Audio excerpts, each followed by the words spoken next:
streets. Here we go. I It begins. We're gonna have to see. This So the is finals beginning final now. Day. Final day. Global finals are decided here and now, and our champions for season 3 will Let's be watch it named. together. Titles. We'll be heading out.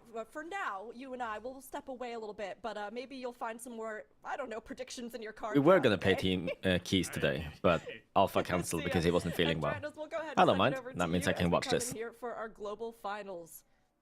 Yeah, so all of our teams, no surprises here, are going to start off with the new Keystone, the Tazavesh Gambit. Now, in the group weekends, this was actually, Mandatory was the only team to do this at level 24, so this could be a huge advantage for them, a huge This is the first pull, right? It's melting. And get that first place spot. Can't see how long they've been in combat, though. The group weekend, Liquid were ahead of Mandatory the entire time, and Well, then Mandatory put up the clearing that first pull in Gambit, less than a and minute that is has kind of crazy, I think. as well, because our first time No, wait, it's not plus 21. Yeah, so then it's normal. Mandatory are unable to do the 22 floodgate. So they're all pushing 21 first. They will win. Are they gonna try to two-chest the 21 so they can go straight to 23? It's a big opportunity for our teams as we do see these Coastwalker Goliaths. And then they'll one-chest the 23, and then they'll try and one-chest the 24 as well. I don't see anyone doing a 25. Genius in this dungeon was identifying that these actually aren't the worst mobs. The Goliaths, fighting them is fine, and fighting as few Murlocs as possible is actually what slows you down in here. Yeah, so we have to distinguish between like a mob that is just bad when it comes to like difficulty and the mob that is bad for efficiency, right? Right. I do think to say that the Goliaths aren't bad, like that is just incorrect. Like these Goliaths are horrible to pull, right? Like they're incredibly hard. These title stomps do an insane amount of damage, especially on those highest key levels. But for efficiency reasons, they are much better than some of these Murlocs, because the Murlocs, they run away when they're low HP, they drop these fish sticks that constantly heal everything, that potentially run around and pull other things. You have casters with bolts, they generally are just difficult to control. So having these Goliaths, especially with like funnel comps where you can just have this one HP target that you just kind of cleave off of, makes a lot of sense, right? So yeah, as you pointed out, Miscount had this strategy where they just pull 3 Goliaths back to back, and the rest of the count that they're getting from these Murlocs, they just pull on top of them. And then they just go into the boss. Like, they do 3 Goliaths, they get the Guardians, they get them onto the boss, and that's their route. Yep. But because these Goliaths are so dangerous, we've seen lots and lots of resets in previous group stages and weekends. Their stomps do so much You damage. don't have enough damage for the Goliath to kill it before like a certain stomp comes out and you're running out of defensives. Or I think a warrior never runs out of stuff, though. Like, if I was a Fury warrior, I think even on the 24, I'd be safe. I can just D-stance and spell effect every single stomp. stomp. That happens only once or twice. We're going to see a lot of resets, especially on those higher key levels. Now, I But do want to point out you wouldn't bring a warrior to a Fury warrior to a plus 24 anyway, so. Floodgate was barely not two-chested at level 20. Gambit, we actually have seen two-chested. What is this? I believe there was a 22 two-chested by Miscount in their weekend of this dungeon. Now, it's interesting because we're starting off at Keystone level 21, so in theory, you know, the two-chest here could be really important for all 4 of our teams. But what you could do is whether or not you two-chest the 21, even if you two-chest it, you could come back into the 22 if you're supremely confident. Because you think, okay, two-chesting a 22 is faster than timing a 23, and both get us access to the 24. So if you are 100% confident that you can both time the 24 and two-chest the 22, that would be an incredibly, like, dominant move for a team to make, is two-chest the 21, and then just put in the 22, two-chest it, and then time the 24. That is, on paper, the fastest way to get done with Gambit today, but will a team actually have the self-confidence? Yeah, there's actually not much space in this I build feel here. like you have a low reward and a very high risk by making that play. Like It's an interesting point, right? Because I personally think it's so easy in that Ninja Pull the here, no? strategy for the teams does not change, right? Like, I don't think they But they're pull probably just doing a really good differently job. on I mean, they 23 clearly are versus doing a really good job. Slowing and gripping them. It's just going to be a little bit harder on the And 23. studying them, And if that as is needs the be. case, then Are they gonna run with those confident, Murlocs right, into then the I do boss? think you have Yeah, a good I guess so. point. I think doing the 22 does make sense. But of course, if you have like a problem here and there in a 22, then Invis. you're not going to get the 2-chest. Well, if you have the same problem in the 23, you Did might they wanna- time yeah. the dungeon Right. and get the 24, right? Like, that's the major The thing. Guardians 'cause reset, timing but a 23 that's fine, I is guess. Easier than two-chesting a 22 Yes. is the insight here. So you're playing to like save 2 minutes but you could lose 30 minutes very easily. So I think nobody will make that call. It's the kind of thing where if a team makes that call, it's Quick take for MDI win? It means Never. they're so confident that I immediately think that team's gonna win. If they decide to go for it, it's like, wow, they really must have this like 99% success rate here, and that's extremely impressive.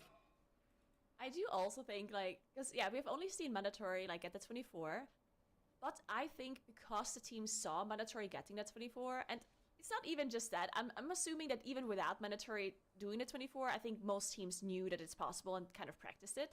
And here's the thing, when it comes to tiebreakers, the first tiebreaker that we have in the MDI is highest key level, right?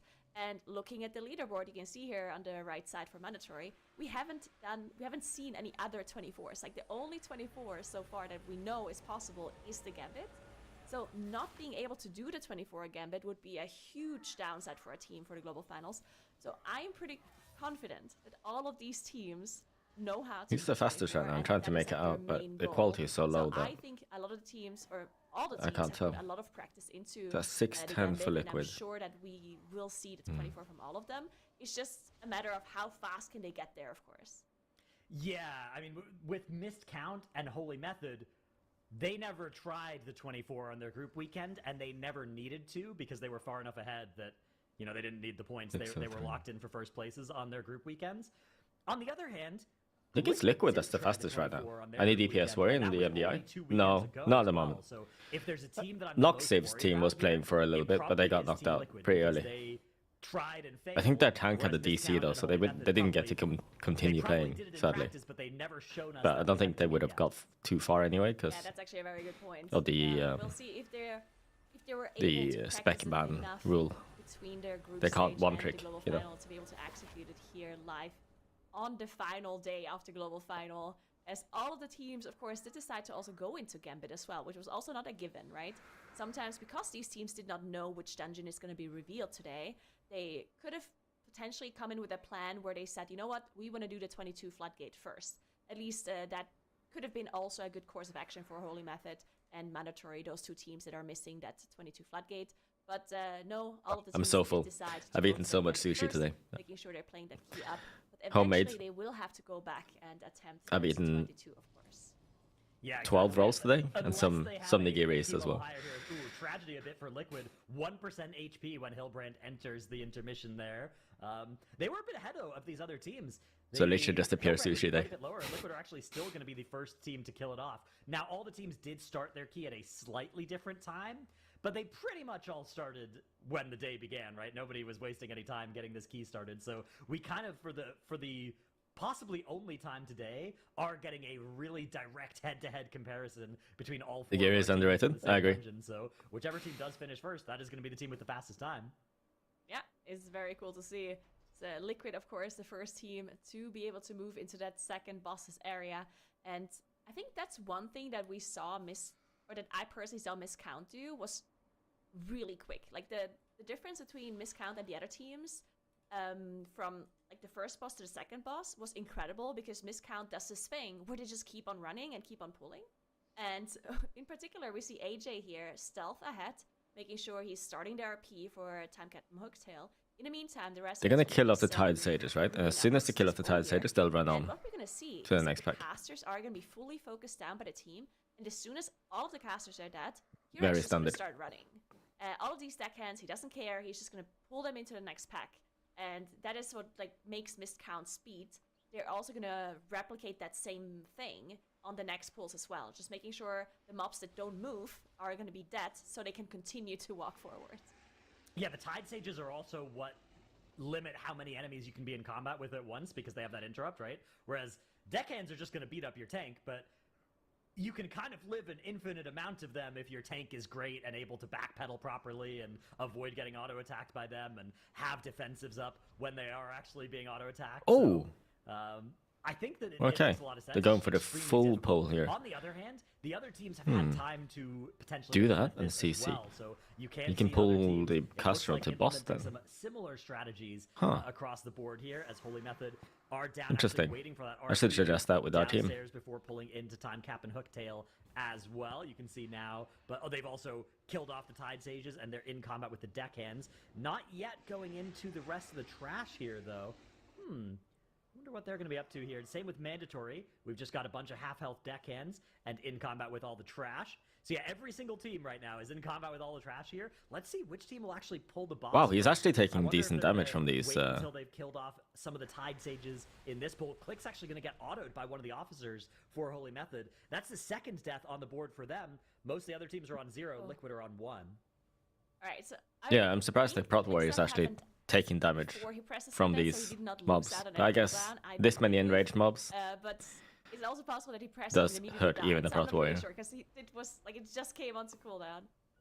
All right, yeah, I'm not really Yeah, the damage meters, it does look a little suspicious for... Oh, Ooh. no, Whippy Whippy does go down actually to going to go sword down. toss as well. Is that like many Right, sword so during tosses? Bloodlust, they might be able to recover this, but it's going to be a little bit rough. Now, this is the 21 that we said kind of neat. I mean, it doesn't have to be 2-chested, right? But they would prefer it to be a 2-chest. Otherwise, they will have to 2-chest the 22 afterwards, which is, of course, just more difficult. So they can have more mistakes and just continue, but it's not ideal. Of course, they also lost Gingy at the very first pull of the dungeon, where they probably had Bloodlust running as well and everything. So Holy Method definitely having some issues in this 21. Yeah, it's a little bit uncharacteristic for them, but it is better to have this happen in the low key than the high key. And you know how I was talking about a team intentionally deciding to just go and 2-chest the 22? That decision just might be taken out of your hands if you make some mistakes in the 21. But you could still get it back, right? You could still recover it by then succeeding in the 22. I think what Holy Method is doing, honestly, like they're yapping a lot right now, but I think what Holy Method is doing is they're making all the mistakes now, so that they don't make the mistakes later. It makes sense. It's really smart. They're down 2 B-reses, right? They have none at this point in the dungeon, whereas the other teams have 2. So a lot get the mistakes out of the way for Holy Method. But we are in combat with Time Cap and Hooktail. Miscount.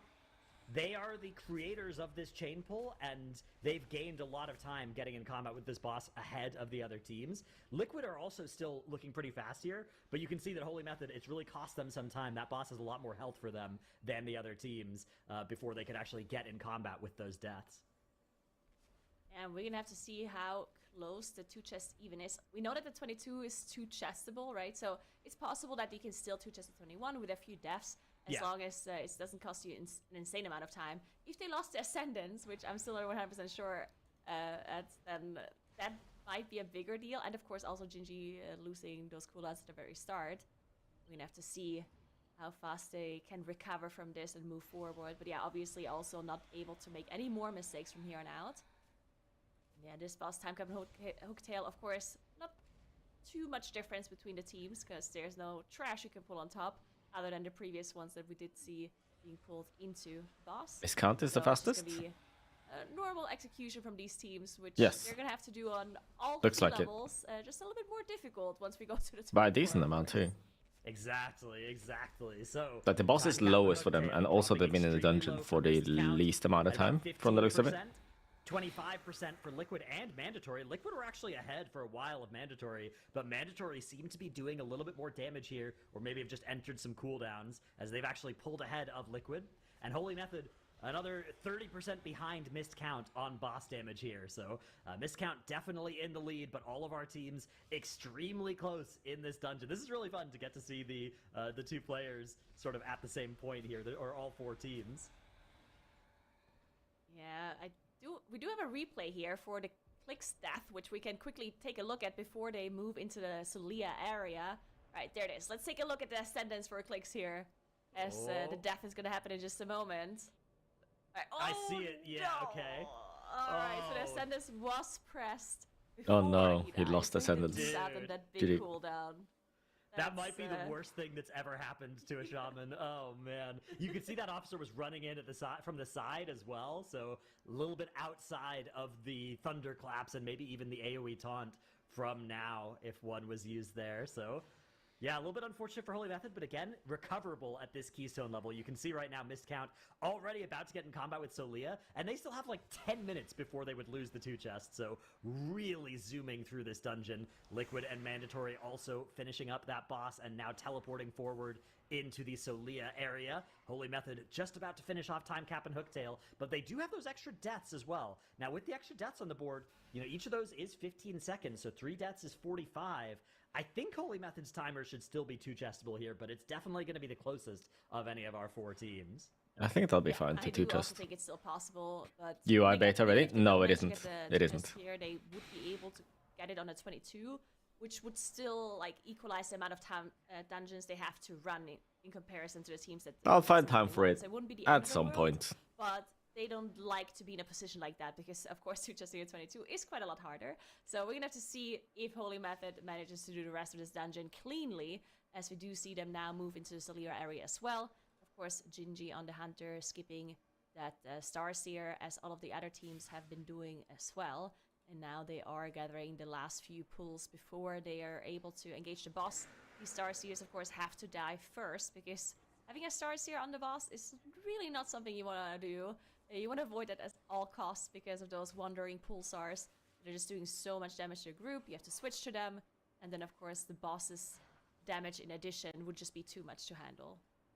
Yeah, exactly. The Wandering Pulsars and there's some RNG about where they'll spawn as well. Sometimes you have some trash that you're trying to avoid pulling, and the Pulsar spawning close to them can be pretty sketchy. Although with where these teams are fighting, these Starseers, they've really minimized the chances of that going super wrong. But yeah, Liquid are about ready to get in combat with Solia. Miscount have already done so. Last boss pulled here. That's crazy though. 16 minutes into on the dungeon, 21. we are already in combat sub with the 16 here at level 22. Yeah, sorry, sub 16 minutes. They're starting Solia. Miscount are on. They are starting off the day looking Absolutely so insane. strong here, as Yargi is going to take care of activating those collapsing stars, leaving AJ to just focus. I was going to say on healing, but realistically on that cat form DPS. Yes.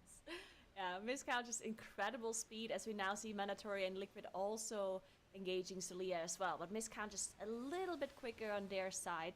And yeah, it's just crazy how they're pulling. Like, just sometimes we even see a Starseer still up for Miscount when they pull the boss. Now, of course, they know that like, the Wandering Pulsar isn't a timer. So, you know, okay, if the Starseer is on, let's say, 5% HP, and the Wandering Pulsar is still 20 seconds away, you'll be able to finish off that Starseer before the next one spawns. But it's a bit risky, right? Because if you don't, you wipe. So Miscount has a lot of looks like everyone's got the damage.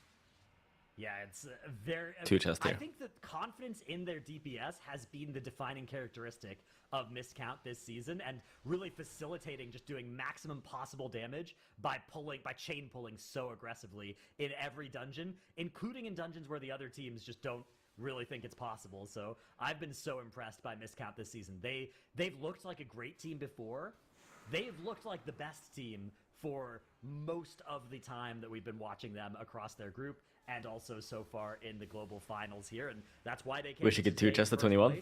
And looking at their same right now, I mean, they are. I don't think my team could do it. Every previous 21 that's ever been done here. So for reference, Holy Method with their 3 deaths, a 15-38 time cap and hooktail split is actually still pretty much on pace with their previous time cap and hooktail in the group weekends, which they did 2-chest. They're a little bit slower than that run, but that's still looking good. Miscount, on the other hand, were 2 minutes faster than that. So Miscount are just on a complete another level with their pace in this 21. It's not going to necessarily matter at the end of the day, because, you know, at the end of the day, if you 2-chest by 3 minutes versus by 1 minute, it doesn't really matter if you end up replacing that Keystone level. But if they keep playing like this, Miscount are going to win the MDI, and it's not going to be particularly close. Yeah, and I think Miscount is also a team that did realize how important timers actually are. Because we talk about this often during the MDI, where, of course, it's about the highest keys, right? Of course it is. But at some point, you just can't go higher anymore. And at that point, it's the tiebreakers that matter. The highest key tiebreaker, that is the first one. And then the second one is the time tiebreaker. And Miscount, I feel like they've been focusing a lot on not only doing the highest keys, but also being super quick at them And that is really like what is going to matter, in my opinion, for them today. And it goes to show that even though they have been fast already in the Gambit, improving their timer even further and making sure they're practicing it further, making sure they're as quick as possible, this goes to show that they realize what's important. And another thing I want to say about how... I guess I'll go straight into a 23, all of them. They're worried about the pressure and that it has been getting to them in the after past. this key. But clearly, with what's interesting is what's going to happen after the 24, and how long will it take people to these teams to do the 24? Even if it's incredibly risky, it's just because it's not going to be one shot probably, right? This kind of pressure. As the Savvy does go down here for Liquid, thankfully they had a battle rush available, and their timer is still 3 minutes 20 to be able to finish off Salia, which is more than good enough for them, so they should be totally fine still. Yeah, we are in the second phase of Solia now for all of our teams, so we are going to get a good comparison as Miscount are still in the lead, although it's only by about 20% of the boss's health that they lead Mandatory and Liquid, but this boss does have a lot of health. 20% of this boss's health is, you know, the better part of a minute to actually get through all of that, as Miscount are actually going to let a 3-stack, it looks like, go off on that collapsing star and just use anti-magic zone and heal through it. That's crazy. 3-stack of a dump. Next set of relics to hit with the Hyperlight Jolt. A little bit of a dangerous configuration there. Hearthjack's making sure to dodge out of the way of that other line. Usually the most danger you're in is if there's ever 3 relics that are in a line with each other, the person that's hitting that middle relic can very easily get hit by 2 jolts. So you have to be really careful in that instance. Any other configuration, usually it's pretty easy to play around. As the boss now with Lust, looks like Miscount might be able to beat this next immune phase here. I mean, they have so much damage. They have Lust and almost every cooldown. It's only the Ascendance that they're missing here. They cleared the 21 in 21 minutes, basically. Unless you have one dead member, then that is the configuration. Yes, that is the only way you can hit all 5 at one shot. Yeah, exactly. So you have to pray if you have one member that is dead and no battle rest available. We did just have another death for Holy Method, actually, as Whippy did go down. That was the last battle rest that just came up, too. It was actually lucky that they managed to get this one back up. Now they're completely out of battle rests. They have 1 minute and 27 seconds left to be able to get the last 20% a 4th death. I think even for Holy Method is going to be good enough. But yeah, they're definitely the closest team to be able to get this 2-chest timer here. Yeah, Miscount already has put that on the board. All of our teams now closing in on the end of this fight. Holy Method with a minute and a bit of change there. Liquid are going to time it at 22:35. Holy Method, are we going to get another immune phase here? That is the question. Salia at 3%, 2%. No, I think they burn it even if she teleports now. Barely going to be able to beat it before it goes into the middle of the room there. 23:06, and that is going to be all of our teams with the Gambit on the board. 21:07, the time from Miscount. That's so fast for Miscount. Holy crap. Second place compared to the others. Mandatory there. 22:35 with the 2 deaths for Liquid, so a similar pace to Mandatory, but with the 2 deaths really marring their time there. And then 23:03 for Holy Method, and I think even potentially more deaths than we saw there. Oh, that was their previous timer from their group weekend, actually. So that was their previous 2 chests. They were even that was not their run that we just saw there. And Miscount also not taking any moments at all as they immediately move back into that 23. Yeah, literally, they're not wasting any time. They're already in it. All of a sudden, things can go wrong very quickly. This is a key level where all of a sudden, every missed stomp, you need to have a defensive up. Otherwise, you're going to get one shot. You need to be able to get enough damage into these Goliaths because they, of course, practice these runs and they know how many stomps they can survive. And as soon as they're over that amount, they're running out of defensives or they can't use them because they have to save them for the next Goliath, right? And then we're just going to see resets and wipes here and there. So we'll see if these teams are going to be able to execute this fast. Once they're past this like Goliath area, the chances of them finishing the key goes up by a lot. I think all of a sudden it's like an 80% chance or 90% chance that you can finish the dungeon. While at the start it's more like 50-50. I feel like if the teams can do it or not. But we're still at a 23 key level, and that is not our highest, right? We still have a 24 afterwards that we do know is possible. Yeah, exactly. That is going to be the big question mark for me is will any of the teams deplete the 23? Because We know it's not the highest level this key goes, but it's still already at this. I don't think they should deplete the 23, but it's now, if possible. The team has to reset a couple of times in the Goliath area. Mistakes can I'm not happen. going to be too concerned. If we see a team wiping on Solia, I'm going to be very concerned for that team. Not because it's a huge time loss in the day, but because the other teams are all so good that even 30 minutes today is a huge amount of time to lose when you're not at the highest level the key can go. Yeah, 100%. We do see a death here for Miscount, as they do lose their Hunter to a Bolt, I believe. Either way, the Hunter did release and managed to get back, so they're going to be able to continue here. Doesn't look like they're resetting. I think that's like the least like worryful death if you die to like one cast going through, especially here at the very start, right?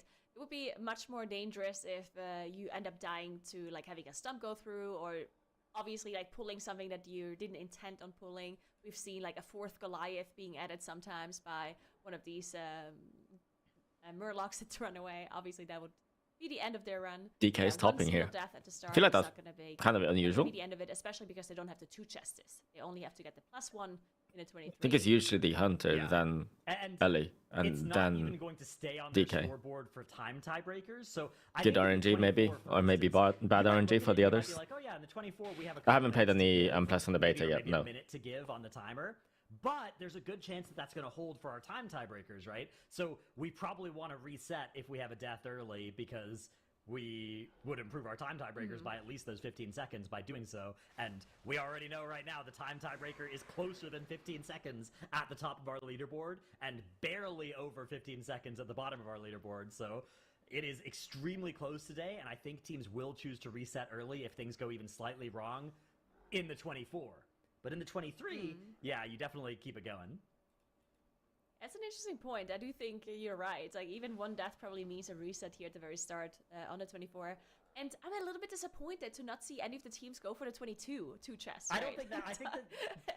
I think that would have been such a aggressive strategy, because realistically, you are gaining like 2 or 3 minutes total by doing that. Like, the only benefit you get by 2-chesting a 22 instead of timing the 23 point, is actually. that it takes you less time in the day. It would have been cool to see someone do a 22 you mess up even 2-chest. and you can't do that, you lose just to gain time. When but it makes sense to just go for the safe play, do 23 1-chest, rather than trying to do a 22 2-chest, because I think a 22 2-chest is harder than 23 1-chest.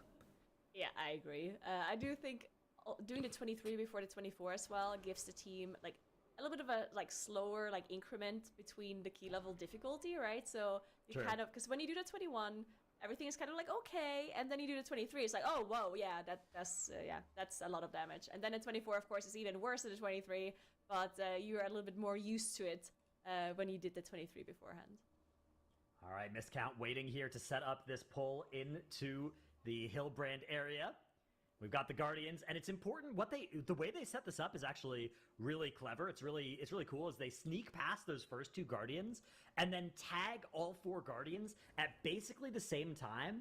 And by doing that, they are going to be mostly synced up on their charged pulses. It's not 100%, because there is some variance in when these mobs decide to cast those charged pulses. But what this does, they seem to be doing it one by one, rather than being synced up. Where no charged pulses are going to be going off. And during that time, Verb is going to be able to keep doing pretty close to full damage on that Frost DK. So that we're in that window after this charge pulse, where there shouldn't be another one for 5 or 10 seconds here, although it looks like they've got some pretty bad RNG with the mobs desyncing from each other on those charge I'm glad you pulses. noticed that they desynced. It is very cool to see, though, that Miscount, even though they had this death, now obviously the death timer doesn't really matter for dungeon speed, like when you compare the teams to one another, but still, the death on Yargi meant that they lost a little bit of damage, right?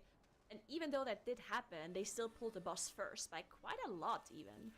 So very interesting to see how fast Miscount is here. Now, of course, they also finished the 21 first and managed to start his key a little bit earlier. So now, all of a sudden, the comparisons are not going to be as important anymore. Now we're going to have to focus on those boss splits instead to be able to compare the teams properly. Yeah, Mandatory and Liquid also now in Hillbrand as well on their 23. Both of them still on 0 deaths, so looking very solid. This is another time where things can go wrong pretty easily, and we've seen teams wipe to this quite a lot, just because these Guardians can be so annoying with the area of denial that they're creating for all of those melee players. And then on top of that, you have these purifiers that are spawning from the boss, of course, too, that have to be gripped in. And if they don't immediately get aggroed by the tank, then they can just kill the healer or kill somebody else with one melee attack, which is not ideal. Yeah, they spawn in slightly random places around the room. There's a few spots, right, but they can be kind of front or back of the room, so it's a lot going on for the tank to take care of on this fight, and the rest of the group really playing to make it as easy as possible, right, standing in a spot where they're not going to get hit by the purifier. Soda there, actually, you can see... Mandatory is faster than miscount right now. Misdirect as well, just to try and make sure that we weren't going to have any threat issues by redirecting that over to Skylark. Skylark, though, is just in danger, as is Yips. Sorry, although miscount just had that one death. If you look at these tanks, basically no defensives are left over for them right now, and these are still a lot of mobs auto-attacking them. Mandatory just spent ages actually doing this intermission, so they fell behind. Miscount now. And that's something, as we see the cycle starting for Liquid here as well. And I guess one interesting point to make is, can any of these teams like maybe skip a cycle on a 23 and a 24 that another team cannot? Because that has been like a big point in the past as well. Of course, if you skip one cycle versus another team not being able to, that's a big time loss. That's quite a lot of time it takes you to be able to put the sigils into the consoles, and skipping that would be pretty important. But sometimes we're in a key level where you're so far away from skipping another cycle that it's kind of impossible. And I'm not sure if the 23 is a key level like that. We're gonna have to keep an eye on that.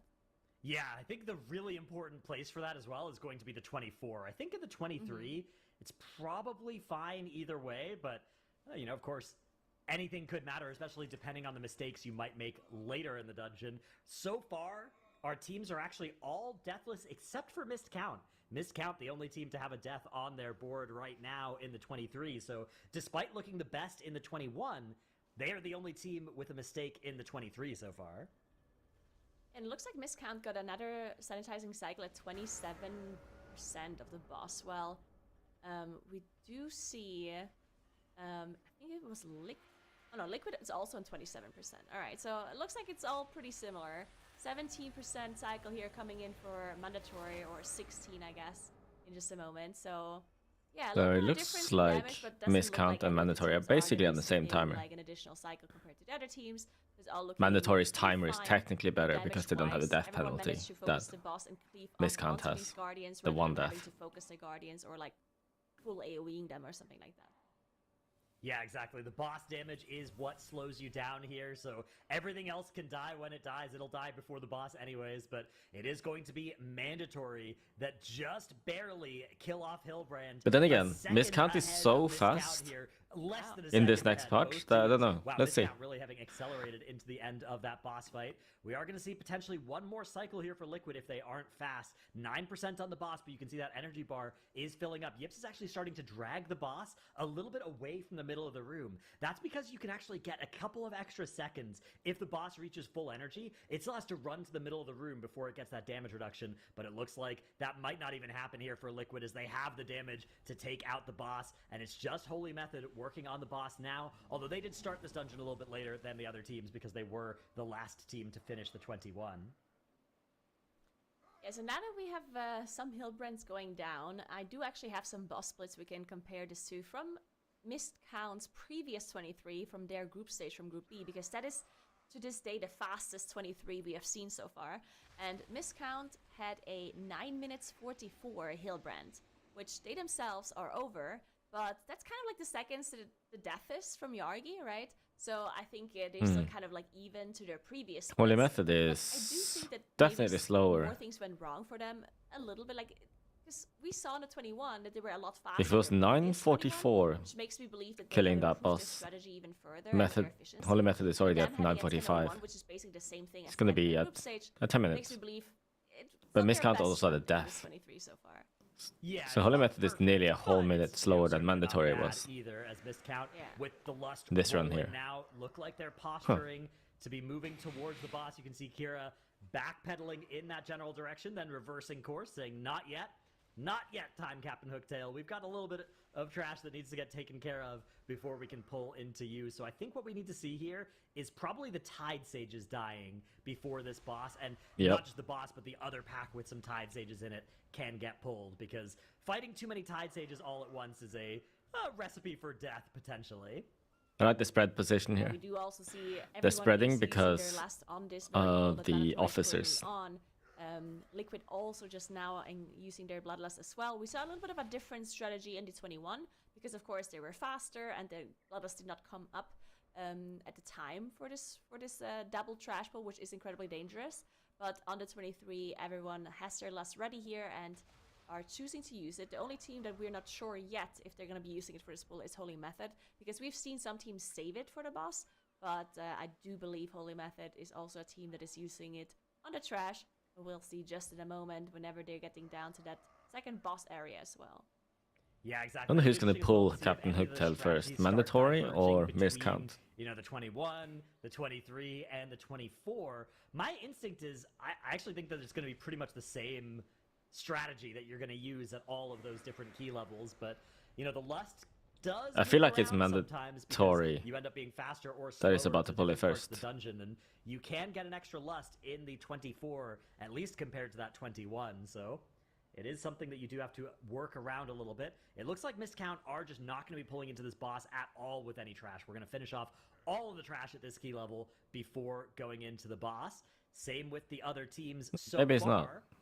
Mandatory move. Oh, Mandatory are actually going to take Oh, there the you go. boss with Yep, a little bit of trash here. Holy Method are actually fighting more trash than Miscount did as well. We have one mob trapped over to the side, but we're fighting all of the trash together here. So this should be a there was one hex. for Holy Method to gain some time, but not if that happens. Click there going was down once again. This time at least, he wasn't in Ascendance. You can there was see one hex and one hunter trap, so they're not doing both of those casters. Alright, this round not losing the Descendants, thankfully for Holy Method here for clicks. But yeah, as you said, they had the trap and the hex out on those casters on the other mobs and just pulled everything else together. That's a huge pull for Holy Method. Not sure how much time it's going to save them unless they're able to pull these casters into Hooktail. Because if they can pull them into Hooktail and deal with them on the boss, then of course it is a pretty big time save. Otherwise, obviously not so much. Gingy going down 2 to a sword toss here. So just additional that's bad. difficulty for this pull actually costing Holy Method right now as they lose 2 of their members. Oof, and another bolt. Again with the Ascendants up this time around. Oh. So that's going to be a huge time. They might not be able to finish this with the loss of both damage dealers losing so much damage on this pull. Yeah, because the interrupt situation and the tank defensive situation are now both things that Holy Method have to worry about as they try to recover this. You can see they are out of interrupts right now, so they need to have just stops ready to go on these bolts, and it's going to be, wow, Clicks running in, getting a clutch Thunderstorm, able to stop them, following it up with that Capacitor Totem. Now is in some danger as well, though. He doesn't have his Cloak. He doesn't have Battlescarred Veteran. He has no more Shield Walls or Last Stands, so he's forced to keep running away from these mobs as those brackish bolts are casting in the back there. And oh no, okay, this time again, another knockup comes They in. should still time it, I think. But again, they're dying where they shouldn't be dying. One of those kicks because he needs to avoid getting too many casters. as well. He masterfully weaves Maybe? in though I don't know. and lands that kick before continuing to back. Rough start for Method? Yeah, for sure. For sure. And are really causing a lot This of better be damage them whenever warming they up, do manage to otherwise connect. they But are many of definitely them not are winning. starting to die off. The danger of this pull dropping for Holy Because Method, I think and all the other somehow 3 teams are it looking looks like stronger they've right weathered now the storm here, and they are going to be able to keep this in dungeon these alive. Gambit runs. Once again, having deaths in this area of the dungeon, they will not be able to afford that happening on the 24. Alright, we do have a replay here for Liquid. Let's see what happened as they did. Oh, we did see Wolf Disc go down to a sword toss from the trash that they had pulled into the boss. The last officer, yeah, the very last officer alive, throws that sword and takes out the Liquid player there. That's going to be a death on the board for them, but the run does continue, and you can see Holy Method are a little slower pulling into Hooktail than the other teams, but remember, they did start the dungeon later than the other teams, so they're not actually that far behind the other teams on when they've got this boss pulled. Missed count are currently in the lead by 2% over Mandatory on the boss. Although again, remember the teams did start their dungeon runs a little bit desynced from each other, but for the purposes of building That fire looks ridiculous. I'm going to ignore that. I'm in on But that. it's Let's fine. do that. It's super playable. Fastest that we have so far in the 23 is for Time Captain Hooktail is that's kind of troll, isn't it? Now they have to walk through the fire. A bit of a comparison to see if any of these teams are going to be able to beat that fastest time that has been set by Miscount in Group B so far. And Mandatory definitely looking to do so as the boss is already down to 20%. Mandatory still on 0 deaths, actually the only team that is on 0 deaths still. So interesting. So Mandatory, they have been this might be the dungeon that they needed, right? We talked about this before. Mandatory having the 24 as the only team from the group stage done already. This might be the one dungeon that Mandatory needs to be able to get that confidence back. Maybe Mandatory is just really good in this dungeon, huh? And if they execute this as well as they have so far with this 23, and they manage to get this 24 done quickly, they have so much time left to be able to get the 22 floodgate, be able to catch up to the other teams, and potentially even take the win. But Miscount is just as fast. Yeah, every single team, of course, having a chance to win still, it's crazy. All right, Time Cap and Hooktail about to die for our teams. For okay, Mandatory is still ahead timer-wise. The boss goes down. For Mandatory, it's going to be 17...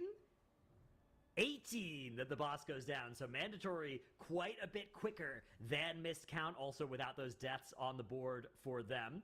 Liquid going to be the next team up. How did he die to that frontal? He didn't die to the frontal, Pedro. He died to the trash pack mob, the officer. They do like a random sword toss on people, and that's what he died to. When Time Cap and Hooktail he didn't die from the frontal. And that leaves just Holy Method. They're going to be our last the frontal hadn't happened yet. Working on this boss as the 1810 comes in for Liquid. Holy Method still have a third of the boss's health to get through. This is going to be on the order of like 1830-ish maybe for them. But Miscount already about to get in combat here with Solia. Just a little bit of trash they need to take out first. Now let's take a look at those pulls. These are also incredibly dangerous and require so much execution and interrupts from these ritualists. Of course, every single cast needs to be interrupted. On top of that, my legs are actually so sore. It was leg day today. And if they're already sore today, then that means tomorrow and the day after is probably going to be awful. Before you're running out of defensives and heals and damage as well. So the second Starseer now is being engaged by Mandatory here too. And of course, they want to finish this one off before they're pulling the boss. And looking at the timer, they're obviously... I don't want to say more than fine, because Solia takes a long time on a 23, but they're definitely still looking very good to be able to do this. And with the 0 deaths still on the board, they also have lots of battle rests available for them as well. Yeah, those battle reses really are a large safety net on Solia, because many of the ways that somebody's going to die on Solia, right, it's like getting hit by one of those projectiles, and if you have the B that's why we skip leg day. Some of it is AoE damage. Yeah, no, I don't do that. I don't skip leg day. But I wish I could. By a second, much harder hit. I wish my legs would just grow without me putting any effort in. But we are about to see Solia getting engaged here. I think it's once this Starseer dies, maybe even before, you can see Kira already backpedaling in that direction, getting ready to get in combat with the boss. The Pulsar comes out. It's towards Solia as well. Looks like we're still going to just wait, maybe take out the Pulsar before getting in combat with the boss. But as soon as this dies, I think they're going to be running in. Yep, Solia, the boss, does show up. Here we go. Missed count in combat with the boss. Not on 2 chest pace in the 23, but kind of close. Yeah. I wonder what the timer... Like, the fact they're so fast in here, I wonder if... That's crazy. They already pulled Solia. Possible in here. We saw that one team in the world has ever done a 24 of this dungeon. But man, I wonder. So Miscount is going to be faster than Mandatory now, even though Mandatory was significantly faster after, you know, the moment that they killed Time Captain. There is a 25 possible. I doubt it's going to be like all of the teams that can execute that. I'm doubting if it's possible at all, right? Yeah, yes, they're fast, but I think we're going to have to reassess that once we see the 24 timers. Because obviously the difference between 23 and 24 is already quite big. And then at 25 afterwards. Not to mention the amount of damage. They had to survive 24 Giants is already just so brutal. on 25. And there's also so much damage on 20. The stumps do at the very start. Yeah, the stumps at the start. Blast in the first boss. The unavoidable damage on the second boss trash. So much damage on the 25. And also a lot of damage on Solia. I don't know if it's even possible. So that is something that would be incredibly exciting though. Absolutely, absolutely, as we are charging towards the end of this 23, the last builder key before this key gets to an absurdly high level at 24. Miscount 60% in phase 1 of Solia. Mandatory just a little bit behind them, and Liquid actually also at basically the same spot here. Holy Method, the only team yet to pull this boss, but I think that is going to change in the very near future. I think so too, and we will continue to watch the runs unfold as the teams climb higher and higher and start looking at things like those tiebreakers. But we are going to swap things out here on the desk. So Nigura, thanks for starting the day with us, but we'll see you later on. Later. Bye. And Makes is coming in. So Makes, we're looking at Mandatory right now. But as we've been talking about, Mandatory have kind of been struggling this season in a way that seems out of character for them.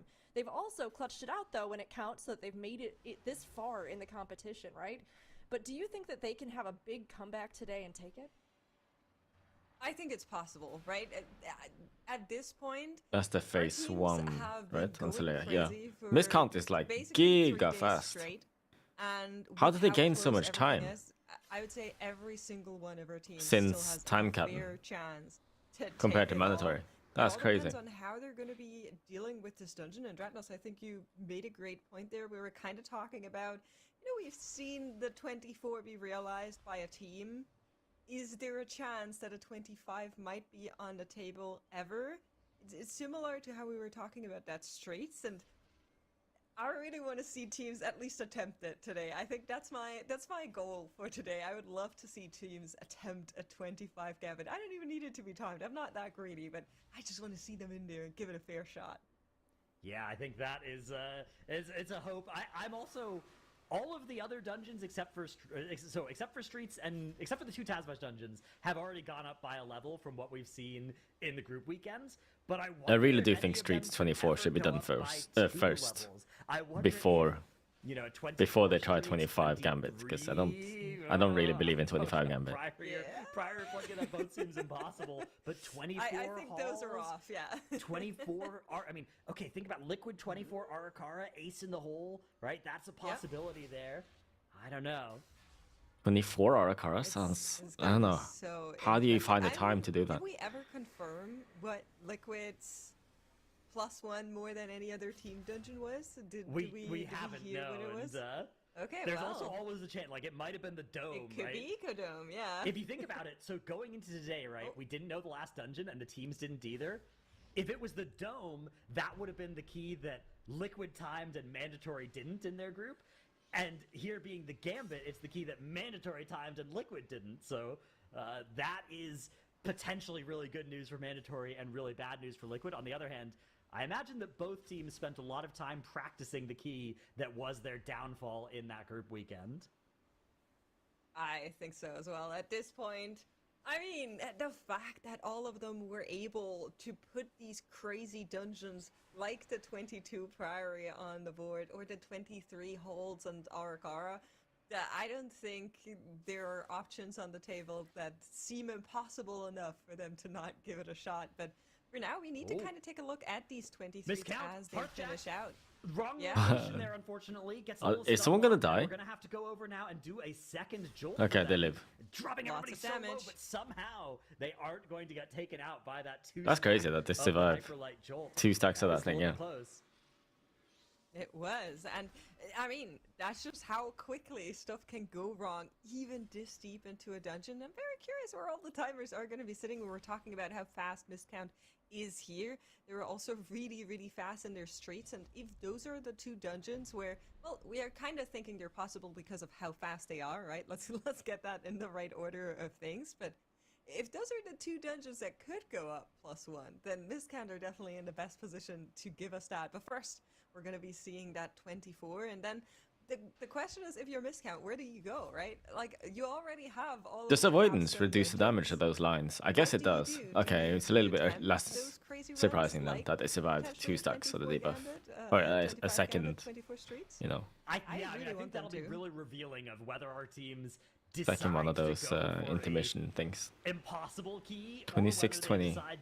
For I don't think 24 is doable. One thing that we saw in the last MDI Global Finals is there's not enough time, is there? Teams thought were impossible that they ended up not just attempting, but succeeding. Something like the 24 Motherload that we saw in that season is what jumps to mind for me. So I have no idea how the next few hours are going to go. The only thing I'm confident in is that once these teams finish up this 23 Gambit, I think they're going to come back into the 24 Gambit. I think that makes the most sense here, although we are going to get to find out soon, as Miscount zoning into their next key, as are going to be Liquid, as they both finished off that run. Mandatory about to get done here with Solia, and look at this, almost 3 minutes left on the clock for Mandatory on this beautiful 0-death run, 3.5 minutes even for them, and Holy Method, still plenty of time, even with those 3 deaths on the board, should be on pace for it as well, although we still have 2 more Solia intermissions for them to get through, so the start of the day has definitely been rough for them. Hush doing the right thing there. Holy crap, he nearly died. If you're seeing this and you're like, what is he doing? No, this is intended. This was the 3-star line. We got to make sure that you're not actually taking a double tick here, but I would be very shocked if any of our teams after that 23 do not go immediately into the 24. I think knowing that that dungeon has been done in groups, granted, it was done in groups. They are surely going for 24 now. Among our group weekends, but I think you just have to prepare that. You see it's possible, you have to get in there, and that's exactly what our teams are going to be doing. Miscount is already in there, Liquid is in the loading screen, Mandatory pulling momentarily, and I kind of like that we're getting all of those teams running that same dungeon nearly at the same time here, but Holy Method, a smidge slower, I assume mostly due to those deaths they had earlier in the Hooktail Trash, right? It's not just those deaths as well, it's the fact they had deaths in their 21 as well, so they were slower to start this key, and they're going to be slower to finish it, so, you know, it's not great, right? The multiple mistakes at the start of the day have been made by Holy Method, but also in the grand scheme of things, it's only going to cost them 5 minutes of the day, right? That's like 1 reset in the 24, and it's all equalized. So, yes, they're the team that's had the worst start of the day, but it's not a big deal, right? None of the mistakes yet have cost any teams large amounts of time.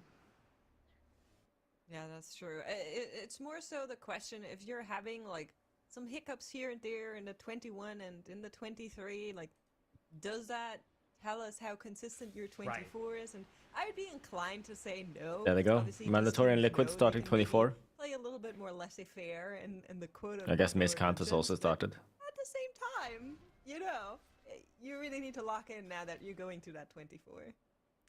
All right, all of our teams are zoning back into Gambit, I guess, except for we don't know yet where Holy Method are going to go. But I think Holy Method is surely going to go there too.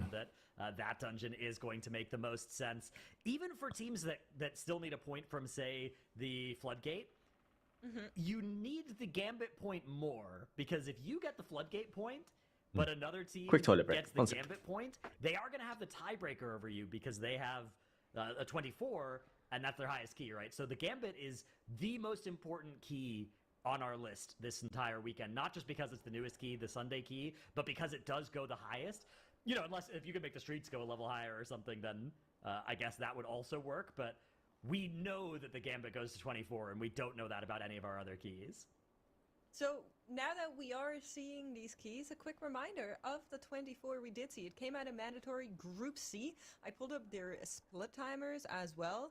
And we also saw a couple of attempts from Liquid in that 24. Usually the Hillbrand, if we're looking at a good Hillbrand split, it's around 10:30. So Mandatory had 10:21 in the key that they timed. But we've seen some keys that could have been timable where it was sitting on 10:30 as well. So that is what you're looking out for these teams to hopefully be on or even under, you know? Yeah, and it's interesting as well because there are a lot of different strats at the start of this dungeon, but there aren't a lot of different strats after Hillbrand. So sometimes there are these dungeons where we have to do this sort of like hand-wavy thing where we're like, oh, well, they have a slower boss 1 split, but they're on a different strat, so maybe they'll be faster later. And in I don't think I missed anything. A lot of Nobody died. To pull the start of the dungeon. All good. They all do directly compare against each other for timer because you have to do the end of the dungeon the same way either way. So that means that if you're faster at the start of the dungeon, it's just better. It's not like you might be paying for it later.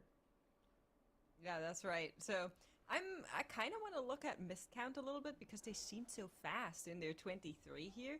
That's going to give us an idea if there's maybe something that they're doing differently or if it's just Kira diff where he chains mobs like a maniac. Sorry, there's no other way to say this. It's crazy how they've been chain pulling.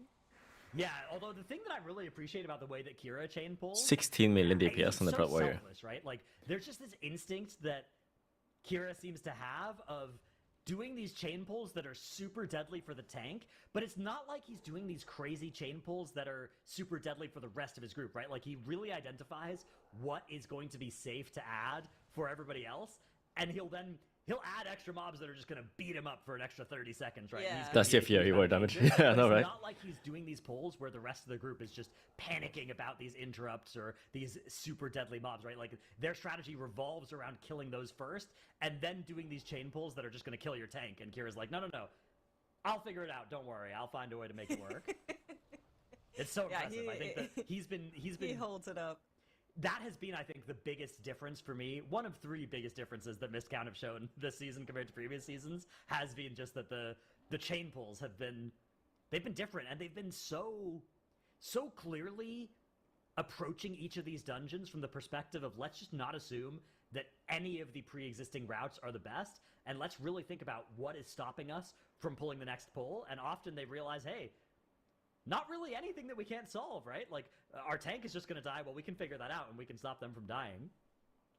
Yeah, it's really interesting. I got to talk a little bit to Kira at our Gamescom event, of course, where Blizzard had a big stage, and I was talking to him a little bit about like his experience in the MDI and how that compared to playing with like a bunch of content creators where we made them run keys, and he really is super down to earth, and it's just like, you know, I try my best in everything I do, and if you give me a bunch of content creators, I'll do the same thing I do with my team, where I handle as much as I can, and then everybody else will do whatever they can, but I'll make sure that they do less than needed. So it's really cool where he takes a lot of that responsibility on himself, like you were mentioning. What are the other two reasons you think are the miscount difference? Well, I think just something that has been going super well for them has just been a level of consistency in their runs that hasn't been characteristic of... There's not really been many teams except for, you know, Prime era Echo, where they just look like they've started a key that you Mandatory know is really has fast maybe a going into 10% this room. success rate, but deep in your heart, you know, So is they Liquid. have a 100% chance of timing it, right? Where you're just like, yeah, Liquid's this key is absurdly hard, but even faster. this team is just going to do it, right? They just always I think. win. Miscount has Even with seemed a like that, like slight they timer got difference cause of death to in happen mind. for them. But the other thing as well that's really stuck out to me is that so far in the global finals, they have looked like this team that is going to win the global finals in a way that they haven't before, right? Like, previously this team they've looked good in several time trial stages. They've looked good in several group weekends in previous seasons, but it's fallen apart for them in the global finals before. Not necessarily in big ways, but they've stopped looking like the best team, the team that's going to win, and that hasn't happened yet here in the global finals. Even at the start of the day today, they have been the team that has looked the best in the Gambits up to this point. Although Mandatory, they accelerated in that 23 compared to the 21, and they and Liquid are now ahead of Miscount on Hillbrand boss damage. So, you know, I say that, but these teams really have a fast path into Hillbrand compared to Miscount. A death does come out for Mandatory, though. They are going to land that B-Res. It's going to be Macy, and actually that Purifier, the aggro on the Purifier when it just drops down from the side, is going to be what causes Mandatory to lose their first battle res. Interesting that Maystein died to getting melee attacked. He wasn't in breath or pillar, so that means Scarlark just hadn't been able to do any damage to it yet, I guess. Maybe Maystein literally did damage to it the moment it became active, and that's why he died to melee. Of course, tying that once again. I do agree on your points on Mandatory. It feels a lot like they're due, which is a very cool thing to see. In the MDI, we don't get it very often, that a new team approaches and then builds out over seasons to like the Kings without a crown, but Mandatory have another death here, and that is going to seal this attempt in the 24. They're gonna have to go again. Unfortunately, Yikes. 8-9 minutes are going to be lost for them.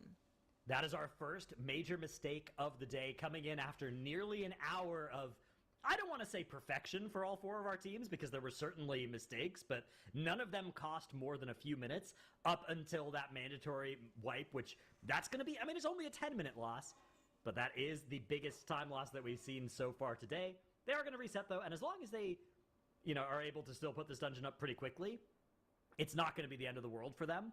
The bad news is that it is, of course, Mandatory and Holy Method that owe us the 22 in the Floodgate, which Mistcount and Liquid have already achieved. So these are the teams that still have more time than the others that they need to spend at the end of the day putting that key on the board.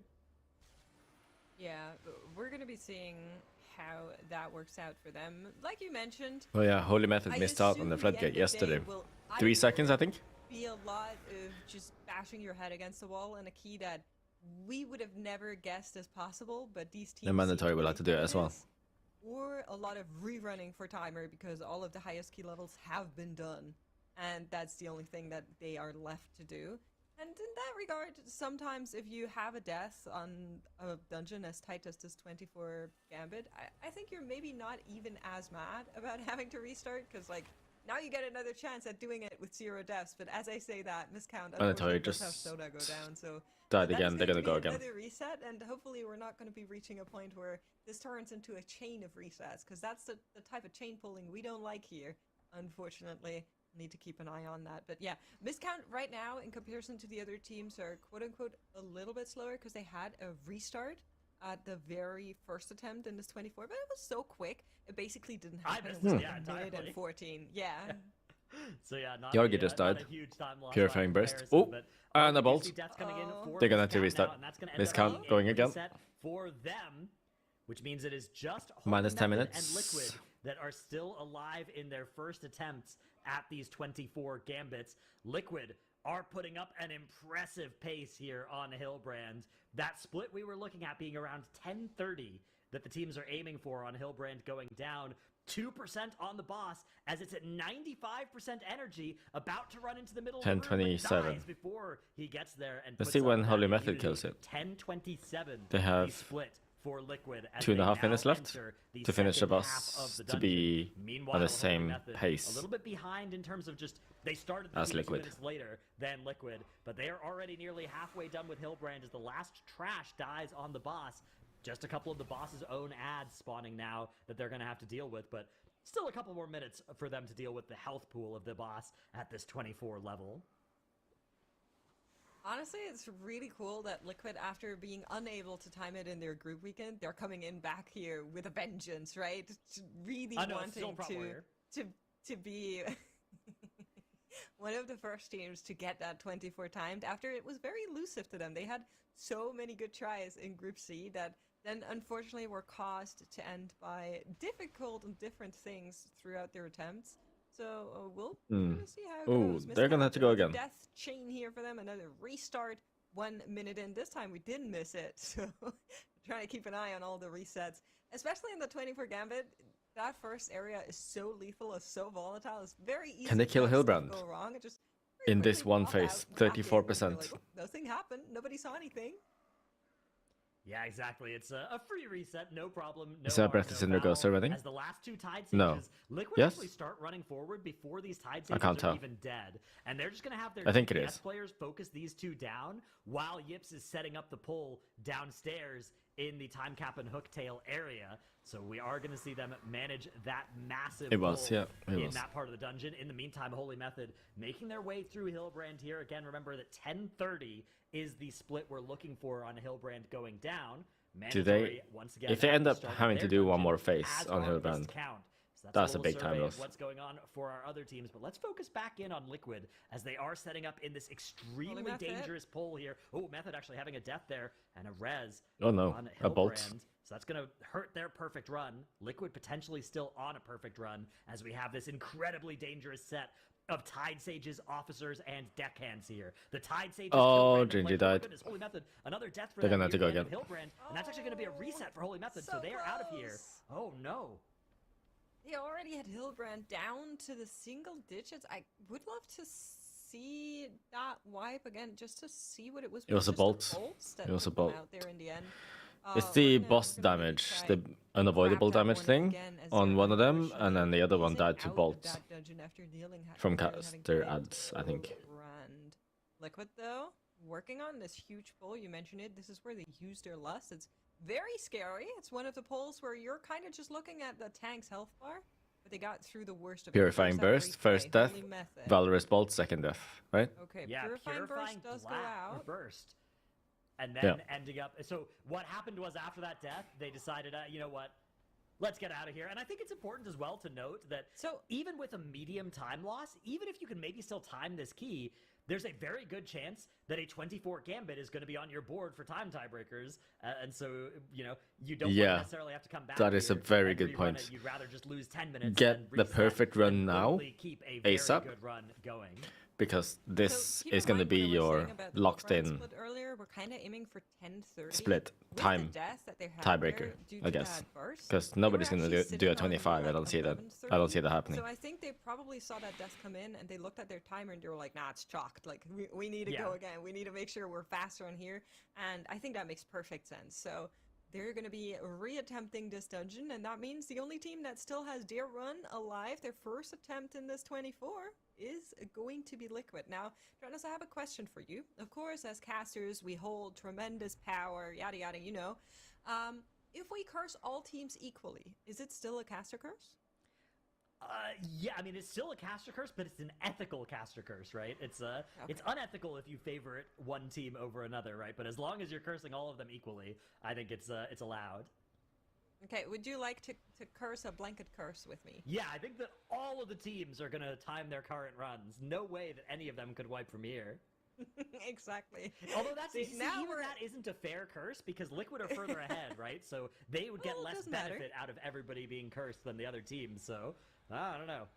Or actually, it would hurt them more if they ended up getting What's the thing deciding rankings after points? Well, you spoke it. It shall be done. It's the time difference. Of course. It's all shenanigans. Chat. Caster curses aren't real. They can't hurt you. As our teams are reattempting their 24s in this gambit. Looking across the board, like the total time difference. Liquid is also in a similar position to Miscount, where it's like, where do you even go after you time this 24 gambit? And honestly, I'm so curious what teams are going to be deciding to do. I think their Arakara is crazy fast, so if any team had a chance, then it might be them. But then I look at Arakara and I remind myself that Avanox sits in that dungeon, and I'm like, I don't think so.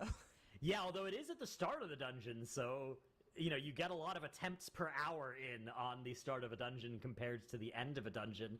Something that is an option for Liquid that isn't really an option for Missed Count would be a time improvement in the Streets of Wonder. So I wouldn't so they're having to restart this dungeon now. If Missed Count go for timer improvements, it's a Missed Count as well. Other teams have a minute and a half that they can gain in the streets compared to back on the first boss again already. Whereas Missed Count only has like Liquid is still on 0 deaths on time captain.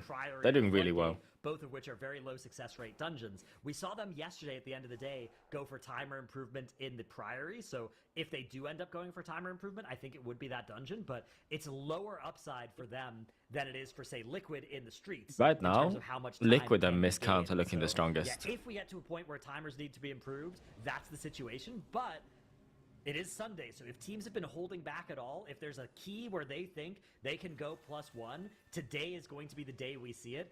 All of that hinges on getting the 24 gambit on the board, though. That has to happen first before you can really think about anything else.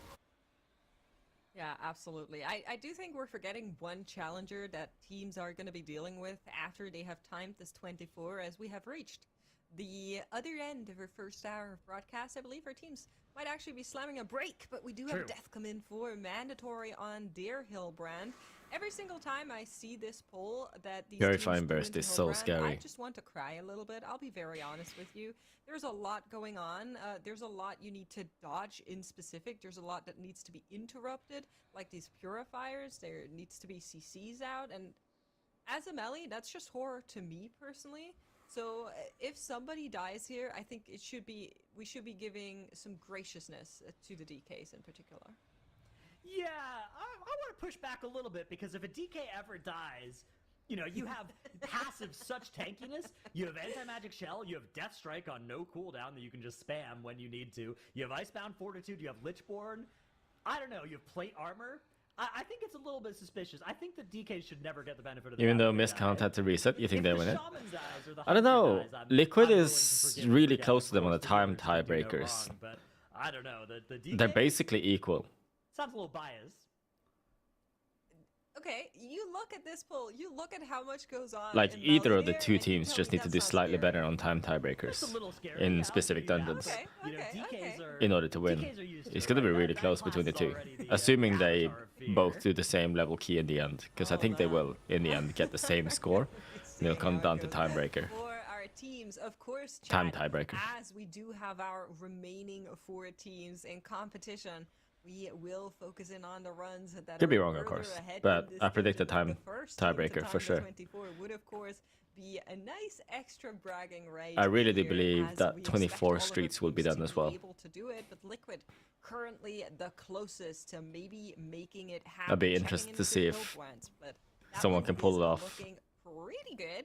On Time Captain Hooktail, Something we're like kind of wanting to be on like 18... 24 ho 40-ish 24 to 1910. I think Arakaro. we're I don't think so. smidge slow on this one, but we're going to be seeing how it goes. I don't see anyone So they had doing a it 1923 on doing a Hooktail higher, down. sorry, a 23 By comparison, Priory Mandatory, when they or timed this in Floodgates. The group weekend had an 1846. So they're 30 seconds slower than that, but Mandatory were 1 minute and 10 seconds ahead of depleting that key. So Liquid are still on pace to time this key, but it is going to be slower than that theoretical best from Mandatory if they don't accelerate into the end of the dungeon.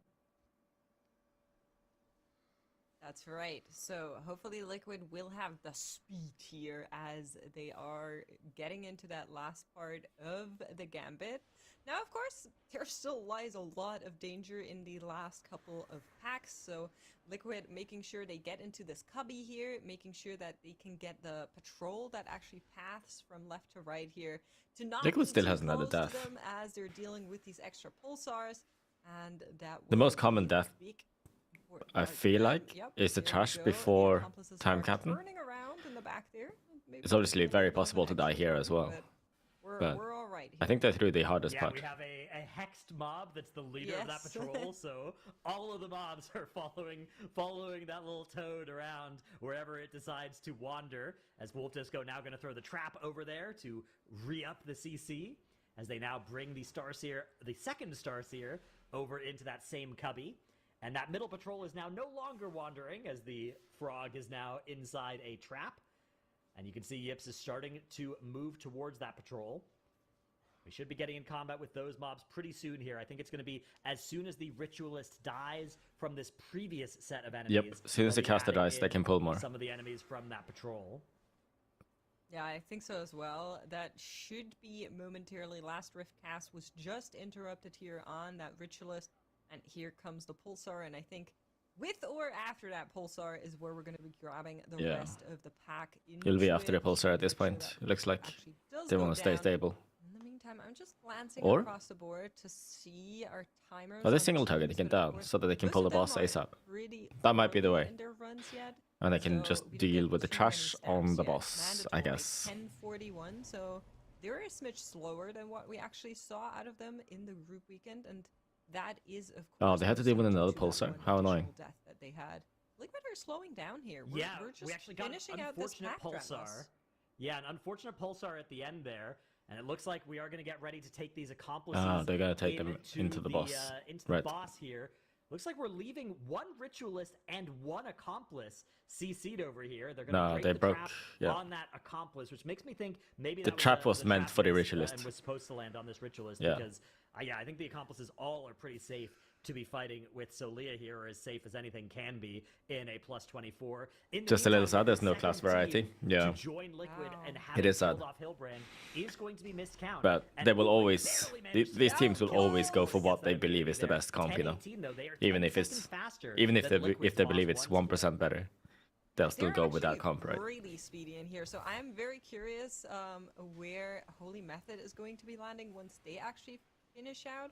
Of course, in their previous attempt, they were a little bit slow, so hopefully this time around it's going to be looking better for them. But Liquid are into the boss fight on this 24, still sitting on 0 deaths. Now, a lot can happen on Solia. This is notably a boss with a lot of HP to get through. A very, very long fight on the overall. We're looking at around 7 minutes is what Tettles is saying, and I'm inclined to believe him there. So that is what teams will need to budget. Yeah, and actually, I misspoke earlier as well. Mandatory also have already gotten through Hillbrand, so it is only Holy Method that are still working on that boss, and then we'll be in the second part of the dungeon. 0 deaths for both Liquid and Miscount. 1 death on the board for Mandatory, but yeah, Liquid do have the timer to Holy kill Method. this boss. Did they just hit 10 minutes on Hillbrand? We did see that Ascendant. Hillbrand will die on like the 11-minute mark?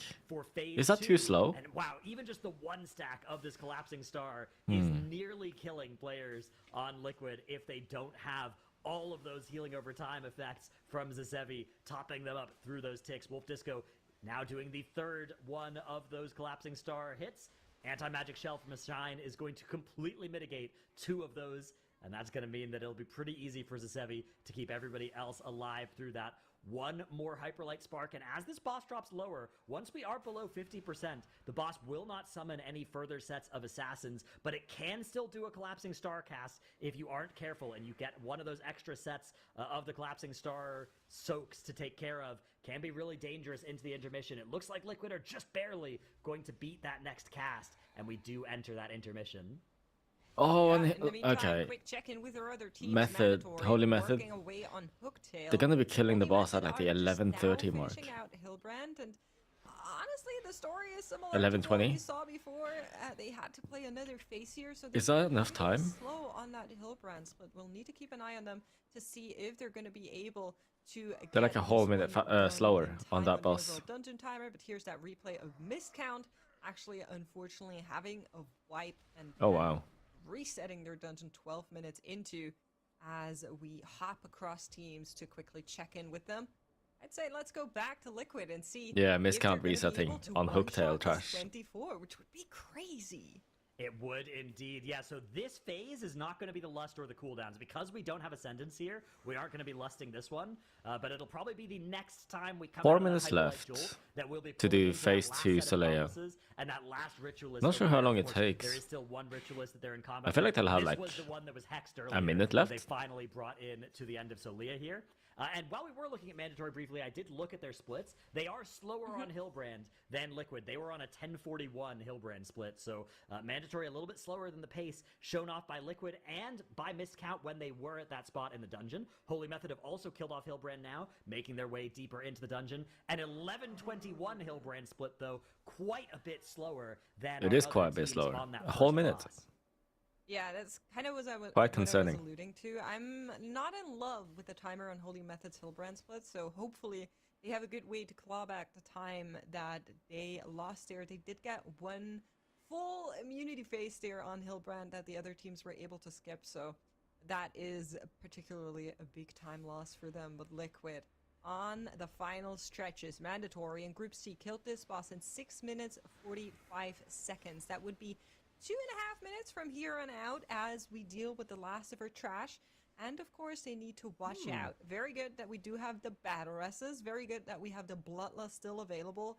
That is going to be helping them as they try to take this boss down. On paper, they could have gotten 2 Ascendances if they'd used Ascendance right when it came off cooldown, or right when the boss came out of the intermission here and hit the Lust as well. And that would have been when they pulled this trash, but it looks like Liquid are holding the Lust and that Ascendance. Maybe for this way they're going to get an Execute Lust, which will help Yips do even more damage as well. So this is going to be interesting to look at here. So we do get a line of relics. No, I don't think so on this. I think these 3 DPS and Demon Hunter are the DPS specs that are being played this weekend. Nothing else that I'm aware of. Fully within the Lust, even though it wasn't ready right when Lust was hit. So the only thing that's missing here is the boss isn't in Execute for Yips, but that's a pretty small thing, all things considered, especially because there is AoE going on right now anyways, so Yips probably wouldn't be dumping too much rage into those executes, and we are now entering that range towards the end of the Lust. Wolf Disco goes and hits one of those really quick. Yeah, has to disengage out as it does knock him into one of those exploding relics with that Hyperlight Nova. Another hit now of those collapsing star debuffs on the group. And this is pretty easy, actually, for Zazevi to handle because it is while Lust is rolling, and this Tranquility is just soloing everybody while they have all of those hots on them as well. So a quick check-in with how we're standing on the possibilities of this being a world record key. The 24 was done by one team only in Group C. It was mandatory, and they locked in 28. Yeah, I think the 1 minute prediction, 1 minute remaining They do prediction have is one right. death. Thus far, Liquid are without any. Can they stay clean? Can they be fast Let's enough? see. Last time that we are going to be going into the phase here. So Leah is attackable again. The dot is on the team. You can see that we're not even caring too much with healing the group back up. There's no further damage incoming right now unless anybody steps into any of these projectiles. Can they do it? The timer is pretty tight. They would have to kill within the next seconds to be 110 in it looks this like. world record range. But Celia does drop Yeah, lower 111. and lower. Damn. There it is. Liquid with a world record 24 Gambit. First try, one and done. That's impressive. That's really one sick. Attempt, one world record for Team Liquid. 0 deaths on the board for them. Well played, well played. To first place on our leaderboard. Wow, what a start to the day. They were actually slower than the mandatory run from the group That's stages. so impressive. I'm so excited by that, and what they are going to But immediately do. mandatory is needs to now do that take again, some which I don't think they're break going to do with timer. this run. Of course, fine key, lads. How about a break? 4 of the 6 dungeons on the board for Liquid now have a world record tag next to their name as well. It's only the streets that they are behind by a little bit over a minute, actually, so a lot of time they could gain there. And then in the Halls of Atonement, they are only 20 seconds off of the world record. And in every single other dungeon, they are the best. So I am so curious what they will decide to do when they come back from their break. I think Streets 24. Come on. Me too. There are still a couple of hours left in the day, right? So they will need to find something to do to make sure they can ward off the other competitors that are on their heels. And one of them is mandatory, now have arrived in Celia's area here in the Gambit as well. One little tidbit for you. Some of our teams like to go on the left-hand side first, and some of our team like to go on the right-hand side first here in Celia's area. For mandatory, it's going to be left as well as the path in here and deal with our Starseer pack that they, of course, have set out for themselves as well. They do have one death, and like you mentioned, they are slower on their Hillbrand. They are faster on their Hooktail, though, so they definitely caught back up on their second timer. Yeah, the Hooktail split was where Liquid lost the most time relative to other teams. So if there is a chance for the other teams to snatch back that world record tag in this dungeon, it will be on that split. But the good news for Liquid is that even if another team gets the world record tag in this dungeon, they probably won't be more than 5 or 10 seconds faster than Liquid. So Liquid have a lot of time in the rest of their day to focus on dungeons where there's more than 5 or 10 seconds for them to game. Again, remember, just looking at the streets, they have more than a minute they could pick up there if they are able to replicate miscount success. Some people are in that thinking dungeon. Of course, that is a big if. But Priory 23 has the potential in the whereas, you know, Gambit, I'm not sure there's more than maybe 30 seconds for teams to gain on Liquid. mainstream chat. Yeah, it's gonna be I don't think a so. story to I don't think watch it's doable. here I don't at think so. The MDI I think for sure. As that we will stay are at 22. About 1 minute 30 in, we still have many more. And people hours to might go. And try and do the honestly, 22 again with a better time. The 24 does look like the 25 is possible, but the 24 streets, based on miscounts timer, looks like it's possible, and I want to see it. I really want to see it personally. We're going to be checking out if Liquid maybe attempts that, or if they're going to rerun for timers once they actually do come back here. But know this, it's going to be a big telltale on what the rest of our competition looks like, most likely. Yeah, exactly. This is going to be so revealing what Liquid decide to do when they come back from their break. But in the meantime, we do have to watch what all of our other teams are able to do in this Liquid on break, gambit. huh? So far, there is only one team in the last boss section. But They got like already 3.5 hours left to nearly go. done with Time Early break. Cap and Hooktail, and they'll be entering the final part of the dungeon soon as well if they can avoid any huge disasters here. Mandatory on an 18-22 Time Cap and Hooktail split. Liquid's was a 19-23. So Mandatory have almost a minute of lead over Team Liquid on that second boss split. Will they be able to convert that here on the last boss, as they're already nearly phasing this boss? This could be a They are actually huge lead, faster actually, that Mandatory gain in this dungeon. Than Liquid, yeah. Honestly, It would be kind of comical for Mandatory to be the team that gets a world first run in this key. Then Liquid comes in, one punches their 24, steals the world record key, and Mandatory says, well, about that.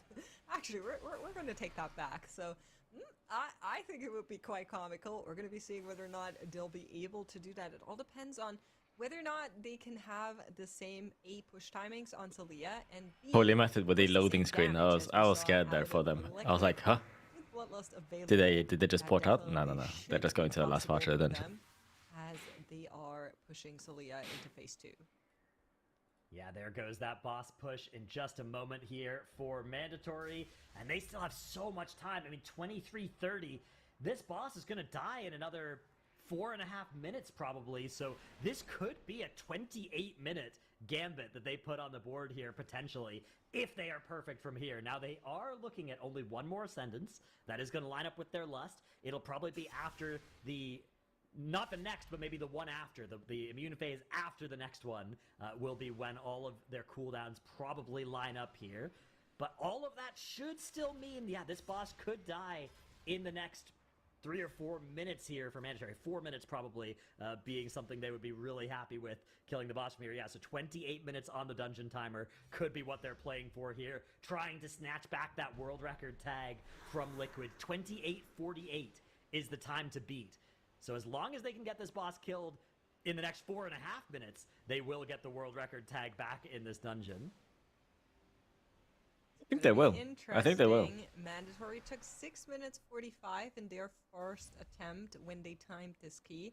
Liquid took 6:33. So a little bit of a difference for you right there. It all comes down to how well can we use that Lust? How well can we keep up uptime while stuff like those projectiles are just flying through the room? How much damage can Mode do while also keeping the group alive? A lot of small little wheels that are turning to make it happen. Mode needs to find that relic, does there. Last second, travels back into that corner to make sure it's being hit, and in goes the Ritualist pack. Yeah, there we go. The trash is now in combat, and this is going to be the Lust out of Mandatory. Even though Ascendance isn't ready just yet, it will be in 5 seconds. Yes, exactly. Spot is going to hit that immediately, or maybe he won't even need to, as these deeply rooted elements procs are being extremely kind to him. But nope, yeah, there we go. As soon as he comes out of that proc Ascendance, he is going to re-enter it by pressing the button here, and this is going to be a huge damage window for Mandatory. Unless any of the teams believe they can get one more point on the board, which would be insane. Trash for free. Absolutely. Well, for free, you still need to get those interrupts onto the red. I think for Mandatory, because they don't have any of the... They are working through it to hope they don't have any good times. In a couple of seconds, like, they don't have any world record times in any of the keys that they got right now. In order for them to win, I think they need to go for the YOLO is going to be immune by Soda and Mason +1 key level on something, which is healed through in addition to defensive cooldowns and that Iron Bark as well. Very low success rate, but might be the only way for them to win. Dangerous configuration of relics, but Mode masterfully backsteps because they're not going to win a time tiebreaker at this point because they had to improve their time on so many dungeons. They don't have time for that. Success in this dungeon. In the meantime, Holy Method, a 1932 hooktail.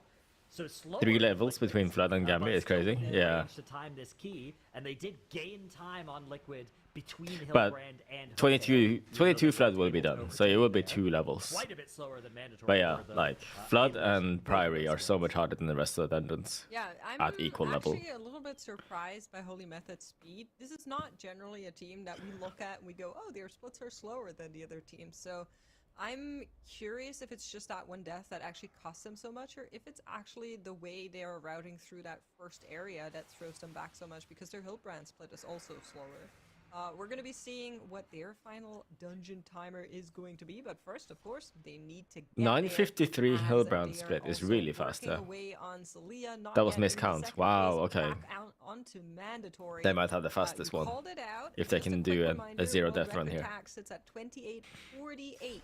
So this is the last phase that they needed to push through on the relic. From here on out, it's boss dam, and hopefully they can... They're gonna kill this boss at like the 2-minute 150 mark.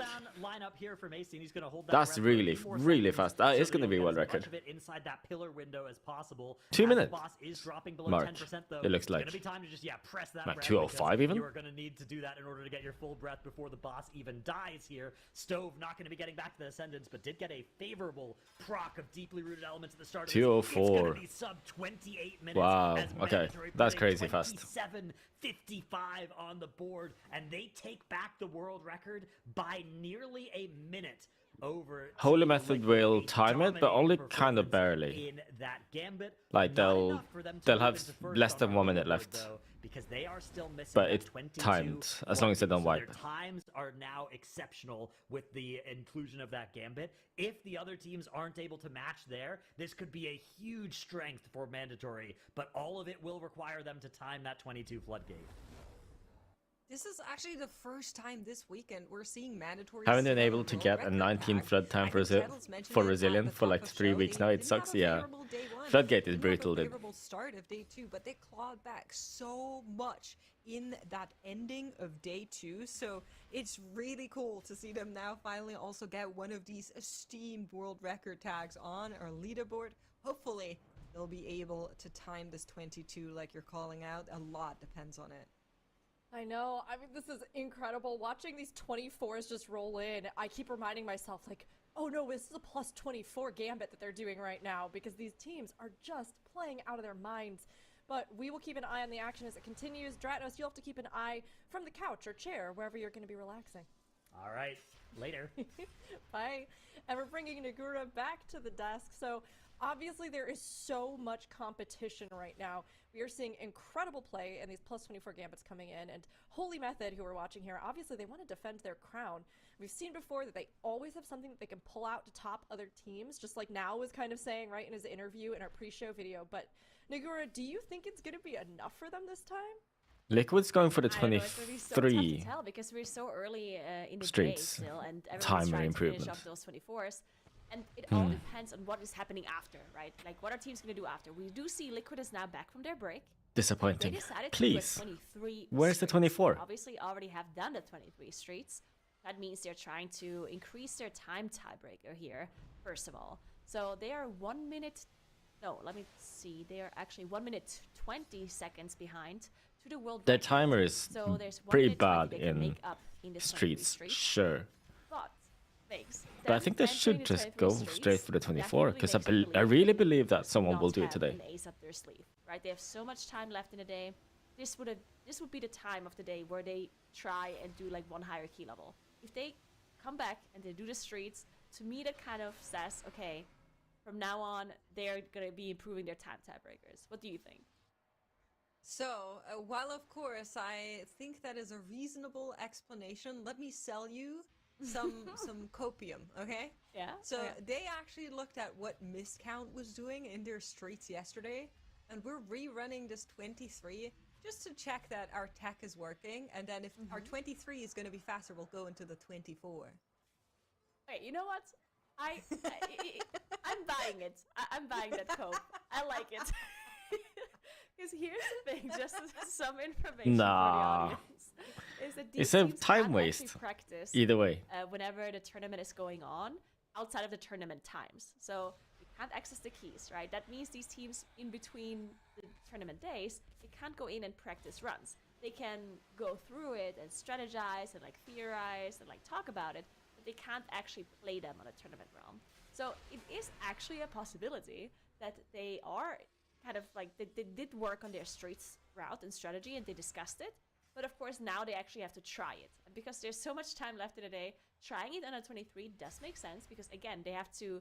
There's a 1 minute and 20 difference between their time in the 23 versus the best time. Yeah. So Holy Method will time this as long as they don't have a death now. They have to rerun it anyway for the time tiebreaker and try something new and then potentially do the 24. You know what? I'm sold. I'm glad you're on board. I tried to convince myself. 20 to 30 seconds remaining, I would say. Chat has sold us. No, actually, we need to actually focus in on Holy Method here because maybe 30 to 40. 30 to 40. And I was getting worried with that. Maybe 30 to 35. Oh wait, what? Oh, and thankfully never mind. They're accelerating here. To also time this 40. 24 gambit, but notably they're slower than both Liquid and Mandatory here. So this could be a dungeon. Their Hillbrand was so slow. Be a little bit faster, if their Hillbrand wasn't so slow, then that timer actually would have been really good. Where they could save some. Now checking in with Miscount. Speaking of fast splits, I mean, we've been saying it all weekend. This team is speedy. They're zooming. They are doing, yeah, they are really fast.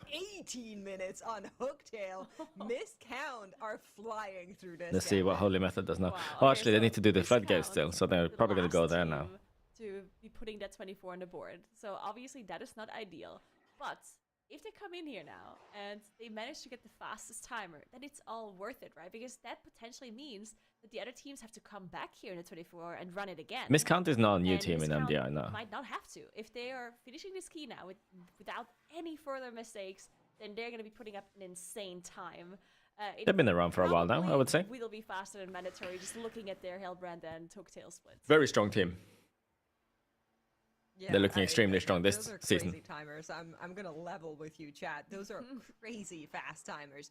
Holy Method also on break. So if you're wondering what our teams are doing, of course we have players from every team also streaming their POV, but I can also tell you that they're currently on break and they'll be back in a couple of minutes. Mandatory should be back within the next 5, and Holy Method is going to be coming back within around 10 minutes now that they just started taking their break.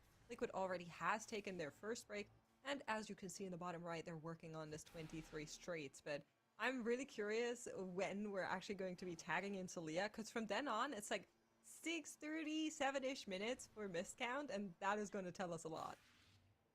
Yeah, we're seeing the second Starseer. Are they tanking the Starseer in that spot? The previous one did go down.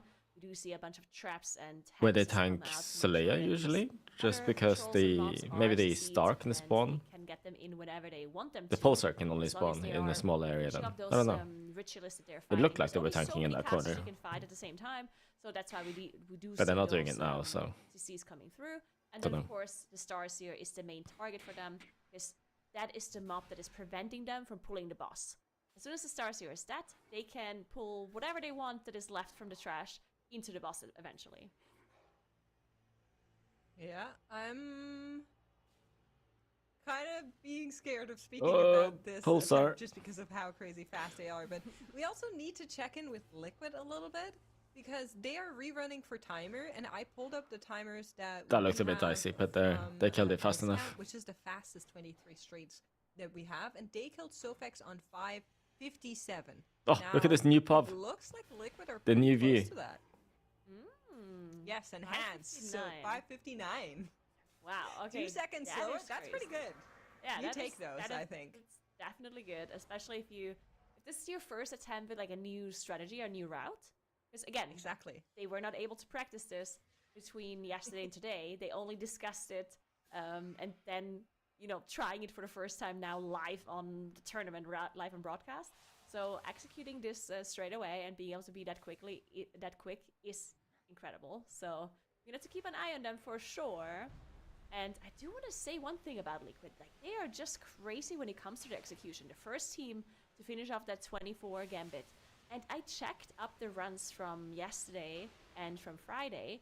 And one thing that I noticed is that Liquid did not wipe a single time throughout the whole global finals in an Arakara. They did not reset an Arakara once, which is insane because all of the other teams have reset multiple times within that first area in multiple different key levels.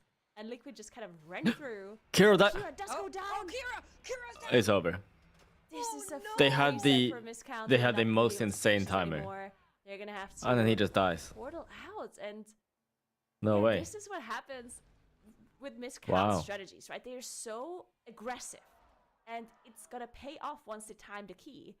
But to be able to time the key is the problem sometimes. That's tragic. Right? And we talked about nerfs, we talked about pressure for them, and maybe it's getting to them. Like this might be this thing, right? It also might not be, right? This might just be okay. just didn't work out this time around. And I do have the confidence in them timing the 24, of course. They're incredibly fast. But yeah, they're getting to a point, like, they need to get this 24 done. All of the other teams have already done it, and they can't be behind because they need to catch up with the other teams with the tiebreakers and be able to do the same thing that Liquid currently is working on. Yeah, I think it comes back to what you were saying earlier. If they're able to get in here and have a lot faster timer than the other teams, that means they're forcing the other teams to rerun. And by that, it becomes equal. But you can only have so many attempts at putting that fastest key before it becomes like a net zero. I did look at the replay there real quick for Miscount to see if it was a... Do all teams run an arcane mage in this dungeon? I just realized there's an arcane mage. Final nail in the coffin there. It might have been... I mean, it's Dr. Wolf Disco, so obviously he's going to want to play. Defensives, I'm not really able to tell, to be very honest with you, but... Wait, Dr. Wolf Disco, what the hell? For them now having to redo. I got baited by the name again. Miscount back in a 24, That's so funny. Taking the break. They want to finish this key before they take the break. Wolf Disco playing mage. As all of the other teams did. So definitely just trying to get this on the board. Not just get it on the board, but also be as fast as they want to be, which we know is incredibly quick. So this is another attempt, and we're going to keep a close eye at their splits whenever they manage to get to Hilbrand and to the other bosses. In the meantime, Mandatory is now back from their break, and they decided to go Floodgate, which makes sense, right? Both Mandatory and Holy Method are the two teams that were one score behind to both Liquid and Miscount at the start of the day, and that's because they did not time at 22 Floodgate yesterday. So that means both Holy Method and Mandatory, that's their first course of action. As soon as they are back from break, they need to get that 22 Floodgate done. That's right. I do want to take this moment while we're watching Liquid. That is scary for Boomy. Miscount, of course. Who do I think is going to win? To reiterate this competition, because of course it is the I was thinking Miscount earlier today, but now I'm starting to feel Liquid. So I think we should do a little bit of an explanation of how it all works to make sure everybody's caught up. And if you have questions, I'm not going to count Holy Method out. Try to answer those as well. Either. Redoing their 24 in the bottom right. But they are definitely struggling now compared to would you like Liquid and Miscount. Of course. So this Holy Method is they're quite a bit behind. They don't have good timers, and they're one score behind. They still need to do 22 Floodgates. Once they're done 22 Floodgate, and if they can add one more point on the board somehow that the other teams can't, then they can win. So there is a path to victory for them, but I don't think they can improve their times enough to win the time tiebreakers. Which means we only have 4 teams left. 8 teams we had in total initially. Liquid can win the time tiebreakers 2 teams easily. On the first day, like they're quite far behind on streets, but that's what they're fixing now. So I guess that's the play they're going for. But I think I don't know. Maybe if they feel after this 23 that they have enough time for a 24 streets, they'll go for that. Of the key you timed in score. Now, let's say you get a 20 priority time, that's 20 score. If you get the 22 timed, you get an additional 2 points on top of your existing 20. So all of those key levels you see here on our leaderboard and on the right-hand side of the screen for each team, those accumulate to the score that you see above, and that is our first tiebreaker. Whoever has the highest score... They have so much single target damage. ...is going to win. Actually. Then we have more tiebreakers. Yeah, so the first tiebreaker, if we have 2 teams with the exact same score, would be the highest key level, right? So if there's a team that manages to do, let's say, a 24... or 25 streets, right? And the other team's highest key level is at 24. That means that the team with the higher key level wins. And if that is not the case, if all of the key levels are equal, then we would go to the second tiebreaker, which would be a time tiebreaker. For the time tiebreaker, the way it works is that all of the times get accumulated, so they just get added up, and whichever team has less time overall, they win. That's right. And because of those tiebreakers, a lot of our teams are going to be starting to rerun dungeons like Liquid is doing right now. And because of those tiebreakers, it's also so important for teams to focus on that 24 gambit, because it is, of course, the highest key. So if you're unable to time that, it's going to be bad news for your first timebreaker situation. That's not something any of our teams can afford, so they definitely want to get back in there. Mandatory is working on getting to the 137 score. And there is some hopium existing on the caster desk right now that 138 might be possible. I'm personally holding on to that belief. I'm believing it too. As long as this competition goes, you will not get it out of me. But Liquid working away on this 23 here. If you have further questions, we're happy to answer. I'm sure people in chat are also happy to answer. I know it's Holy Method must be off their break soon. First, but once you get it, it's pretty hype. I'm sure they will go for that floodgate, just like Mandatory is doing now. Pretty fast. Round about And then every team will be on 137 points, I believe. Yeah, we're gonna have to see. Actually, so missed went for a break. They didn't Liquid. complete the 24. Doing here, as we talked about Gambit, did they? strategies for streets in particular. So and we'll see if Liquid does manage to, or does change their strategy here. So Liquid is one actually thing we've top seen right now. is that Holy this Method needs mini-boss here, Floodgate this commander 22, is just being Mandatory dragged needs Floodgate around and 22, just dragged into the Miscount mail needs room, dragged into 24 the RP Gambit. for Mysa's Oasis, and it looks Yeah. like Liquid is going to be doing that in just a moment here as well, as they're going to be dragging it on. And one more thing I did want to mention is since there are some teams that are currently on break, that's another rule for the MDI that they have to take a 20-minute break. It's mandatory. Oh, it's a They 20 can split up the break however they want. minute They can break. do I thought it was 10. or Okay. 5:15, but they have to take that break within the middle 3 hours of the day. So they cannot take a break within the first hour, and they can't take the break within the last hour. That's right. And the break is mandatory, but mandatory is in the floodgate. Just make sure you're not getting confused by that. I want to take a little bit 90 top score next expansion. You mean like because of the add-ons and weak auras and stuff? I mean, it all just depends on how much power scaling they give us again, you know. That's what I believe it'll come down to anyway, because like all this turbo boost stuff, it's just gonna keep making us giga strong, and that's why we're doing such high keys right now. It might have just been the postmaster then. Yeah, I think there's some I don't think the strategy weak to put on auras top and of the stuff will actually do Postmaster that whenever they much. come back here and do the boss. But I think The good players will still be able to make sense out yeah, of I think, the actually they did. terrible So they're UI. just now pulling the and mini-boss play into around the it. mail room, getting that trash in. The mini-boss still alive. They wanted to just get the bloodlust off on the trash that is not the mailroom trash, because I think the mailroom trash is not super difficult, I guess, for the teams nowadays, as they're also utilizing the line of sight here, as you can see. Coordinating kicks and stuff is going to be a nightmare. But yeah, exactly. That's what the good teams are going to be able to do. Makes the bloodlust more beneficial Yeah. and better on the previous pool, and that's probably why they did the mailroom after. So just get the bloodlust off. I think the Oh, Mandatory yikes. are having trouble I think hit the board in this 22 floodgate. They'll the have to restart. weak aura, Holy Method like the are add-on also nerf, working basically. away on their 22 floodgate Add-on functionality after nerf. that break. Both of those teams want to reach is gonna 27 affect like the we mentioned. We'll need to see how it goes for them. We'll check in with like the the splits, mediocre of course, as we are seeing to a pretty good reset players from our teams. the We're, most. of course, still waiting because for missed count to time that 24 honestly, they're gambit. probably the We're ones starting to that get benefit into the most territory from where all it gets these scary, but here's our replay warnings and weak auras and mandatory. stuff. Soda Wow. goes down from a quick shot. Yeah, that's crazy. Just getting the combo here. Quick shot, of course, on this boss is something you can't get targeted twice in a row with. So the boss is coded, so that does not happen. But, of But course, the it quick can hits be do done so with much damage, communication. in this Forceful. on this Like if key someone combo. And if you're pulling trash on top as well, you can of course die to a combo of a Like, you quick don't shot even plus another need ability, which is very to likely call will kicks happen that here. So much. it's not the quick shot that Like you can went most from 100 things to 0, but are a probably solo just kick another or a mechanic two-person on top, rotation which is kick, incredibly right? Deadly.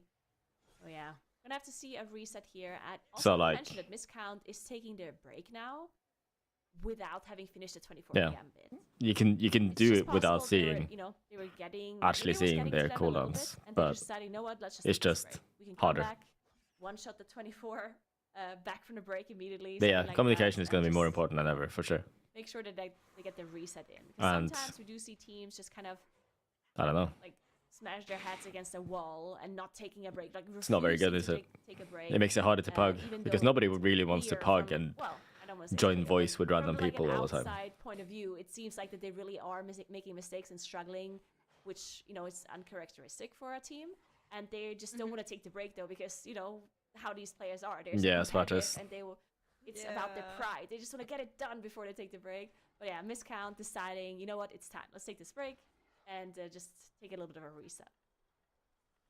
Yeah, I think it's the right call. You do need to take the breaks anyhow, so getting that in after you had such a good run. 21st man is probably really, really good, yeah. Like, they buffed the 21st man by nerfing weak auras, for sure. Shake it off here, but we need to focus in on those 22s a little bit for Holy Method and Mandatory, because as we just saw on the side of Mandatory, a lot of danger lies in a 22 Floodgate, and it is a little bit not intuitive if you look at the key scores, because you look at like the 24 Gambit, 23 Streets, and you're like, well, what's a 22, right?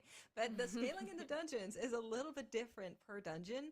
So imagine every top MDI gets a 6th person next season to call stuff. Right now, and even that we saw yesterday. I mean, can't they already do that? Like, if they just have someone like 3 seconds, it's a tough doing a parsec stream or whatever.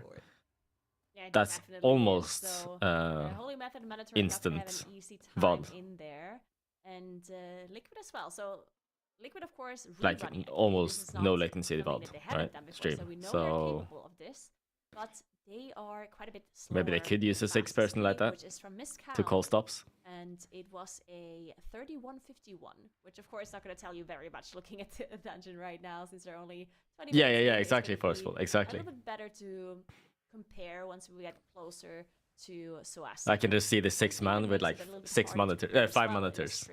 Yes, we have the or maybe 6 monitors, because right, maybe they want to write down all their notes or something on one screen. Teams choose to do different routes and play them. Some people play the mailroom first, some people play Mises Oasis first, and then it kind of gets really tough to compare whichever team is faster until you get to like SOASME. That's right. That is exactly how that works. And I mean, it's the same in this Floodgate as you see right now. There's so much lethality. Each of these casts can basically take out a player, and sometimes Maris talked about Impodicine, that's not worth it. Really? It's just not great news for those players. They need to be very careful with everything here. The routing is I feel like it might be worth it, no? Just to help if you're stepping in the wrong call place, and even stops and kicks. As arbitrary as a nail gun sometimes spells the end of you. So very, very dangerous scenes for Holy Method and Mandatory both. Holy Method already on the Demolitionist duo. I kind of want to pull up some... But I guess it's like almost equally hard for them to keep track of all these stops and cooldowns. Yeah, definitely would like to see that. Because they can't see it on the UI, can they? Going to finish off the Demolition Duo. We'll be able to compare it a little bit, because all of our teams of a single player have been doing Demolition Duo first. Unless he literally sees all of the screens. Sometimes we saw the teams do Big Mama first, but yeah, everyone doing the Demolition Duo first. Here we can see the splits for both Liquid and Miscount. 944, 947. They can make a software that reads off the screen and broadcasts for the group. Yeah, that's a real concern, right? I heard when people talking about of course, you have to keep in mind that Final Fantasy 14 having stuff like that. Of those 2 runs, they came in a layer, so there is and people are really hoping that that doesn't happen in WoW as well, because certainly not a lot of wiggle room for teams to get through. Having like a workaround way to basically make weak auras like that sounds really annoying. As they are dealing with Brond and Kiza, and then how quickly it becomes questionable whether it's, you know, breaking terms and conditions or whatever, TOS. Through many bombs as possible. So and then it's like, well, a little bit of unlucky. Can you only do it if you're not streaming? Because it's it's hard to detect, but you're not actually allowed to do it. That kind of stuff. Yeah, one of the deadliest things actually. Yeah, nobody wants that to On happen. the 22 key level is going to be the quick shot and the kinetic gel. So the kinetic gel is that circle debuff that gets applied to you, right? It needs to be dispelled. It knocks you in the air, does a lot of damage, and it also gets rid of these bombs. But one thing to note is the kinetic gel actually also ticks for damage if you don't dispel it instantly. And sometimes Gingy does go down to the spawn of a bomb here, just using the dissonance slightly too early. He was thinking that it would already be down as he gets there, but unfortunately not. And he does lose his life here. They'll have to use his battle rest to get Gingy back up, and also going to be losing some damage, of course, as we don't like those hunter deaths. And already here, it's ironic. That was the Hunter equivalent to Warrior Brain. You know, the Warrior Charge. His Black Arrow stacks! I mean, he's right. It's just also funny. It's true. I'm gonna type that in the Twitch chat. Mandatory, they're now also getting in fight here, and you can see that they're tagging a bunch of trash into this boss. Of course, we've seen that from other teams as well, but this is where that danger lies. So the flamethrowers are going to be cutting some of that way off. Teams are not going to be able to stand in that for too long, and at the same time, we do have the contractors in here that are going to be adding some additional danger to our tank. So Skylark will need to be solid, but Stove instead does go down. The quick shot, too much mode, also taking really low there for a second. They were able to unk this one, so it's only half a death, really. They didn't need to use their battle rust, but anything going wrong from here on out, and you don't even have your shaman's immunity anymore. And it is crazy just how much damage these quick shots do. It's like 80% of every player's health every time that quick shot does go out, and of course any other damage that you're taking is gonna mean death. So that's why we did lose Stove here just a moment, and hopefully they're able to recover. But yeah, this is a very difficult boss on this key level. The thing is as well, like I talked about this earlier, this kinetic gel that usually helps you get rid of these bombs, but they have to dispel it immediately on this key level, otherwise the dot is going to do way too much damage. On top I really of thought which Stove got potentially could be overrun there. targeting you afterwards. So therefore they have to immediately dispel it, and they have to pre-position themselves to make sure that they are dealing with these bombs. There we go, Stove immediately jumping there to make sure he's going to get rid of that last bomb. Oh, miscount going again. In addition, they also have to make sure they're pre-positioning themselves for the charges too, because of the limited amount of bombs they can clear with these kinetic gels, because of the instant dispel that needs to happen. So we were kind of hoping for teams to be on 9:45. Good news, this is where Holy Method would have been if they didn't have that death. Bad news, they did have that death, so now they're sitting on 10-minute timer, but like we said, there's like 30 seconds wiggle room, so hopefully if they're clear from here on out, they should be fine. They should be on the good end side of the timer, but like we mentioned, not a lot you can afford to have. They haven't killed Big Mama yet. In the meantime, unfortunately, miscount coming back after a Not sure about the timer. Let's see. in this gambit. Holy Method, that is. To get that first, you know, coming back from a mandatory timer, also not sure. I think they're probably still fine. Another wipe and are recharging into the 24 gambit, the only dungeon that they're currently still missing to get up to the main score that we're seeing from Liquid. Yeah, so miscount, right? Like, bad news. Obviously, they haven't had the 24 gambit yet. Good news, they don't have to do the 22 flat gate like both Mandatory and Holy Method have to do, right? So this whole time where Mandatory and Holy Method are spending in his 22, that's the time that Miscount has to finish their 24 gambit without actually being behind, right? Of course, there's behind to Liquid at this point already, because Liquid is at the same score as they were previous to this gambit. So they're behind to them already, but Mandatory and Holy Method, of course, still need an upgrade. And then one more thing, we talked about this earlier. Miscount's potential speed in this 24 gambit is so fast that they might only have to finish this dungeon once, and once they did that, they're done with it. While the other teams, especially maybe Holy Method, probably has to come back in the 24 afterwards and increase their time tiebreaker there, unless they have some ace up their sleeve and they Foremost in there, having to somewhere else, which wheelchair all the way to the bomb. More and more unlikely as we go further into this day. The damage split is a little bit off there. Bronx dying a much later. Of course, it doesn't get any less hard as the day goes on.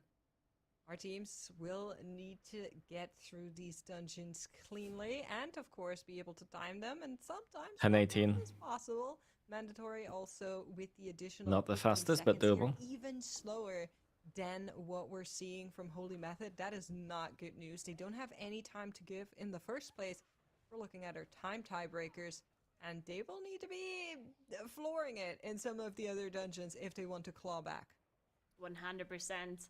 I do want to take a look at Liquid, though, because Liquid, of course, our number 1 seeded team right now, as they have that 24 gambit and the 22 floodgate done. They did take their 10-minute break, and are now in this 23. This is their first attempt at this dungeon today, and they have not reached. They have how much time left? 7 minutes left. They have. Yeah. Hold on. Okay, holding on, so holding. I was looking at her timers there, and I I got real confused. They'll have there for a 2:30 left. second They'll have because 2:30 of left. How fast I think. they seemed to be on their splits, but I was comparing with Miscount, who do these in opposite order. So I was like, okay, we're okay. Okay, so Liquid has 6 minutes 38 for Suasmi, which so they're not gonna like be 4 minutes. particularly fast in this one. Like at least not in comparison to Miscount, because Miscount 2:30 remaining is still so far is a 31. decently faster than what they did before. I think. I don't think like they're gonna be potentially faster than their previous run, which is a 33:04, as you can see. I doubt that they're gonna be beating Miscount though. Like they don't have enough time to be able to beat Miscount here. I don't believe. As they do have Suasmi now engaged though, and their Bloodlust is running. So they pulled the boss at around 28:40. And the kill time of this boss would be around 4 minutes 30, 4 minutes 20. It's all possible. Well, it could be 4 minutes. We do have Lust as well. 3:51 is what Miscount had on this boss, which was pretty fast, but it's possible. In the meantime, another reset coming in from Miscount, unfortunately, and not that Holy much Method faster having actually. A second death here as well, able to get the rest in. Thinking about it, Keep this going on Big Mama, but oof, a death on Big Mama is bad. Relevant for our team. What did he die to? They don't have a lot to give to time this dungeon at all, and they don't have anything to give in the bigger scope of competition amongst our teams. We'll need to see where they Miscount had to reset again, or did they port to the next part? They had to reset. That they're currently putting on the board. They're certainly faster than their previous attempt, but like you said, not faster than the fastest. Yeah, at least I very highly doubt it, unless they somehow manage to find a crazy amount of damage, which is possible, because of course Liquid have incredible players on their roster, but yeah, we'll have to see. Miscount, unfortunately, having to reset their 24 Gambit over and over at this point. Ever since they came back from their break, I don't think they've even made it to Hillbrand once, which means that they're going to have to get past this. Now, one thing that I do know about them is from the group stage, when they attempted the 23 for the first time, they wiped numerous times in the first area, but as soon as they were past that second Goliath, they went on to just basically one-shot the dungeon from then on out. So I do think that Miscount is a team that can get this dungeon done as soon as they're past this first area. That mistake that happened earlier from them at the very end, I think that was uncharacteristic for them. I don't think it's going to happen to them again.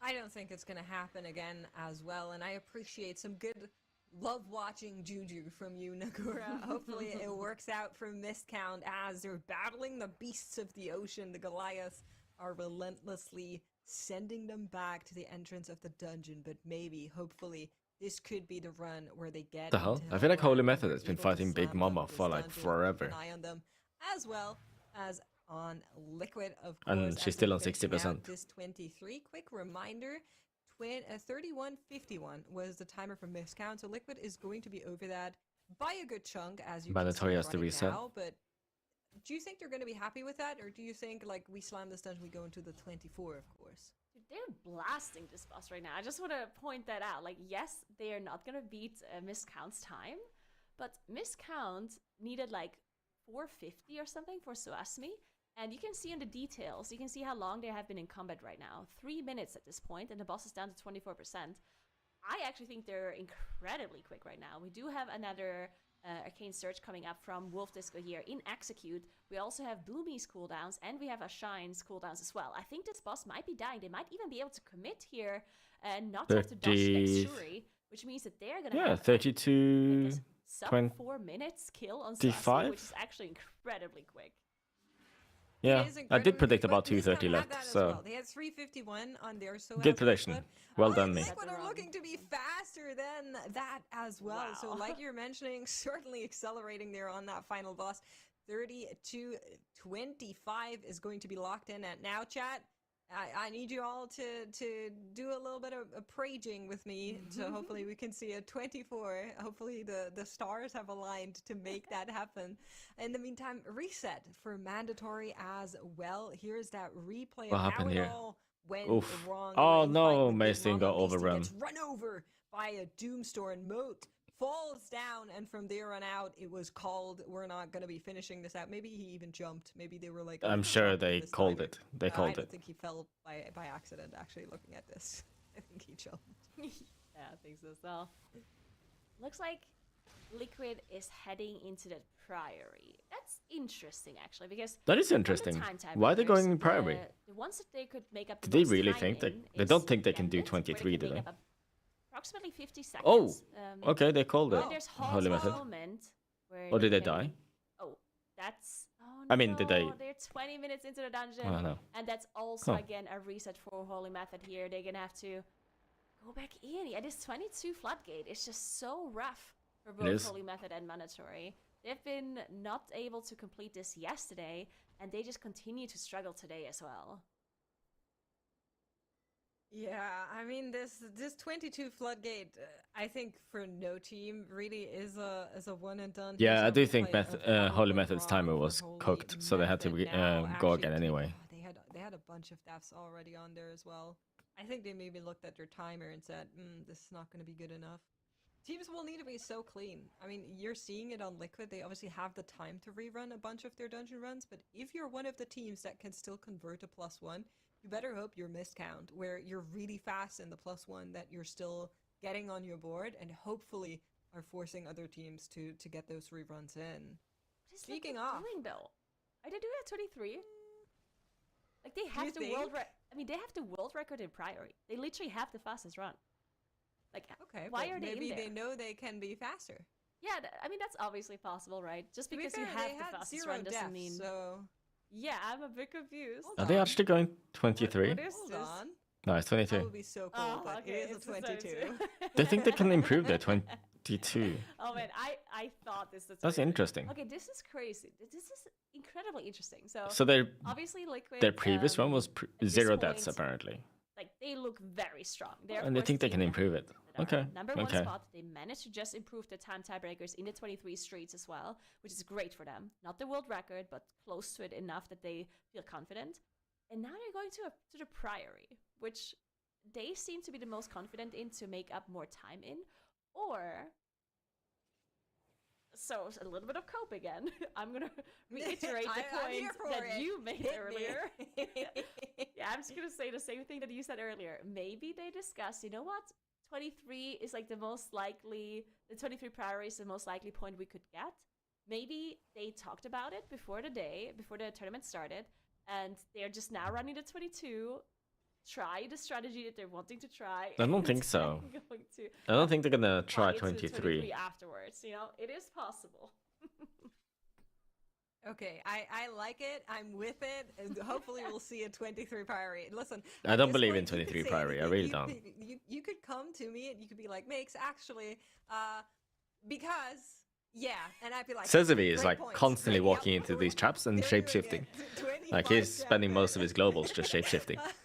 Let's have a look at Miscount, though. Makes sense, though. In their attempt on this 24 earlier today, in case you missed it, they had a phenomenal run, sub 10 minutes Hillbrand.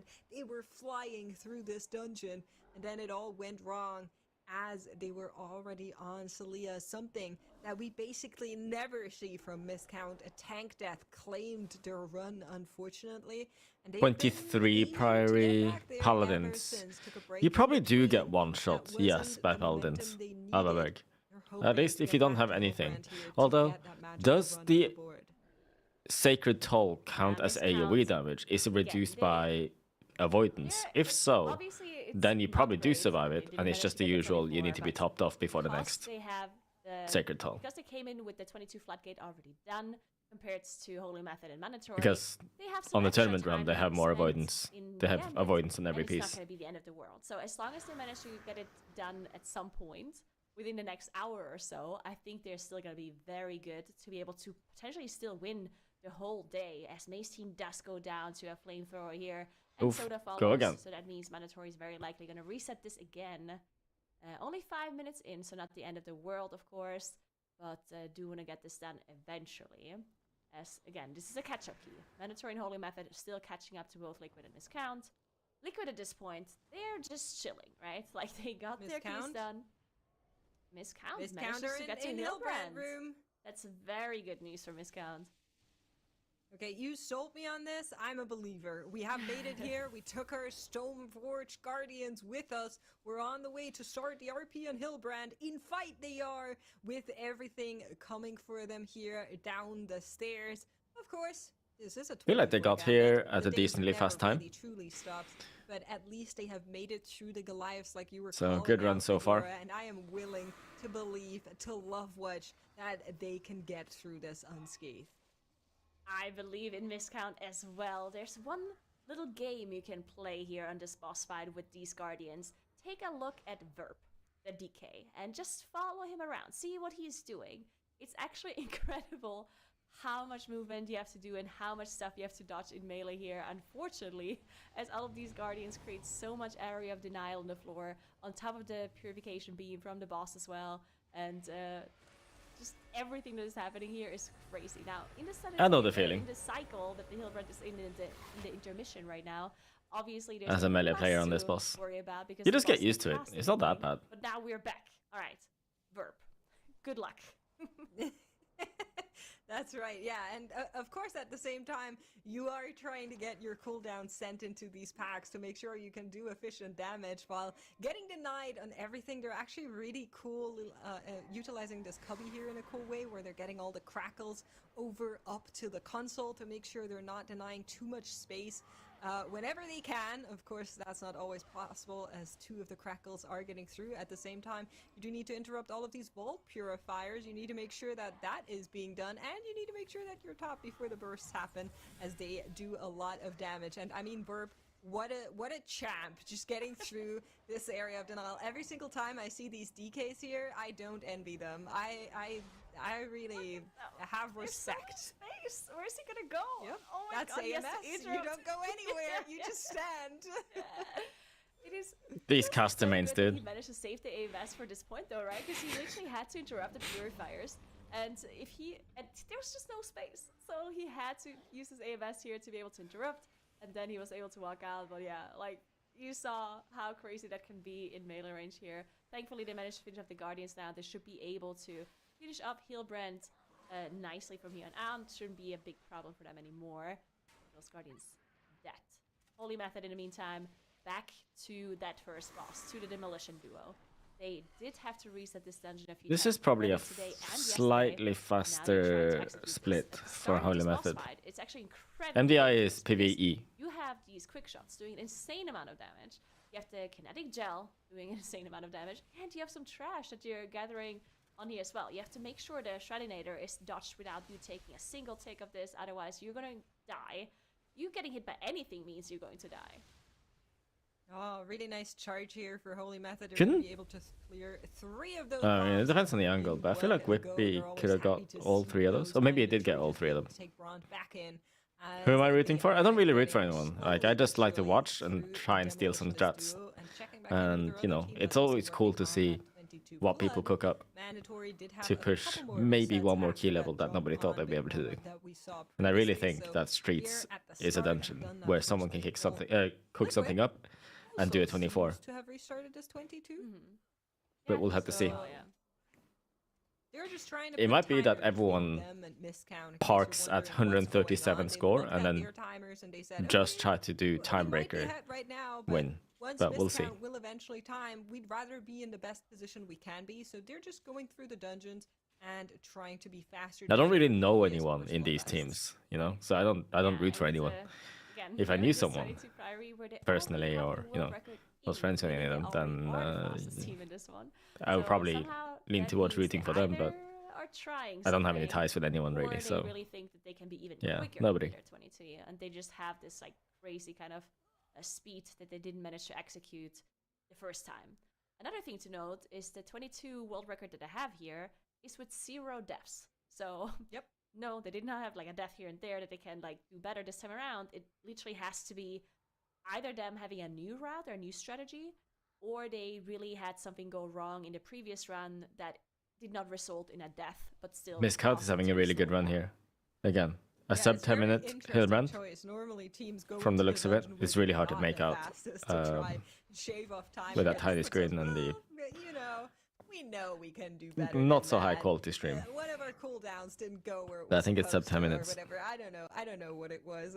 If it was an Ascendance that didn't go where it was supposed to, then actually I do agree with this decision.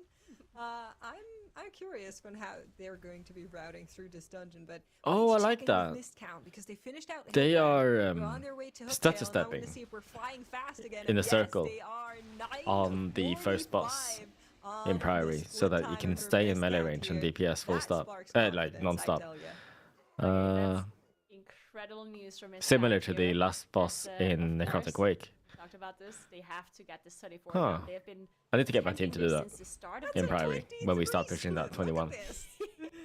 Yeah, that's, What? that's basically a 23 split. They're incredible. Their last, so when they had this like, Yeah, 945 Wow, Hillbrand very again. end of the This is a really good run again. let me see. Yeah, that was a. Let's see, no, I can't pull up this anymore. But yeah, that's at 945. I think that's a couple of seconds faster even than I what think so as their well. I think previous they had 24 was. 950. Yeah, I think they were sub 10 as well, but they're even quicker this time around, which is crazy.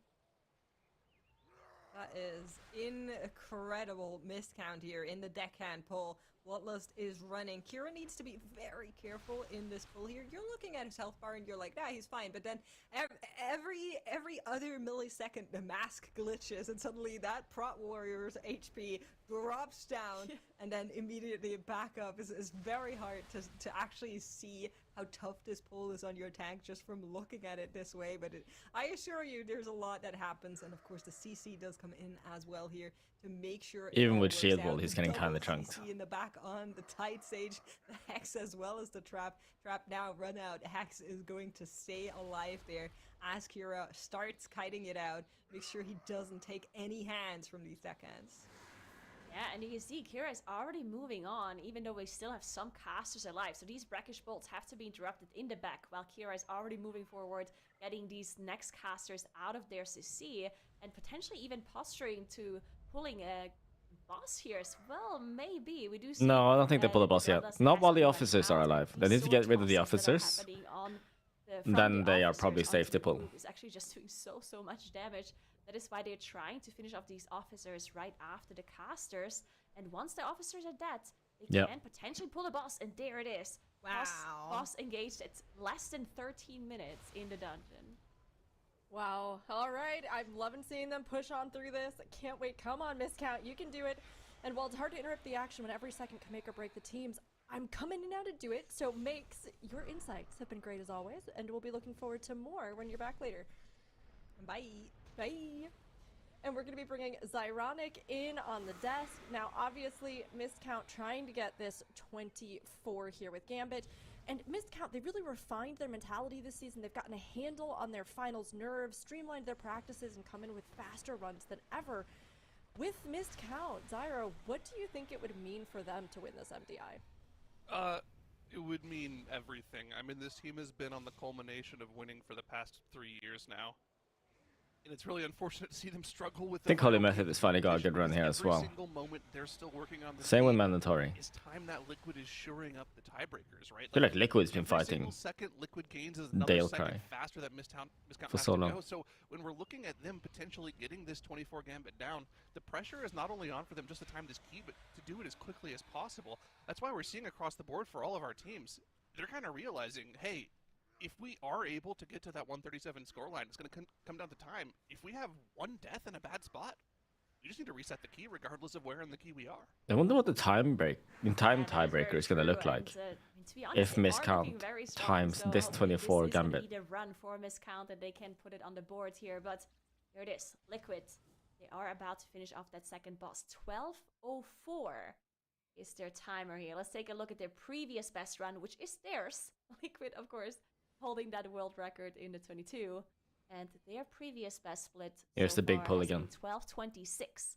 So they're actually 20 seconds faster than their own best split, which is crazy. All right, so they definitely have some time that they can shave off of that 22 priority here. There definitely is time, but again, remember, there is so much difficulty to the remaining pulls. Obviously, the giant Paladin pull that they're currently doing, tons of AoE damage, but look at the damage coming out of a Shine on the DK there. Wait, what the 70 hell? million DPS blasting these mobs to oblivion, carrying. How is the Shine doing this much on damage? his back as he has all of the cooldowns prepared, and it's not like they didn't have cooldowns ready. That's crazy. They had the Ascendance. Wolfdisco had the Call of the Wild available. That's ridiculous, Either actually. way, still tons of HP to chew through on this pull. We need to check back in with missed count, because even though they have 0 deaths on the board, Nagura, I noticed something. That's no During that lust final also. Crashback, Yarky's Wasn't it? head Oh wait, actually it was lust. died in his cooldowns, which is a little It was lust. It unfortunate. was lust. Sorry, I was Didn't looking get at the miscounts revive last off timer when I looked right up there. before they pulled the boss, but just a little bit of missed damage for them. So that's going to be, probably 5-10 seconds worth of DPS lost over the course of those 45 seconds he didn't have his pet. But still, no wipes, no deaths for them so far. So this is probably the best that Miscount has looked at any of their runs, except for that one where they wiped on Celia so far today. They really need to get this dungeon done in this attempt. Yeah, I think so as well. And if not for anything else, Wow, it's so also clean. for their mental as well, right? Because again, we talked about the team sometimes struggling with pressure and just nerves on the broadcast during the tournament days. So not being able to time this 24 might eventually get to them the further and further they fall behind towards their teams. So they do want to get this done just for the mental. Making Holy sure they metal, can move on and work on those other still time tiebreakers. deathless here. And I did want to mention one thing about this priority for Liquid. Like, depending on how much faster Do they have are any from damage this cooldowns too. going into this Actually interesting burn because, phase the on Big first Mama? teams between can't yesterday and tell. today, they were thinking about, okay, Icons what are can too we small. still do with key levels, and how fast can we be for the time tiebreakers? And then they looked at the other teams' runs, and they looked at the fastest run in each dungeon, very likely, right? They looked at the fastest priory, the fastest halls, and so on, and saw, okay, what can we do to get closer to the fastest time that is on the board right now?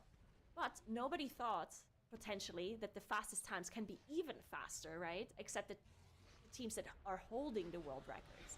So with Liquid being able to improve that priory, it might be incredible for them, because maybe the other teams didn't even know that that's a possibility Oh, for the 22 to that's a holy smite even going through. quicker, right? So if they make up like 30 or more seconds here, but as I say that, they do have deaths coming through, Boomy dying Double twice deaths. to a sacred Ah, toll, or no, first to a no, smite, no, I no. guess, Oh, another Pass smite going went through, I from the think. priest, and then to a sacred Oh, they toll, lived, they lived. hunking into it basically, not being able to survive Oh, that. and it's So over. it's just not great. That's going to be a reason They for went again. Liquid.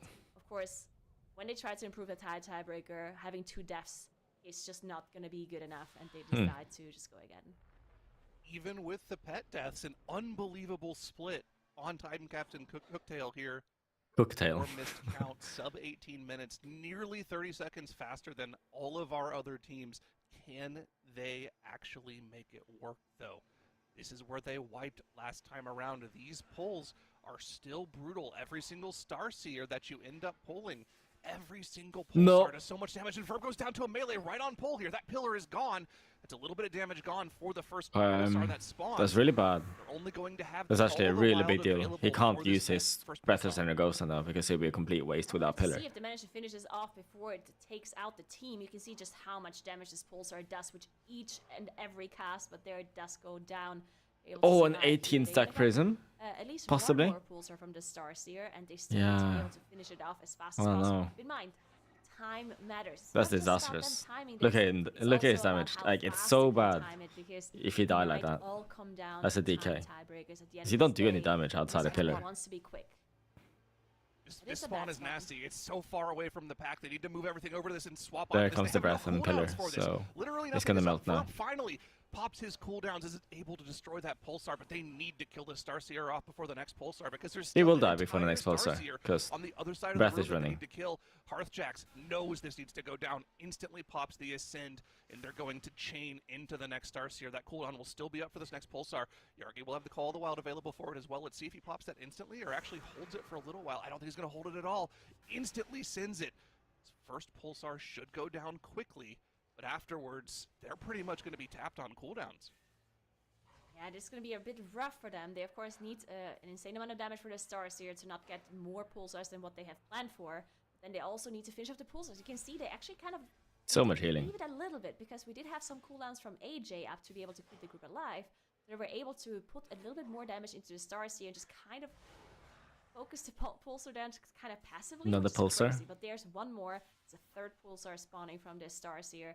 They have to make sure, again, that they're finishing off as fast as possible. This one died much quicker than the previous one, and now they are engaging Celia. I believe at least they're posturing to do so, but maybe they're holding back because they're thinking they might get one more Pulsar. Yeah, they have no cooldowns up right now. This Starseer is not going to die anytime soon. The very next cast after this Drifting Star will be a Wandering Pulsar. Can they beat it? Can they kill the mob before they get one more Pulsar? No, they cannot. They have to swap to this. And this was actually such a smart play from them. If they actually pulled Celia and that Pulsar was pulsing on them, it could have been a potential wipe scenario for them. Miscount able to avoid disaster there. Finish off the Starseer. Is this still the fastest? Celia, this costs them precious seconds, and we know that this competition can easily Gambit. come down to those seconds, Nagura. Yeah, definitely. We With do that know one that death. Celia's also boss to just take Holy crap. so long. Like, it's between 6 and 7 holy- minutes that what you need for Celia, sorry, at not- least for the other teams. what was I going to say? That means that Big Mama Miscount takes is so very long to fast. kill. It's crazy. But we're not 100% sure anymore if they can be putting up that world record anymore that we know that Miscount has the potential to do because of how fast their splits are in Hillbrand and Hooktail. But because they lost a decent amount of time now with the death and getting those additional Pulsars out, they might not be able to anymore. We're gonna have to see once they get closer to the end of this boss fight. But first they have to get through phase 1 as they have to deal with these assassins and the rest of the trash that is still pulled onto the boss. And they also want to make sure they're facing the boss at a good time. They of course don't want to have one of those stars spawn right before, because that would be problematic. It's all about lining everything up perfectly, right? They need to make sure that they don't have anything extra going into the intermission phase, because the Hyperlight bolts. What's the total timer in will straight up one-shot you if you this are dungeon? Is it half an... top. Is And it have a 30 personal minutes? Available. A further collapsing star. Come out here. Going to start proccing that on the Hunter. Of course, Yarki able to run in circles while doing damage on the Beast Mastery Hunter. No issues for him whatsoever. Slight reprieve from damage as he waits for AJ to pop the team back up. They still have 2 more charges to get through on that collapsing star. Final one being procced by Yargi, and they'll probably just let the last one run out. No, they're actually going to manually proc it as well, as we get trash on top of the boss as well here. So this is the lineup that you're talking about. Maybe right? At 45%, 230 remaining assassins, but it is can my best still guess spawn right now. Collapsing star, so they need to make sure they push the boss either fast enough to beat the next collapsing star, or they wait to just deal with the collapsing star on its own right. Obviously, you'd like to proc the boss into phase 2 beforehand, but if you go too fast and you get the collapsing star at the last moment, that could be a disaster for them. Looks like they're going to be going for it, though. We're going for the push. Yeah, they are going for the push. The boss is down to 42%. They have to get one more. And I think they managed to do it. All right, there it is. There's the intermission. They did not get another star. Very nicely done for them. This is one of those miscounts things to do, right? Like they are playing so risky. They are playing so quick. No, more like 2 minutes remaining, I think. Pays off. They have these insane times. But that's also a reason why they are still in this gambit. Because they have such risky routes. It ended up not working out for them until now. But this might be the run where they can finish off Celia. They still have to go.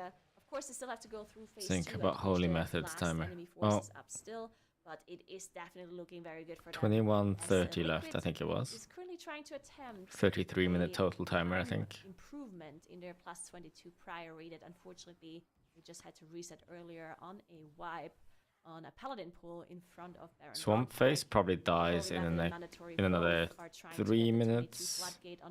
So they'll have 25 minutes left, 8 minutes left to finish the dungeon. That's enough time.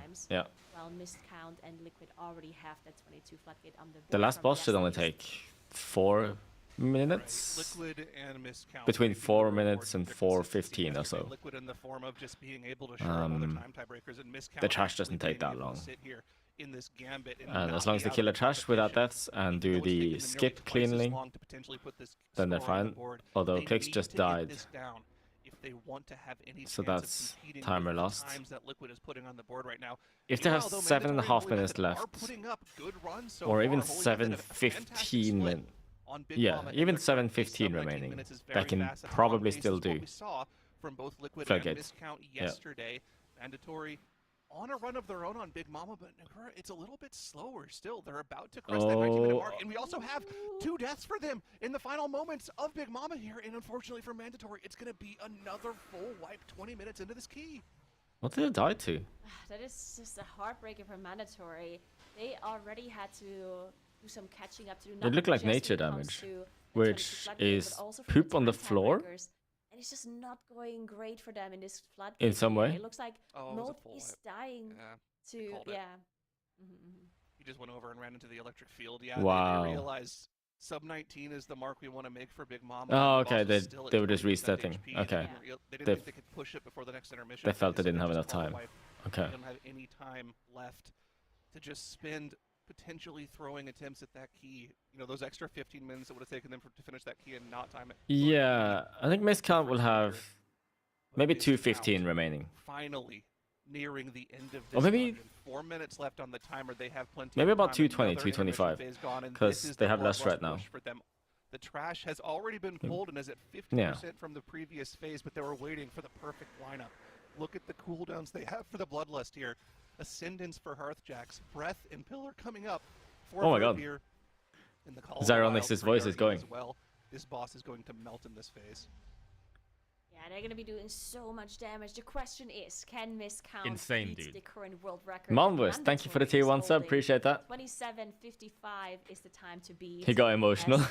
Yeah, maybe it's just emotional. So they do have a minute and 20 seconds left to get the boss done, which there is a potential. They have the trash now done. They have only at the 26%. I do think they're going to get one more intermission, and then that's going to be the final push. They had so much damage during this Bloodlust window. No, yeah, so I think 2 minutes it's remaining. really close. Sounds reasonable. It's extremely fast, right? That's the good thing about this run from them. They've spent so much time putting it together.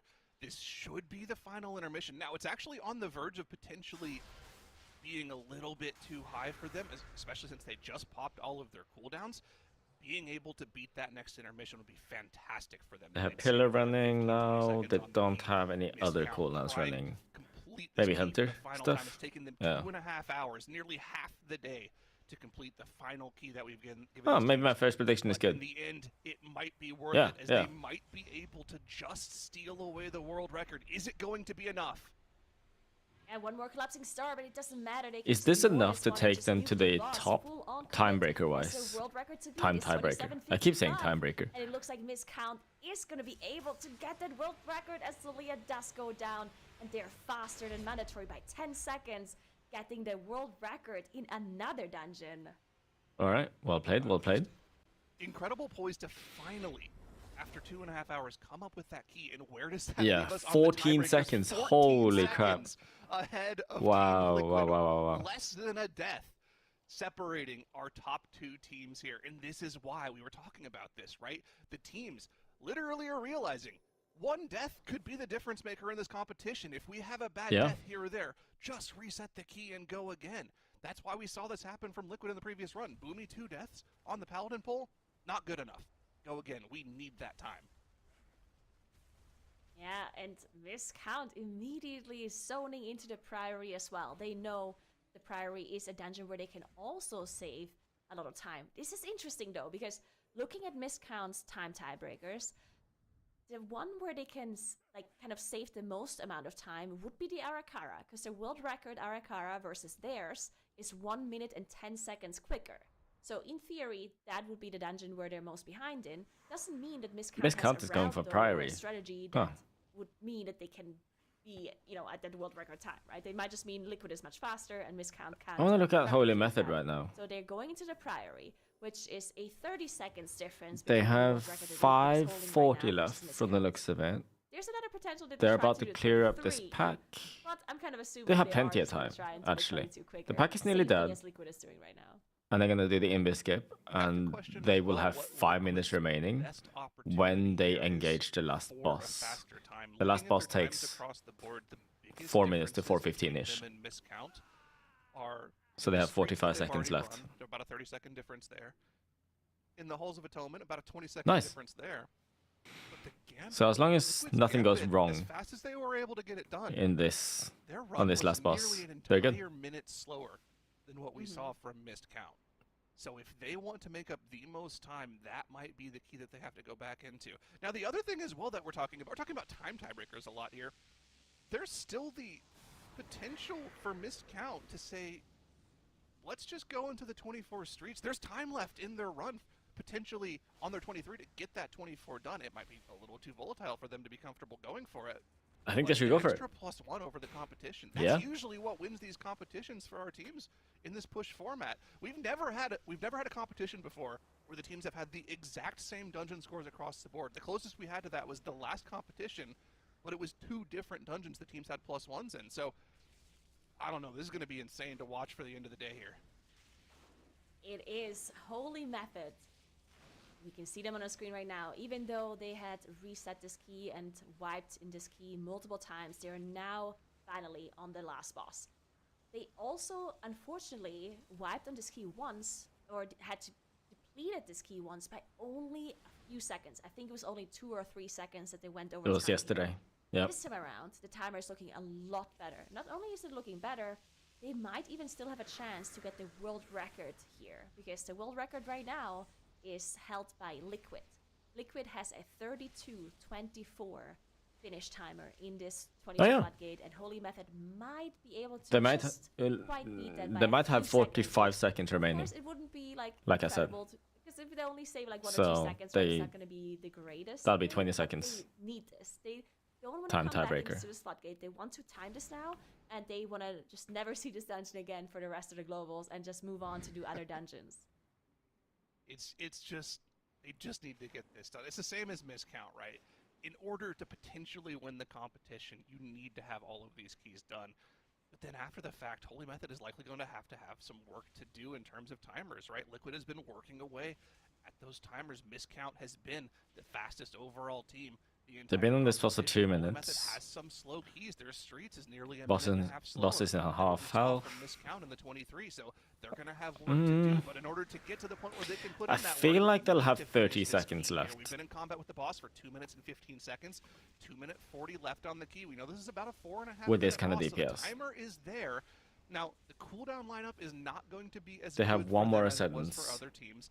Most of our other teams were able to have 2 Ascendances from their early shaman on the boss. You can see Clix' Ascendance is ready just now. He's waiting for the perfect time to use it. He's only going to get that 1 use, so the boss is not going to be quite as fast for them. But still, they should have the time left to kill the boss and finish the key. But any single death here could be the end for them. Yeah, it definitely could be. It's also going to depend on who gets targeted by these Giga Steps, right? If they have some members get targeted a few times in a row and they don't have any more defensives available, that might be one reason to lose a member here. They have enough. They have another breath coming up soon. That's not the issue. The issue is And the they also have timer. Hunter cooldowns coming up soon. 150 left on the board, and as I said earlier, there's has been 2 teams that depleted this key. So the boss by is going to a couple start of melting seconds. Holy Method from being one of them. about So hopefully this does not happen for them again, as another turbocharge is coming through. now. The MZ is going to be popped here to help Whippy out to keep the group alive. 1 minute 30 left on the timer. There comes the breath. Down to 25%. Again, time to beat technically for a world record would be 32 minutes and 24 seconds, which I think at this point they're not maybe quite going to be making it, as looking at the cooldowns that are available for them, that Ascendance has been already used by Clix. He's not going to get another one of those. And we're potentially also not going to get more cooldowns, with at least not within this world record timer. The damage RNG for Holy Method here has been awful. I mean, the Hunter is quite low. Still sitting at only 4.5 million DPS. Hunter is lower than the other Hunters so far. Must not have been and then also, Genji on the proccing Hunter, as much. sitting only at 5.5 mil. We were raving about Yargi doing 7.5 mil on this boss yesterday, and that was without the Bloodlust. This is costing them precious time. The final cooldown usage is just now active for Genji. Final Call of the Wild being sent. They're going to be able to finally time Well, this they timed it. key, It's good but enough. It's not going to be a world record, and all of these seconds are going I think add to be up fair either now, way. now that they got Holy Method is our 137 score, third team on again, because their 137 time points. tiebreaker Show is us so on the bad, scoreboard where they sit they need to against YOLO Miscount and a Liquid. +1 somewhere. Ooh, they are far off the pace. That's what I was Nearly saying, yeah. 2 minutes of Yep. tiebreakers away. That is a lot of ground. So maybe the to time make just up, because doesn't matter for we have Holy about Method. 2.5 They just need to hours get left another in the key game level to up do there it. somehow. Alright, so looking at that, 2 minutes, of course, is a lot of time that they need to make up in. I guess the good news for Holy Method is, like, they're going to be taking a break now, and they can look at the time tiebreakers. One thing that, in my opinion, is a good thing is that from just, eyeballing the timers, I think that Gambit is the one where they're like a minute or more behind compared to the other teams. Yeah, Holy Method has to go for. That's what I called. Good, right? I called it if you would be, let's say, a couple of hours ago, this or dungeon, 30 there, I don't know, an hour ago maybe. There, that means you That they're so far behind on timers that they just have to. The only way for them to win is to go for by a minute or more, one more then point. you can just go there and potentially just make up quite a Somehow. lot of time. So I think the best course of action for Holy Method technically would be to go back into the Gambit and try to do it a lot faster. No. The question is just, can they even do it faster? Right? No. It's just because No, I disagree. in theory they could be faster, it doesn't mean that they have Their to only strategy winning and play is go practice for to be another able to score. execute that. That's true. I don't want to count Holy Method out just yet, right? It's always a fool's errand to do so because they've found ways to win so many different competitions in their different configurations of teams.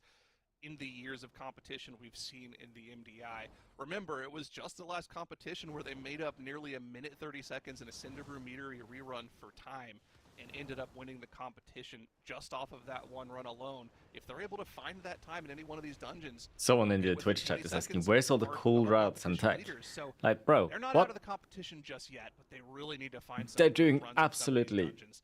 We'll see pretty what much the plan is all for them. the We're not gonna min-maxing that they anytime can soon. do. We're on a 10-minute break right now, Already. the remainder of their break timer. But we'll see when they get back what their plan is. Meanwhile, Mandatory have been just It's possible that struggling he's in the baiting. 22 Floodgate, the only one of our remaining teams not to time this key, and it's just been a number of different things in this key for them that have been causing them issues. Right, Nagura? Yeah, they have been wiping on numerous different times of the key. They also just straight up had to reset one Who won dungeon MDI? because they Do you mean the either previous one? were out of time. I don't know. Which, I think this floodgate might actually be the closest. That The we previous one or have this out of one? the keys Nobody so knows far. yet for this You one. don't have a perfect run. Like even just 2 deaths could mean that you don't have the time anymore. So Mandatory, Nobody's won unfortunately, this one yet. struggling quite a bit We'll have to wait. in this floodgate. Hopefully they can execute it very soon. I do want to take a little bit of a look at Liquid though here. As, I think it's the this is their backslash second moon. attempt at trying to improve Which is the why your tiebreaker 8 ball didn't work. to Priory that they already hold that world record in, as mentioned previously.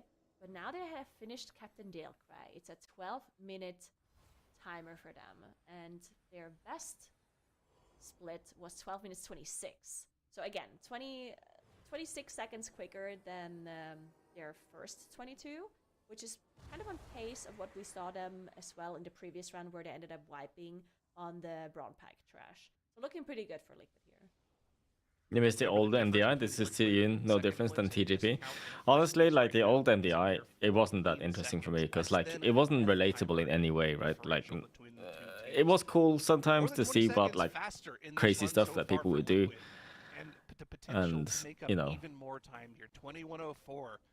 people figuring out cool tech and stuff.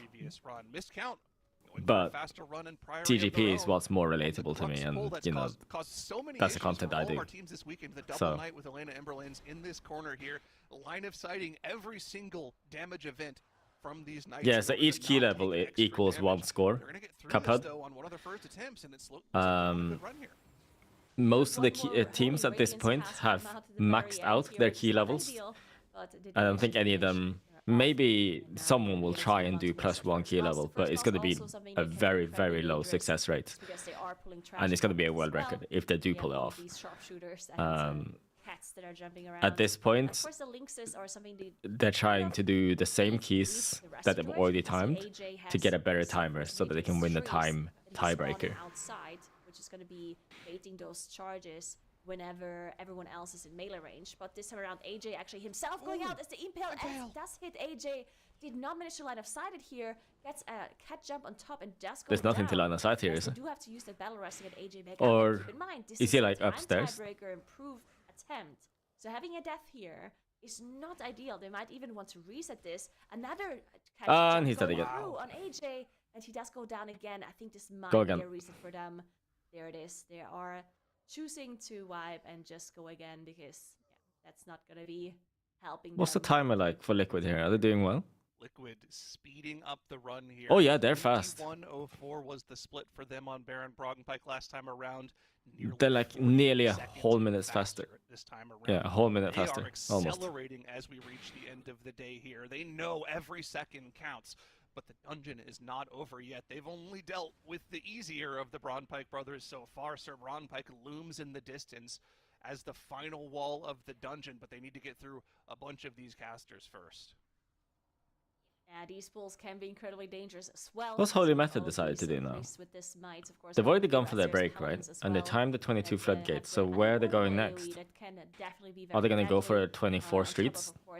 Tell me they are. Tell me that they are. Could potentially have a They need a perfect run and a in ballsy there, fast which one makes too, it much harder for them to in order to interrupt time that. in case it is a Shine's or a Yips's turn to do so. But there we go, the doors do open out. But they need to do one more Hold on score to those somewhere. light spawn pools, which are That's the only also way they not win, ideal in my eyes. and not easy, so those purification beams are making everything I don't see it being even holes. harder. I don't see it being Arakara. Looking back at that last pull for miscount, that was just such an unfortunate overlap twice in a row. It has to right? be the streets. The way that they're trying to make that pull work, the force of nature, like you called out, the Trents baiting the Lynx charges. The second those Trents run out, it looks like they have AJ trying to bait all of the Lynx jumps, which means he's going to get those nasty bleeds in addition to a lot of damage. The first time around, he was the target of the Impale, which obviously, if you're taking the Lynx jumps, really unfortunate. You're going to get one shot. But the second time around, when he went out to bait the charges, he also got the pot shot from the sharpshooter on top of it. There were a lot of things that could have gone better for that pull, and they just got RNG'd twice in a row. Fortunately, only 5 minutes into the key, so they're going to be able to reset and go again. Yeah, here's a replay of that. Look at this. Oh, it was the sharpshooter jump into the chute that actually ended up killing him on the second time around. First time, this is the first death of the Impale after the Lynx jump. It's really unfortunate. But again, 6 minutes into the key, not that big of a time loss. Oh, and in the grand scheme of things, but remember, there's only a little over 2 hours left in the day for them, so... Man, you really don't want these things to happen at the end of the day. Yikes. Oh, I definitely don't want that to happen. Yeah, that is brutal. AJ trying to help the group by baiting these charges, but going down to that Impale plus charge once means that it's also going to be difficult to get those trees up again whenever that rest did go through. So yeah, just a little bit hard to recover something like this. Either way, they are back in that 22. As Liquid, though, they are approaching the end of this dungeon. As before they approach the end, though, they have to still fight. Where can we see the talents of the current run? You can by going to the Twitch stream, and then there's this thing on the side here that you can click, and then you can see what people are using there. Can you see the talents? You can. Ironbark on himself to be able to survive this, as they are now out of Shadow Melt. So any of those beams have to be taken unless you have some sort of immunity or, of course, feign death from Wolf Disco. They're trying to get those casts on the correct members that have defensives available, and they're also trying to kite them as much as possible because they're going to start to explode soon, which of course means that that burst of light is going to be healing. There we go. Nicely done. By really well dealt with. Those heals. Both of those died at basically at the same time. Perfect execution of the pull there for Liquid, as it has been for them nearly all weekend. And there he stands, Sir Braunpike, dual-wielding that sword with the Beta aura when? around him that has wiped so one day, hopefully. different teams. I had to sort my UI first there. Great care to set up this pull perfectly. Wow, this actually might be the Wait, we get the Braunpike wow, puff. that was like a crazy standoff at the last moment there. I But love we that. are in on top of the pool. All of the cooldowns available. Bloodlust popped. Ascendance up for Boomy. And then finally, the Call of the Wild and the DK cooldowns being pressed here to murder this pull as quickly as possible. A single smite going off will one-shot a player with how low these health bars are. A single fireball volley will wipe the entire team. There is no room for error here. And not only are they aware of these tiny things that could potentially happen, but the other things as well. These risen mobs, as they die, they have a chance yes, to do a lot correct, of damage. man. The only It counter is. to that is to stun them right before they die. You can see Thunderstorm knock up into Shockwave. Actually going to miss. Their Cap Totem is actually the CC that's going to prevent those mobs from exploding at the last moment, preventing that extra AoE damage. But Sir Braunpike Sasevi still is at 30% sustaining 12.7 million HPS. This was such an At this epic point. introduction for Sir Braunpike. Honestly, I feel like I have to root for him at this point, but it looks like Liquid is able to finish up these Risen Footmans, as some of them did not get to see it, actually. They didn't have any... It wasn't It possible to stun them. Is out of that AoE. They were already Happening DR'd, just a moment. so they There it couldn't is. stop One more the Footman Footman. and Sir Braunpike himself about to go down. That stun is too early on the Liquid Footman. are It's gonna able to explode as finish well. off Unless... their one Okay, true they had a final second stun. boss of Priory here, as they're now going to be able to move on to the Prioress Merprey, which seems to be... What? some Holy of Method the is going for tiny mob 23 that is standing streets. They're actually there gonna between try to them improve the and timer? this dungeon. Maybe they Oh should man, actually swap so the disappointing. mobs So too, Where's the yeah. 24? in terms of difficulty.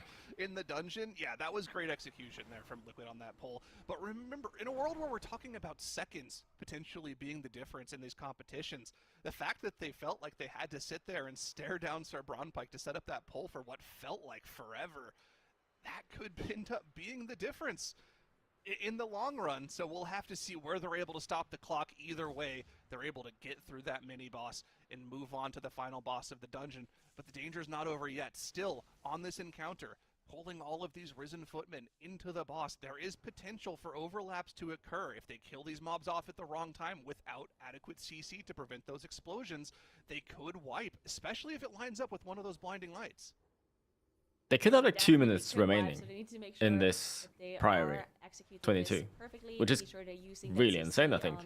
The priests and the footmen as they go down. You can see just how much damage this AoE does as well from the last They are boss. changing pulse every 3 seconds. It's like we're playing StarCraft or something. Like these priests and these footmen, they're definitely not being focused. They are just going to be cleaved off of Merprey. But as soon as they're below, like, let's say 10%, they actually do want to switch to them and make sure that they are dying. Okay, StarCraft is a bit faster than that, to be fair. But you know what I mean. Of course, that's the seed that needs to be used on them to prevent that explosion damage. And one more thing I want to mention about this run here for Liquid, of course. That's true, actually, man. They already have that's actually true. I would have so much fun just watching StarCraft. And the I'll stream, but to beat for them to actually get a time tiebreaker improvement. Not my target audience, sadly. Let me check. It is a 31:28 they're trying to beat, and they're definitely looking on pace to be quicker than that. See, they've got this Devout Priest CC'd off in the corner with a freezing trap and also a Hex from Boomy as well, just to make sure that they keep that thing locked down. They don't want any extra casts going off for the remainder of the encounter here. One final blinding light in the first phase going to go off, do a ton of AoE damage to the group, and this will probably be the opening that Liquid look for to try to finish off the remainder of these Risen Footmen. The second the inner fire pulsing damage starts to go off, they're going to be good to go. Lots of CC, literally every AoE CC button they're being pressed to make sure they overlap, and none of those footmen is able to get their expulsions off. Yeah, I think my 2 minutes remaining prediction is going to be about right. As well as double grip from a Shine here. They're going to get through this shield, probably about the 350 remaining mark. And then they have 150 left to do half of the boss itself, which I think is doable. Potentially beat that and shave precious seconds off of their overall. And here's the Breath of Citragosa. Yeah, this would be so good for Liquid if they manage to be more than 14 seconds quicker than their previous best +22 Priory. They would be moving themselves. What was the previous number one? one spot of the day, because that's the seconds that is between Liquid and Viscount right now. Viscount, though, they're on their heels as they're also trying to attempt to improve their time tiebreaker in this +22 Priory. Currently on that first boss, they did just have to reset their previous key because they wiped on the trash before the first boss. But let's see if Liquid can finish this boss off. They're past intermission. It's Risen Mage, rooted and frozen. Of course, the last enemy forces that they still need is going to be this priest that they're currently fighting. And there's also a mage as well that's the seed in this corner. They don't need the mage. I'm pretty sure the priest is 12 count, so they're just keeping the mage CC. This priest should be the remainder of the count that they need. Again, 31-28, and they are on pace to beat that by what looks like almost over a minute here if they stay on pace here. Remember, the previous run was also a zero-death run, so the acceleration here in this run in 20 seconds they have breath. From Liquid, even with those 10 seconds, I think the breath will finish off the boss. Bringing the Risen Mage on top of the boss. No, the priest was not enough count. I stand corrected. It was only 6 counts. They do need to cleave down this Risen Mage on top. Well, maybe not. They were just making sure they didn't have too many casts that they had to interrupt. That's going to cost them a little extra time in the long run, but still, it should be an overall time improvement here for Liquid. You're actually so fast. A Shine does have cooldowns now. I think at 155 remaining, the boss dies. Wait. They're accelerating now. For enemy forces, but it doesn't matter. They're just going to be 2 minutes remaining. Down. It's going to die without them having to switch to it at all. So that means that. But there are so many smites going through because they have to interrupt the mage as well. So some interrupts have to go into that mob. But the boss is now down to 3%. And they are 30-30 into dungeon. Again, a minute quicker 155. So at the moment Okay. than what their best run is. So they're going to be shaving off quite a lot of seconds. 54, 3, down, 52. so does Okay, the last alright, mage. not bad. 30, That's really on fast. The board. Shaving off so much time. That's Wow. going to be moving them into the #1 spot overall at the moment. Nearly a 50-second time increase from 14 seconds behind to 37 seconds ahead of missed count. Jeez. And they still have timers to increase Crazy. other keys here. Where do we think they'll go? I think it has to be the Gambit, right? That's the dungeon they have the most time increase left over missed count. Yeah, that's a minute difference. We do see a replay here for a mandatory, because mandatory... Okay, this is 20 minutes in. This is the end of Big Mama, as we do unfortunately see Mason go down to a shoot. And that means that they are going to be deciding to reset this key here, not being able to continue anymore. They know they don't have the time, and they are now going on their second break. So mandatory, unfortunately, just not getting this 22 floodgate done. They need this key. If they do not get this key done, there's no chance for them to be able to get that #1 spot of this global final. And at this point, they're also that'd be so sick, man. Not only do they need the 22 floodgate, they're gonna have to improve their. I mean, some of the there are games 3 they've teams, already right? done by quite a lot. At 137. In the meantime, as you can see, Right now. Discount, Liquid. They could be and 4 Method, all of them at 137. are running their keys, improving their times in numerous different dungeons. So if mandatory does not get this floodgate done soon, they're gonna have a really tough time to come back. It's just clutch time. Little over 2 hours left in the day. How badly do you want to win this competition? All of the teams have been working on this for so long. The passion is there, but the execution is differing. If you want to win this competition, it needs to be done now. I just now realized, looking at Miscount's time here, Captain Dalecry is going to die in just a moment. I think, if I'm remembering correctly, Liquid split is 12 minutes. And I believe Miscount is going to be quite a bit under here. So, okay. Half a minute faster. They're going to be 11:27. 33 seconds faster than what we've seen from Liquid, which is... Wait. This is the other run from Liquid, no? Quick. There's a little differing strategies, right? I think they go for a little different trash count. This is only about 10 or 11 seconds faster than Miscount's previous best run. The biggest time increase in this dungeon for Miscount is not necessarily going to be going through the dungeon faster, although obviously that helps. The fact is, their previous run, they had 2 deaths. 30 seconds. That's almost the difference between them and Liquid right now. So if they're able to do the same run, but just a little bit cleaner and with 0 deaths, this could make up the entire difference and catapult them back into the lead once again. They're going to have to get through this Templar Paladin pull cleanly, though. Yeah, this pull is just so crazy. You can see the Bloodlust, of course. Yeah, I don't know what Holy Method is trying to do right now. Are they trying to win 3rd place? Pull, as they have to use it again for the boss. Because like it makes sense for them to go for the time improvement if they're going for 3rd place. Not being able to go into bear form, but there's no way they get first by trying to improve their timers at this point. They are kiting very, very slowly, making sure that everyone can slowly kite while standing in the F-flow, while standing in all of the AoEs on the ground, in the earthquakes from the Elemental Shaman and so on. So very slow and circular kiting that is happening here from Kira. Can they get 2nd place? I don't think so either. I don't believe in them getting a 2nd place. All of these casters in at once, but now they do have some interrupts freed up, as they did make sure that they are focusing the casters first to be able to get the next casters in. But yeah, this pull is just taking so long, and at plus 22, it's crazy just how many tolls are hitting the group. Just when you think it's over, another barrage of Sacred Tolls starts to assault your team. It's never over for AJ, who's constantly having to retop the team over and over again. 8 million HPS required to keep Kira and the team alive through this pull, but it looks like they've done it. Looking across the board at the scores our teams have in this Priory, I mean, the major standout for all of the teams really does come down to the death timers. Liquid, the only team deathless in the 22 Priory, and the fact that they did it in 2 separate runs is incredibly impressive. Holy Method, their run, 3 deaths in them for that run. Miscount 2, Mandatory also 2. So these teams, if they're able to match the perfection of the deathless run from Liquid, they can make up a lot of time here. But it's not as easy as just saying it, right? It's a ridiculously dangerous dungeon. The fact that they were able to be deathless twice is incredibly impressive. Yeah, 100%. We're gonna have to see if they can keep up their gameplay, as they have been pretty clean so far in this plus 22 run. I did also want to talk a little bit about Holy Method, because of course it took them a little while to finish off this 22 floodgate, and they are a decent amount of time behind to Liquid at the moment. But they are attempting the streets 23. So just to give a little what bit the timer of is like. Of a rundown from what is going on for them right now. So their previous streets is more than a minute slower than the fastest streets, which is from Miscount. But we have a death come through from Verb as he does go down to the Sacred Toll here. Just running out of defensives at this point because there's just so many tolls coming through. This one death, it's not great, right? Like, obviously they could still improve their It's a big deal. But One maybe death. by not a lot anymore. Maybe, because right now it's 37 seconds, right? That is the difference. I feel like that would be so good, Yeah, 37 Spartans, seconds, to be able to add avoidance from Great Vaults. It's gonna be a lot tougher for them to be able to go back into first place by with just this run with the one death on the board. But they are continuing.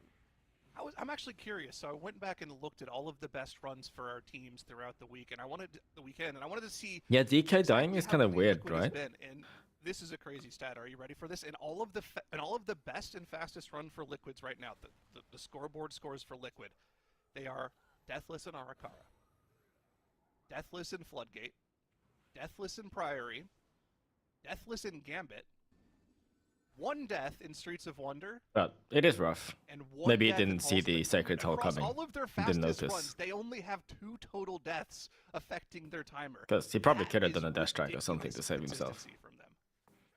There's a new That is Wowhead really post about what new Liquid is. encounter They design. are- I don't believe it. In my Whatever opinion, they're they saying, I are don't believe it. the most consistent It doesn't team matter. out of all of the Like, teams they that we keep have right saying now stuff in all this the time. final, right?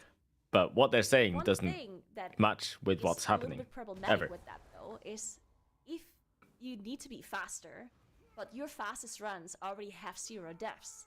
How much faster can you Light actually spawn on be? Byron. How much Is that a quicker can you thing? do these stuff? Okay. Are your routes maybe slightly too safe in comparison to some of the other teams? We're gonna have to see. Right now they're sitting in first place, right? So obviously it's looking really good for Liquid. But if Miscount can do all of their strategies, execute them in all of these highest keys without any deaths, then I think Miscount in theory is quicker. Now, the problem or the question is just, can they actually do these high risk strategies without any deaths? Purification So plus far, boss in this cast is 22 is a priority, one shot. they're not. They have to Yeah, score on the but board, purification which, cast is plus gonna boss mean it's cast gonna be a is lot harder probably for them to a beat defensive this time. angle, right? Still lots of time left in the day for these teams to shore up their times, though it is clearly Liquid in the driver's seat for the remainder 2 hours of the day. Where are they going to go to try to shore up their times here? Miscount on a good run of their own, but I shall have a look at it, man. timer could Not nada. cause a problem near the end of the day. Still going to be continuing the run, though, as they deal with Baron Braunpike. They are dealing with him indeed. I have to say the showdown earlier, I almost felt like I could hear a little like wow wow wow when you approach him. It's always What? intense with this particular fight. Oh, I but see what she was trying to we do. are going to be letting the action continue on. Nagura and Zyronic, we will see you later and probably in the chat, I would imagine too. Oh, for sure. Bye. Bye. And we're bringing Makes and Tettleson on the death because we keep an eye on this Baron Braunpike. I mean, we were talking a bit about Liquid, right? And Zyro just outlined for us how clean they've been with all those deathless runs this weekend. Now, Tettles, so many people have wanted to see Liquid as a named team entering the MDI, and they're definitely not disappointing. So with them being an NA team, just how big would it be for them to win a competition often dominated by the EU? Well, you know, there's probably a logical Oh argument my to God, say what's that going this- on with that mic? That is a European team, but we'll claim them as our own. Realistically, Yeah, Tettles. This Liquid team has looked fantastic, and I think it's off of what Nagura was kind of saying. Just their consistent play and the ability to be able to time the highest level dungeons is a huge deal. At the same time, I really do not want to count out missed count. As we are seeing on screen, they're going for massive time. There's some improvements crazy in this echo priority or zone. reverb in that I had room. a chance to catch up with AJ last night and was talking to him in DMs, and he said that they felt like they were very prepared this time around. Holy Method just But things are town just super portaling after stressful killing for the them. boss. AJ said The he hell? ends up Did they overthinking just think they didn't have enough defenses, time? and he just Or isn't have they able to enter a decided flow that they're state just gonna because he ends YOLO up a being plus super one? stressed out, and their timers for this tournament so far have been worse compared to what they did during practice. And that to me is very telling that for missed count, there's a lot of time that they can make up. Come on, Holy Method. For Show us a sure. plus one.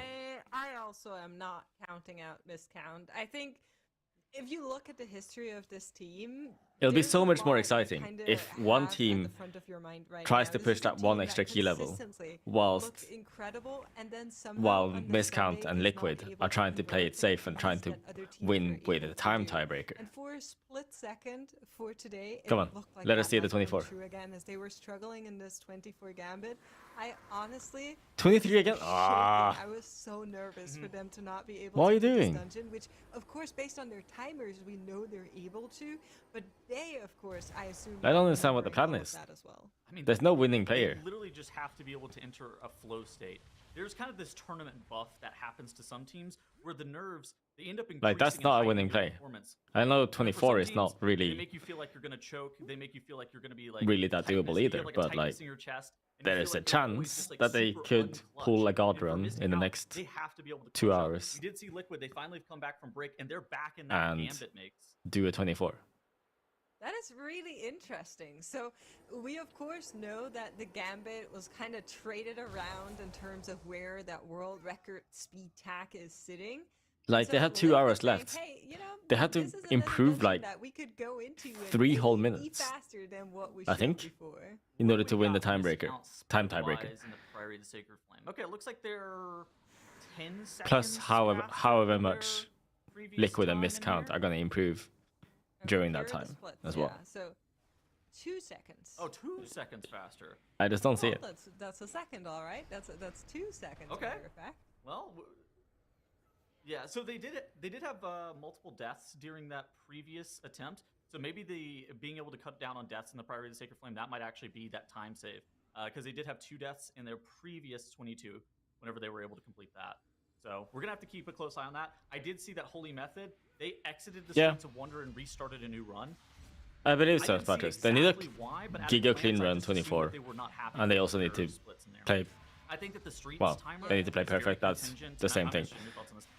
And they need good RNG on the first and last boss, I guess. 5% RNG on containment cells. Based on the timer that Miscount had in Streets 23. I think so as well. I think it's we so were doable. Talking about this another day when we were comparing Sofx splits. It's just these containment cells. If they go on somebody where you need to physically break them out by DPSing it down, it costs you so much time. They have a lot of HP, and it's a time sink. So unless you have a try where you can just really evade all of Liquid's gonna improve the 24 stuff like AMS Gambit and so on. I think you keep going in this dungeon to really get that magical approach. In the meantime, the Liquid are having a reset in their 24 Gambit, and we'll need to check in with Miscount how much faster they can actually be in this Priory here. Yeah, talking about that Gambit a little bit, we didn't really talk about it too much at the top of the day, but that dungeon is actually very volatile in terms of the timer, to the point where like the first boss is like a huge piece of that volatility, largely due to kind of what you guys were talking about earlier, Makes, with the Guardians and the melee DPS uptime. You were kind of joking about this poor Death Knight. It's over. A miscount debacle. It's going to be a full reset here for them. They're looking for time tiebreaker. Unfortunate. Like, they are looking for almost a flawless run in this dungeon. They are going to have to start this Priory of the Sacred Flame up again. Okay. Obviously, that's not good because we lost a bunch of time now, and our tournament day is marching onwards. We're 3 hours into competition, a little under 2 hours remain for teams to shave off seconds of their timers, or maybe convert that mystical evasive +1 key. For Miscount, they need 37 seconds. If it would end right now, of course, Liquid is also trying to be faster than what they have on the board. And that Priory is a good dungeon to do that. So I kind of like it because they already had 1 death. For them to restart now is good because you could have a run that has 0 deaths, right? Okay, can you give me the mandatory rundown here as the big mandatory fan on the desk? What has been going on, and what does their path to victory here look like? Okay, so it's not going to be easy, but it's also not Time impossible. Time 24 Streets. The thing you have to keep at the front. The underdogs have to do a +1. For the past couple of hours, they've been working on this 22 Flood, and it hasn't really worked out for them. But they are also, of course, trying to not only time this dungeon, but time this dungeon in a fast way so that they're setting themselves up for good time tiebreakers, right? That is the big factor here. And we can take a look across their dungeons. Yeah, so they would want to time that to have the same score as the other team, so 137. But then when you look across the other dungeons, there are some that just stand out at being a lot slower, which would be that Halls of Atonement, as well as that Priory. I think those are the 2 dungeons you would need to rerun, while also having a fast timer in this Floodgate here. And then I think there's still a chance. Oh, dude, I didn't realize that Missed Count can get 1 minute 20 seconds in that Priory of the Sacred Flame. Oh my goodness, this is going to be... If they're able to convert on this Priory of the Sacred Flame and be missed count fast, oh man, we are going to have an insane final 2 hours of the day today. So, let's talk about hypotheticals a little bit while we watch Holy Method also try to love beat their own timers in this 23. Yeah, we love hypotheticals. At what point do you look at a timer of other teams and say, there's no way we have enough time left in our tournament day to go into So enough go for a dungeons +1. to beat their timers. We have to try and get a +1 done that we didn't even think was going to be done. Okay, what is the +1? This dungeon. Is it the streets? It is the streets. I think so. It's I not, think it's it's not Aura 24 20. streets. It's not Aura 24, right? No. So if you're Liquid, it could be. I think that would be the only team where I would maybe see that. There's a pro and con here. So pro, they're really fast. Oh, wow. Pro, Avanox is scary and she's right at the start. Con, Avanox is really scary and she's right at the start. That's true. Yeah. Holy Method had an insane split on that first boss in the streets. I think it was 6:02. Now, whenever we've seen some of the fastest teams, they've been like 5:58, but they're 5:58 with those officers still up. They're 5:58 with those overseers still up. Holy Method are 6:02, no trash left. So that is great. That is a huge split. I mean, look at the miscount in the liquids. Those were 5:59, 5:57, but that had trash up. And for Holy Method, they've already chopped off 30 seconds off their previous run in this 23. That could be a huge time jump for them because you see they're already 2 minutes and 40 seconds behind Liquid, a huge monumental ask for them to catch up in time tiebreaker, but a lot of it actually is contingent on that streets because you see they have a 33-11 streets. Yeah, I mean, there's going to be a lot of math at the tail end of our tournament day, Chad, and I'm going to level with you. I don't have the brain globals to do all the math, so I'm very thankful for a leaderboard showing it. You can see the time differences between the teams to each other. And of course, mandatory, their route is pretty clear. We were just talking about it. Of course, they need to get that extra point on the board first. For Holy Method, they have a lot of time that they will need to shave off, and that's kind of what I was alluding to. Yes. Like, right now, if you're just now starting your dungeon run, with Split analysis moment. Yep, they're doing again. 5 more dungeon runs left in the day. Would that be fair if you have your breaks taken? You're talking about like If full we're being dungeon gracious, runs, right?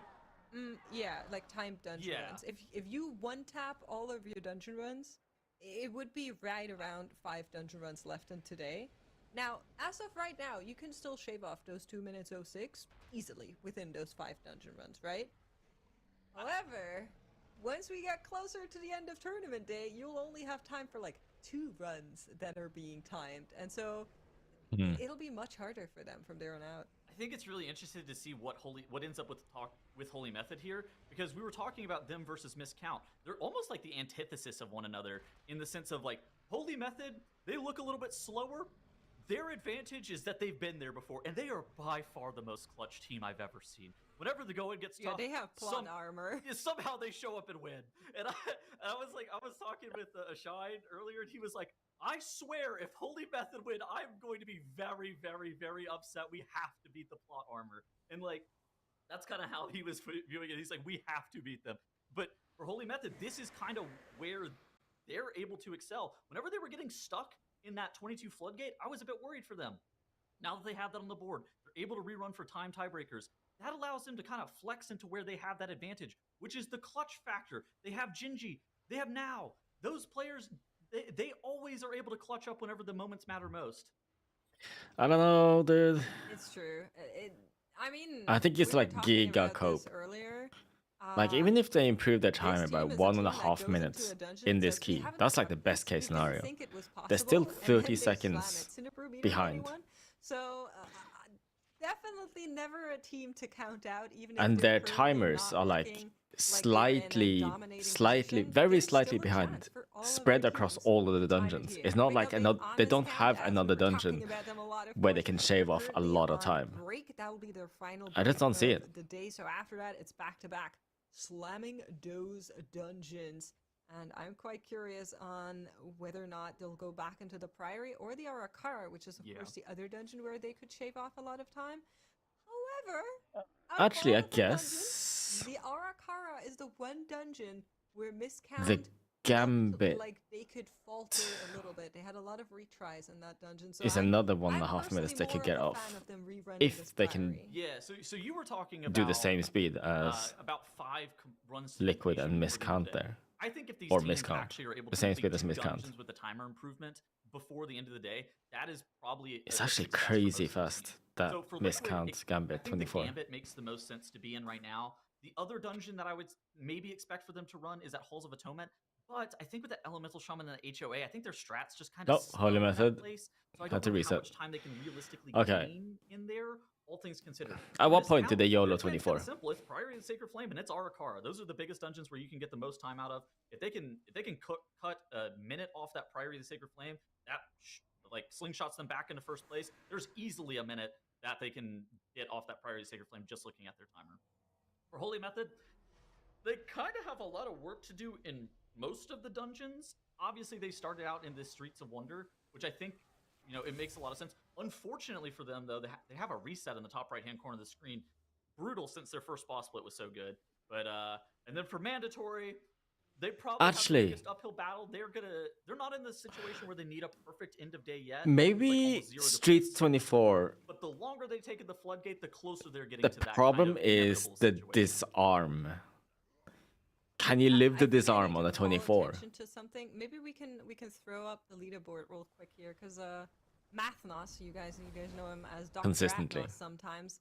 I had some theories about what exactly. Maybe is going that's on what's here. stopping So, people from even if thinking you about indulge doing me it. for a second, our leaderboard says 137. Because it's the time and 137, the disarm. 137, and then miscount is behind by 37 seconds. There's 37. You can't avoidance that. That's direct damage. Is it a sign? No, I'm just leaving. Warrior can survive it, for sure. That's all I Yeah. wanted to say. I'll just food for thought. DPS Warrior. A great analysis makes. Thank you. That was Quick toilet Draco's. break. I don't Right take any credit. Thank you very much.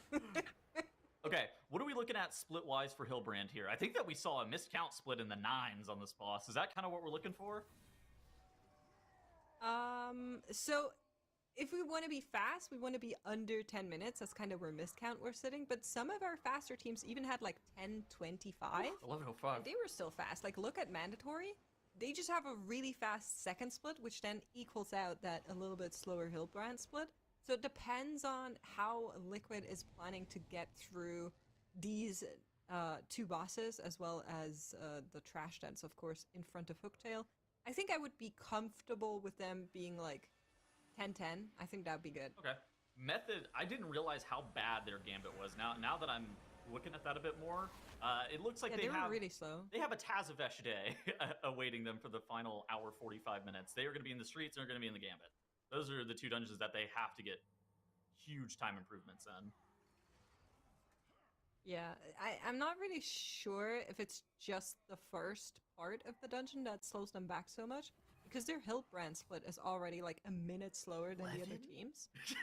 Yeah, they when we first saw them in the dungeon top of day, and their split was sitting at like 11:25 or whatever, I wasn't even sure if they would time the dungeon because they looked so slow, but it worked out, It worked out. They need to be a lot faster, though, if they want to claw back into a dominating position here on the leaderboard. Yeah. Okay, so for Liquid here, one of the big things that we've seen throughout most of the teams on this gambit is the ability to be able to beat the final sanitizing cycle of this fight. Well, did someone say that? What would you say? Probably 20 some odd percent here, or like 25 some odd percent going into the sanitizing cycle, and then it's going to be very, very close to whether or not you're able to beat it. You are going to have access to things such as that Ascendance. You are going to get another Call of the Wild here. At the same time, it is a very steep DPS check to the point where I think we saw miscount with the boss like running towards the middle as they killed that boss off on their best run. Yeah, we saw for Holy Method, they actually do get that sanitizing cycle, matter of fact. So that's one of the many reasons why they're so much slower. Yeah, that's where all that time is lost. I think that's some of that time is lost for sure. Yeah. We're going to be seeing whether or not Liquid are going to be able to beat that sanitizing cycle, of course.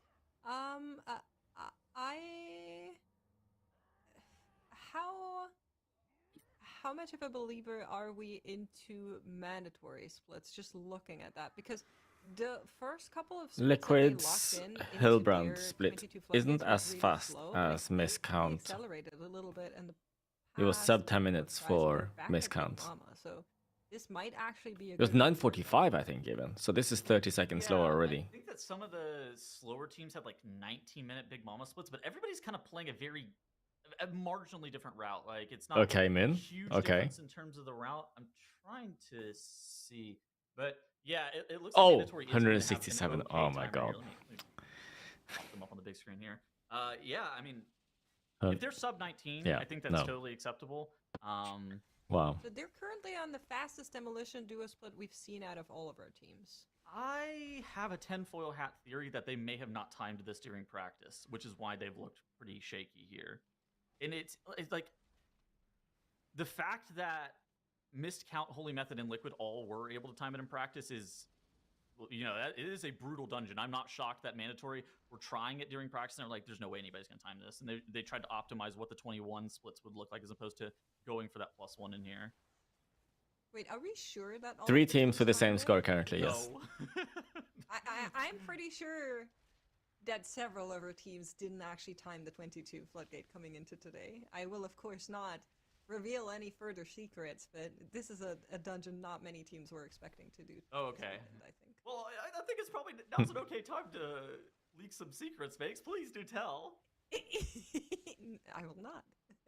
But mandatory, Okay. like I said, their first split is really, really fast, actually. So 940 is what we saw out of They are Method. really fast here. 946 is what we saw from Miscount. 943 is what we saw from Liquid. So they are faster. That's pretty good. And hopefully they can. Holy keep Method that just had a going death. on Big Mama. We kind of want to be on like 1830 up to 19.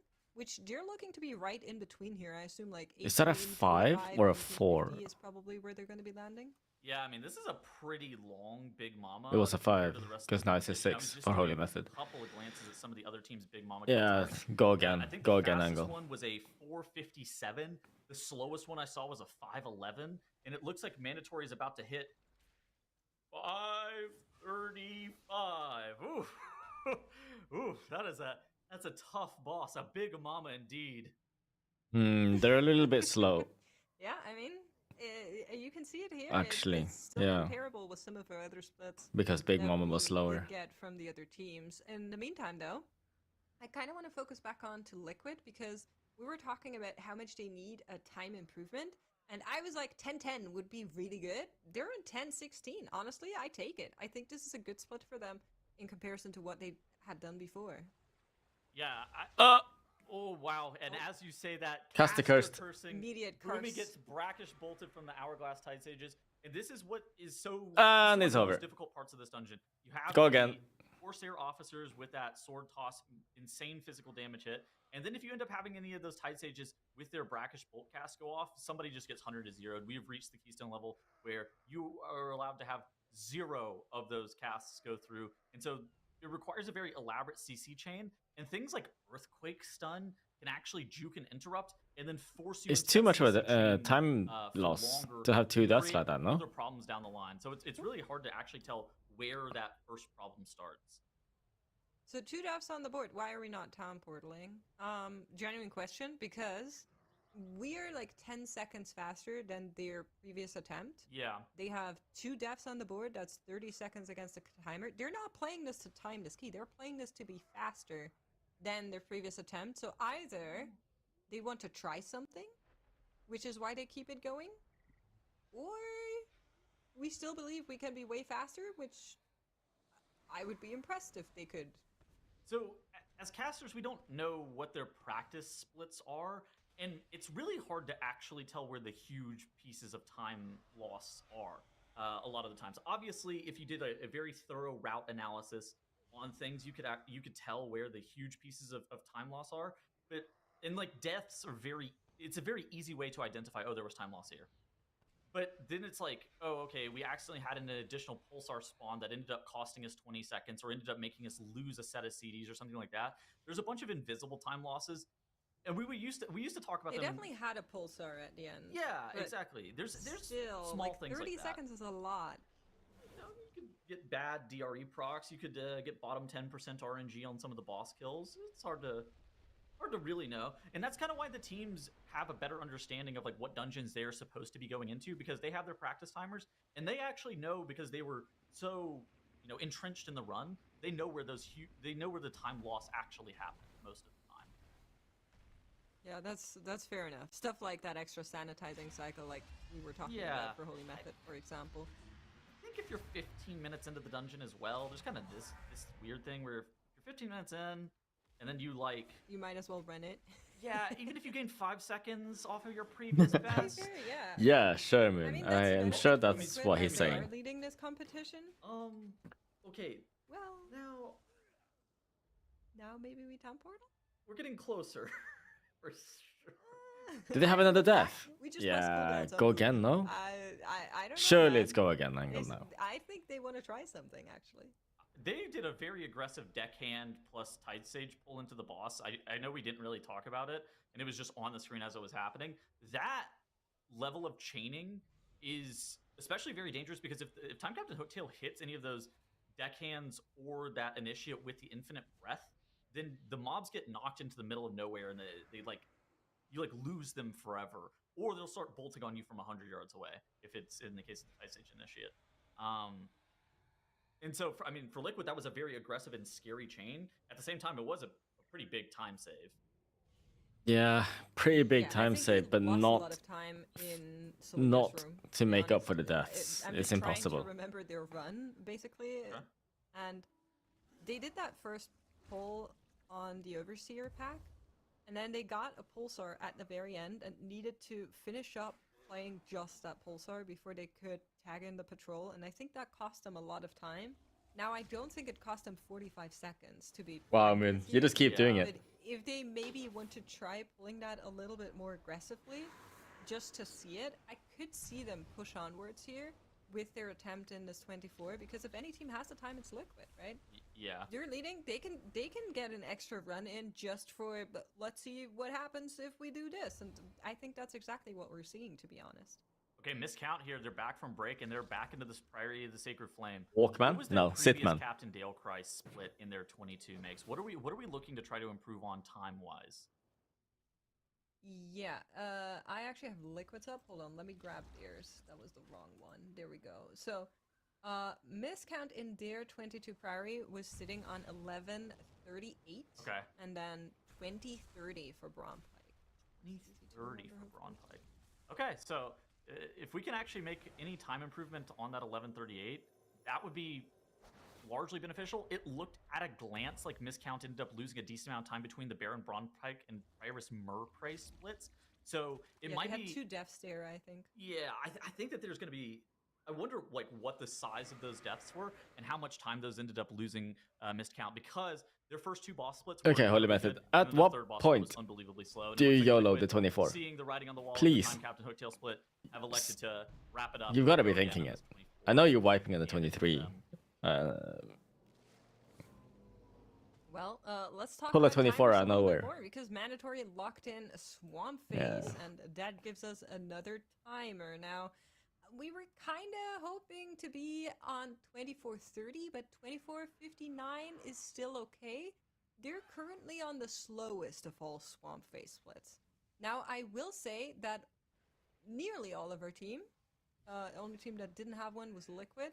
Nearly all of our team had deaths in this dungeon, and they usually occurred where we are right now. And look at Skylark. I mean, he's still going. So we're still grabbing. This looks like Mandatory's playing the Liquid route in this dungeon, where they're not playing that demonic jump starter mob. If this is full count for Mandatory here, if they're able to actually get that 16.5% enemy forces that are required to be able to get to 100%, that would be huge, because then I think that Swamp Face split is more than sufficient. They have 8 minutes remaining at this point. Still need that jump starter.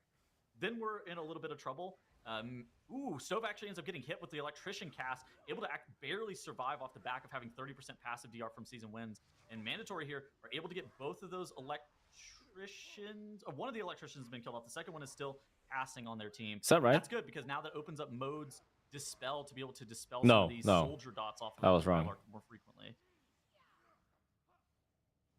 They finished this patch at the 5:45 mark. If I'm wrong, but didn't Liquid actually? Wait, are they going for this? No, no, no, no. yes. We're still going. Liquid did a couple things differently. First off, They're they slow. busted that. They're Second, they slow. grabbed the double They're black actually slow. electricians that were a bit weird. And Mandatory here with a very They'll aggressive maybe game. So what they finish noticed is that this those two electricians, those were the mobs that were going to be the limiting at factor for best their at the ability to continue to 5:10 progress mark, I with think. The trash in this area. They don't have And to do the instead, skip. They end up killing off those two They initial electricians, engage the and then they boss. chain all of the remaining soldiers and Oh wait, inspectors actually they're burning and this faster than I thought. It's whatever because they're random lost, I mobs guess. here, into this jump So maybe they starter, finish press this at that bloodlust with their offensive 5:30. CPs. If they're able to get this jump starter killed off in time, Engage the these mandatory boss slits are looking good here. I think that they're gonna have at enough time to be 5:10, able to take down Giesel Gigazap. and then they have Now, enough time. I love that lust because we had Ascension. Plus I hate that lust a because decent time. DK got basically 0 value. We didn't have breath. We didn't have killer even.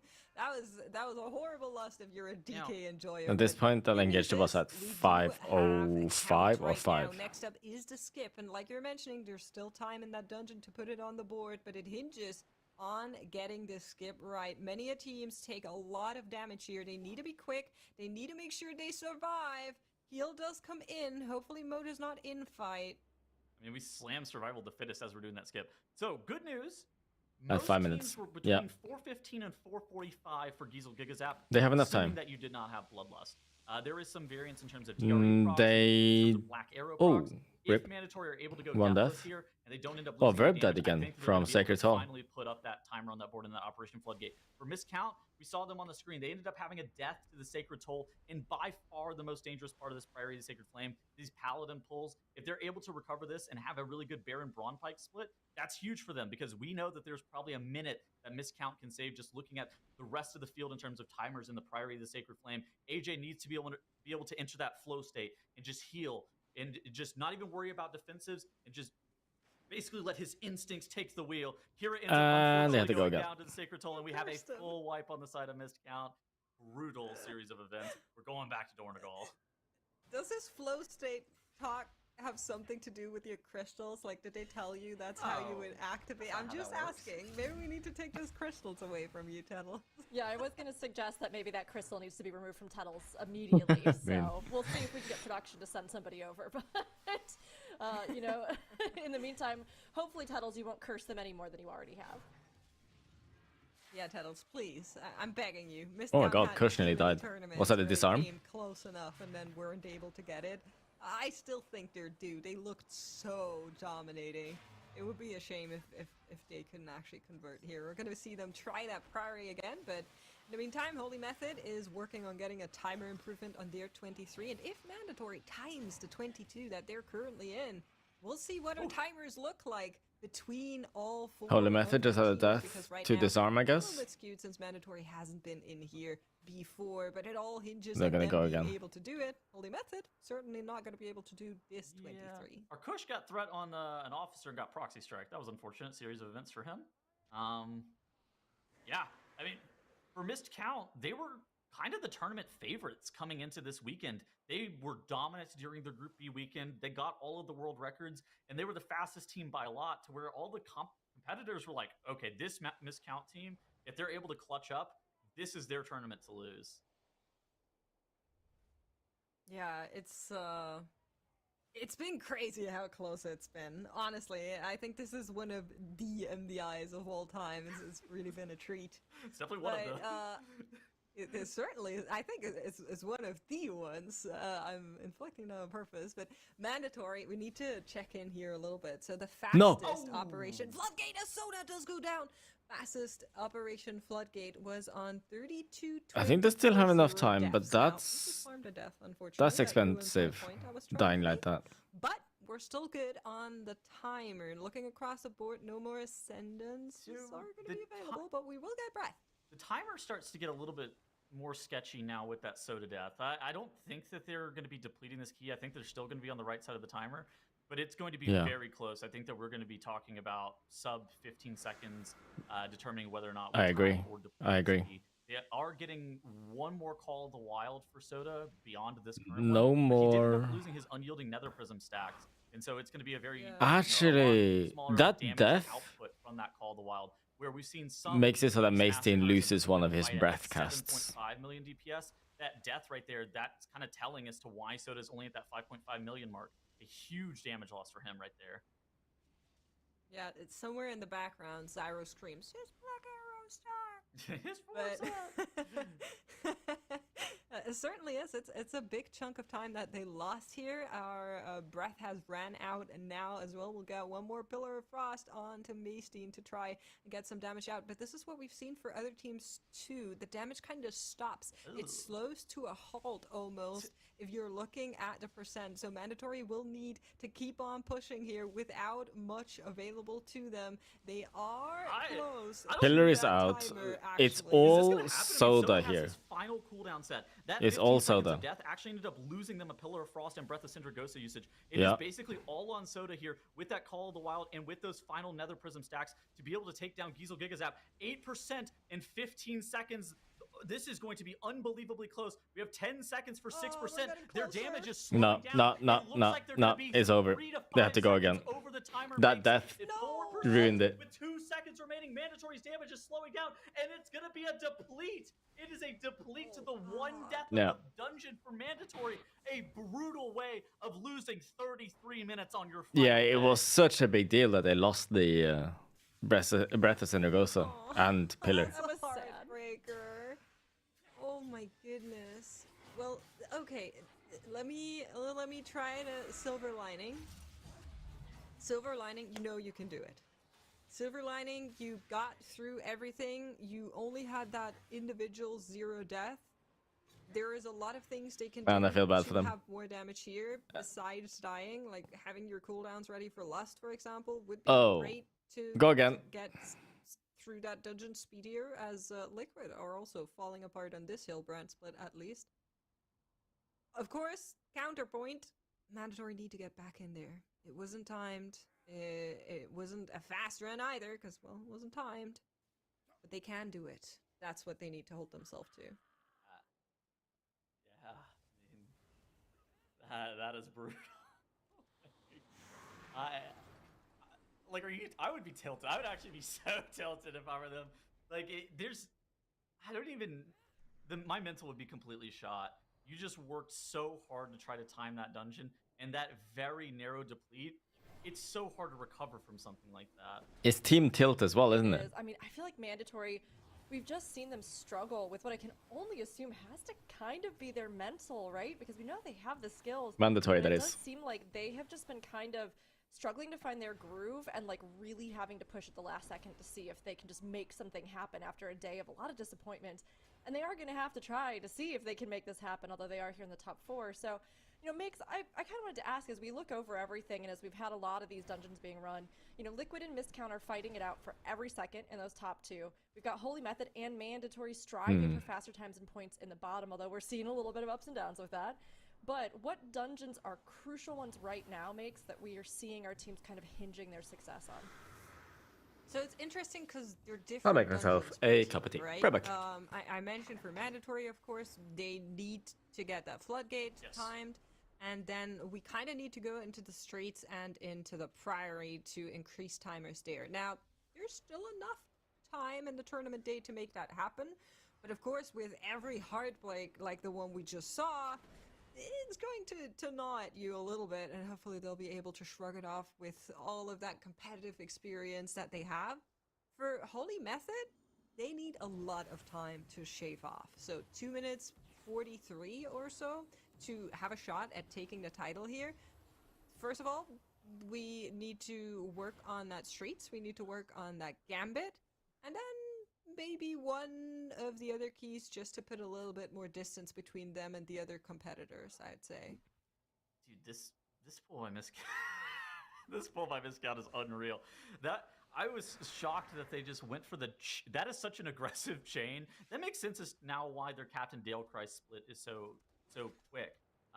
Just the aggressiveness in which Miscount does play this area is a huge deal. And you saw AJ, he kind of walked off to the bottom of the screen, what he's doing there is he's dropping his treants to try to bait those Lynx's leap to where they end up jumping on somebody out of melee range. And then once those treants expire, then he'll walk out to range to be able to try to dodge them just with himself. Or he'll go drop another tree. Totally fine here. And I think for missed count, I think we're getting into territory where teams are only going to have maybe one more dungeon that they can improve their time tiebreaker on. Obviously, there's an hour and a half left in the day, an hour 20 minutes that you can see on the bottom left-hand corner of your screen. It's really tough to be able to improve your timer in a lot of these dungeons. Because a lot of times, whenever you're like, all right, we were able to time the key, we're out of here. Now you have to time the key, but do it better. It's true. You're like, we finally were able to time that key. We never timed in practice. And then you kind of like lean back on your chair, look at the leaderboard, you go, oh. All right, we're out here.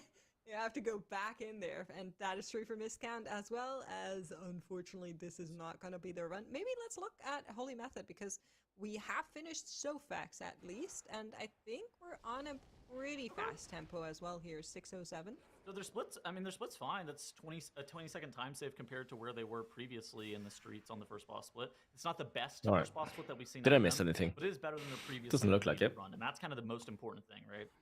You don't necessarily Miscount have to resetting have the again. time in here, although obviously it is a huge benefit to be able to be the fastest. Yeah, exactly. It doesn't hurt. Oh, something happened to Miscount because they were having a decent run. They need to be able to improve Oh well, they got to the first boss I think last time I looked. looked. 30 seconds straight across the board. I think that Liquid still trying to improve the timer.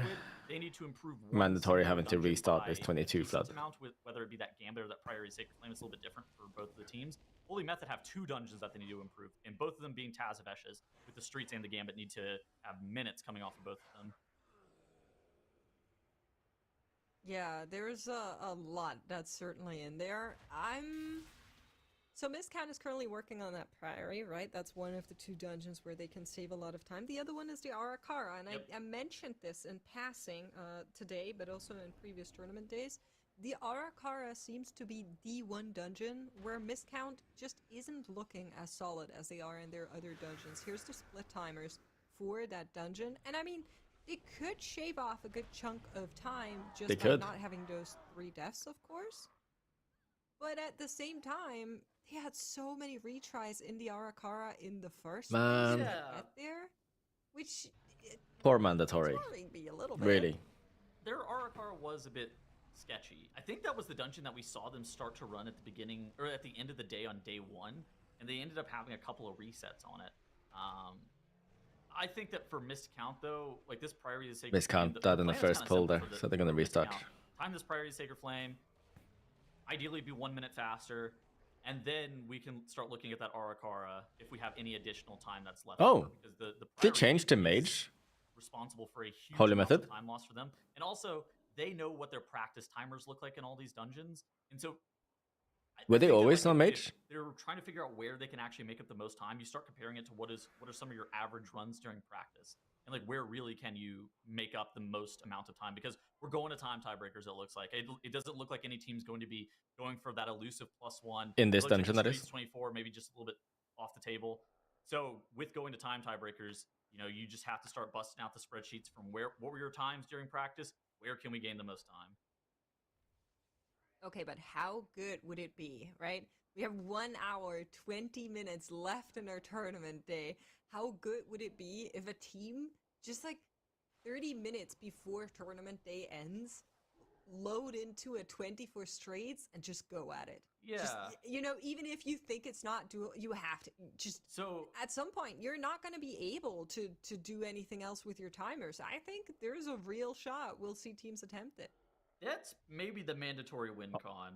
We just are. It's the same for Holy Method though. This floodgate, we weren't timing it anyways. Like we had the chance to time it earlier. Now we are going to completely lose unless we do something drastic. What is that drastic measure?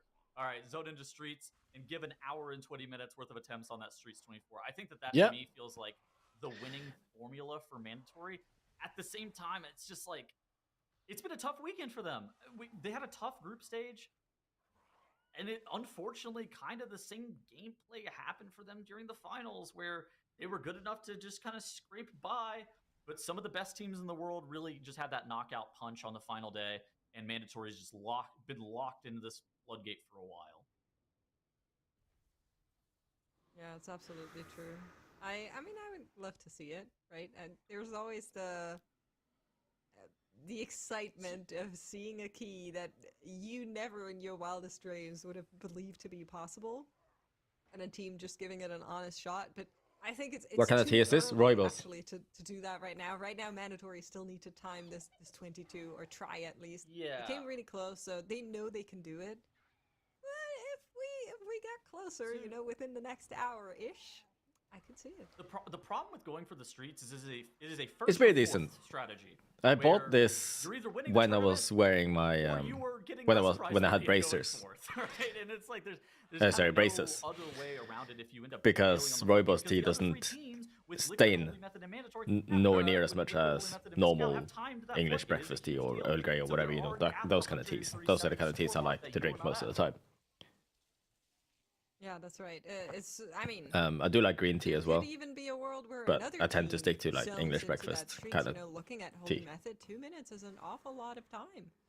And 24 could just be one dungeon run. Their gambit timer is bad. Like I don't know if there's like any way to like dance around it. That time Way to crush my dreams, Tattles. their time tiebreaker. No, the time tiebreaker is like I don't want to say winnable, but the time tiebreaker.